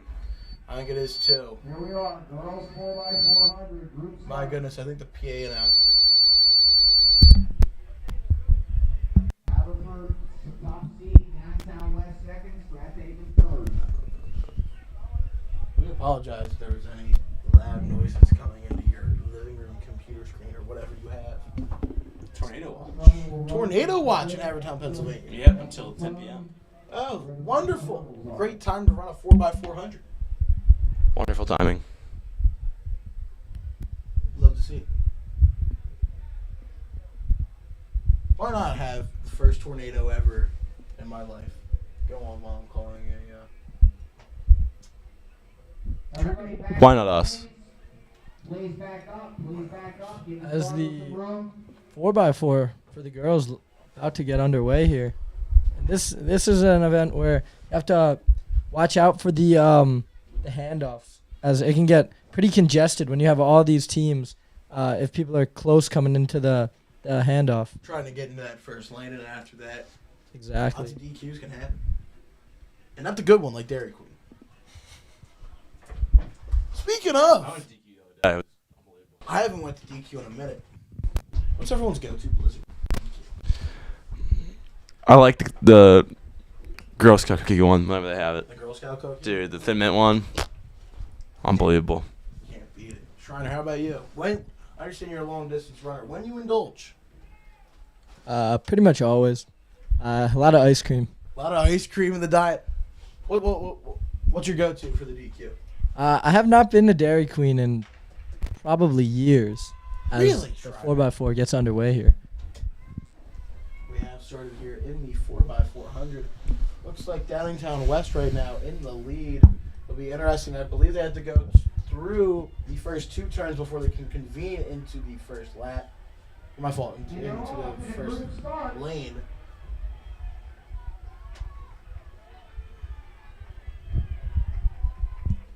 As they are cooking right now here in the first leg.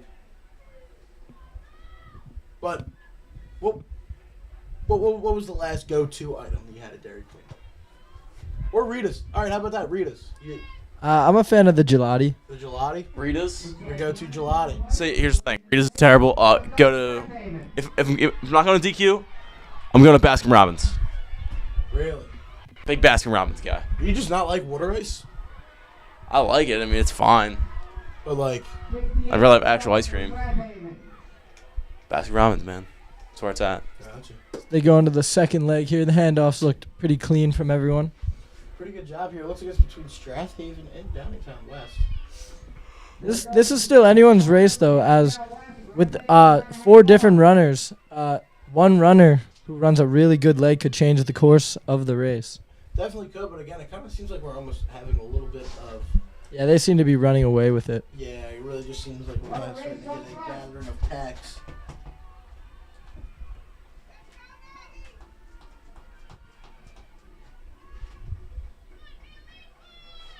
One and two, very close. Down the straightaway. We're getting Here's to it. the Looks third like leg. Downingtown West is there, but it looks like Strathaven is trying to come up. And a great closing 100 here.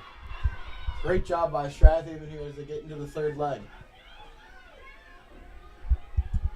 Downingtown West and Strathaven, neck and neck.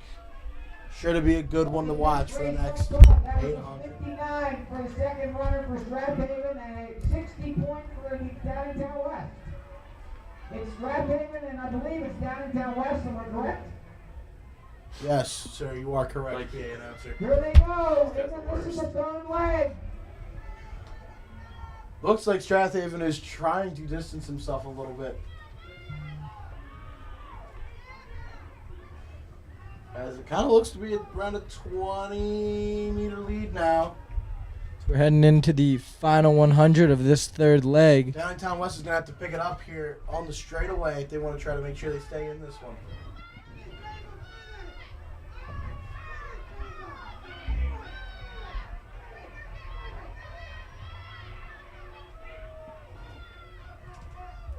A sizable lead for Strathaven going into this last leg. But here comes Downingtown West in a roar trying to fight back. We'll see. I think she's going to try to take it bit by bit here. She might try to get it in the whole entire first 2 Wow. turns. That's exactly what she does. She's turning up. Look at these long strides she's got going on. Now, question is she going to burn out by the time she gets to the straightaway? What a race as the distance just keeps growing between Downingtown West runner and the Strathaven runner. The only fear that you could probably have here if you are part of this Downingtown West 4x400 watching the last leg is a burnout possibility, but it really doesn't seem like that's going to happen here as she turns down the straightaway. And here comes Haverford in third. Kicking. Downingtown West will win this one. And Downingtown West was trailing going into that final leg. They had a great 400 run from their anchor. Kind of what you talked about a little bit, Schreiner. One runner could change the whole entire outlook of this race. Seems like the rain may be falling down a little bit. Hopefully our cameraman Chris Toohey is okay up there. I think he had his own umbrella that he brought up. I don't know for certain though. He's out there for 4 hours.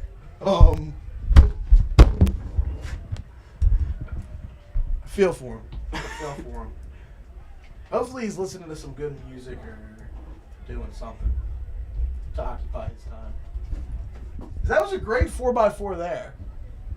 Definitely. Great race all the way to the end. Not much else you could ask for.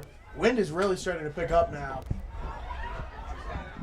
Understanding why they're probably having the tornado warning. My goodness. The rain is starting to come down. Final race of the day. The rain almost held off. Boys 4x4. Kind of sounds like this will be the final race of the day. We'll see Of how. course, the rain comes to get us as soon as we're gonna have to pack up and walk this all the way back to the high school. We'll have to see how these athletes perform in the rain here. Are we there? You just leave it there. Great. I'll leave now. Might have to. Do we have the? Can you bring the cart in? Can we just leave it in here? Well, I want the cart to bring in. Bring in the cart. The cart doesn't get so much. We'll go from there. The boys lining up here.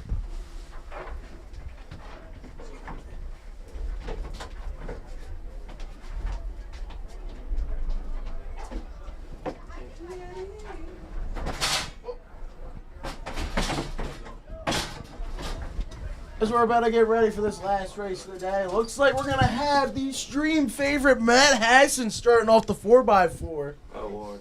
Will that mullet make him fly, Tommy? I wonder. It might make him a little bit more aerodynamic. We'll have to see. Let's just hope nobody slips with the track getting a little wet. Yeah, you got to make sure, especially with the kind of material this track is. Definitely get a little slippery.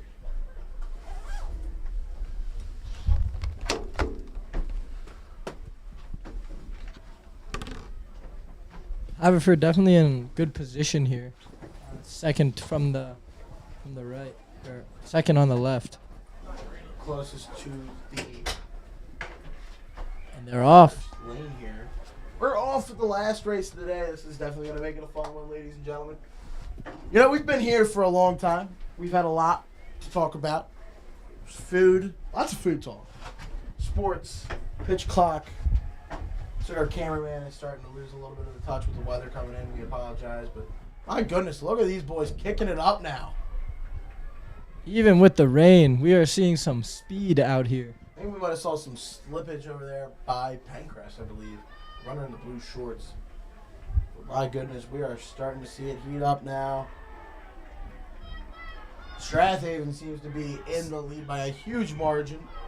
Definitely a sizable lead from this first leg from Strathaven. I don't know where Matt Hassan is. There he is in the 4x4. Starting to seem to slow down a little bit. I don't know, maybe you ate too much Bocelli. You might be cramping up a little bit. Just a bit. Oh, that should have been a lane. That could be a lane violation on Academy Park right there. Interfered with a handoff, possibly. As the rain starts to fall. The lead for Strathaven has shrunk quite a bit. So Academy Park now. Closing in on it. And then the other one, I believe that could be either Marple Newtown or the Haverford School. Still have a lot of race to go with 2 400s left. Here's we have it kick up.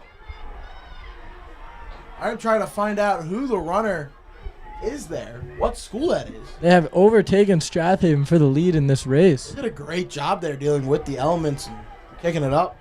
Rain's starting to fall a little bit harder here as we get into the third leg of the 4x400 here. The last race at the Haverford Invitational in now rainy Havertown, Pennsylvania here at A.G. Cornock Field.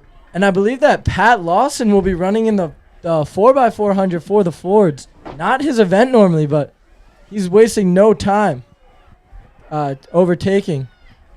My goodness, Pat Lawson trying to He can do it all, ladies and gentlemen. kick up.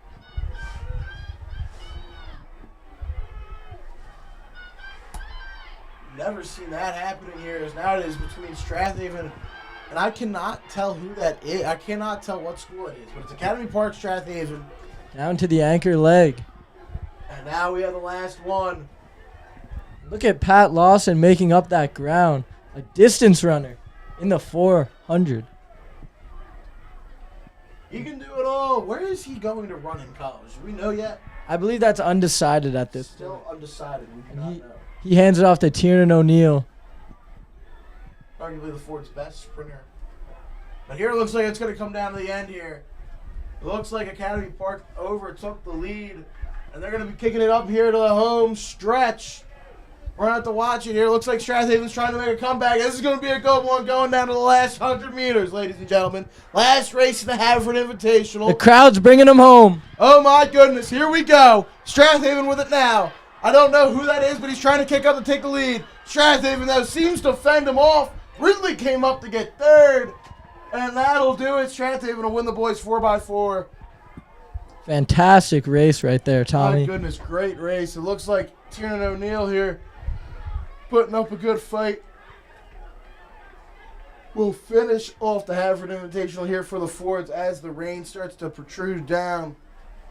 Well, guys, rain's starting up. We've been here for a long time. That's really it. We talked about a lot. We had Jack Schreiner join us for the last hour. How many people have we had on? Oh, wow. 10, 15? I think so, Brendan. How many? Tree had multiple appearances. Yeah. Connor. Hassan had Max. multiple appearances. Who did? Hassan had multiple Hassan had appearances. multiple appearances. Schreiner. Myself. You. I think we're up there. 10, 15. Nate Donahue showed up.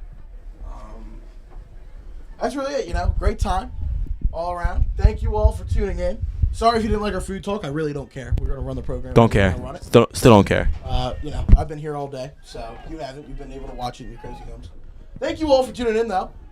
For Haverford Sports Media, I'm Tommy Tuho, Jack Schreiner, Brendan McNichol. We had Connor Salveson, and we also had Max Capello. That'll be it for today. Thank you so much. Roll Forts.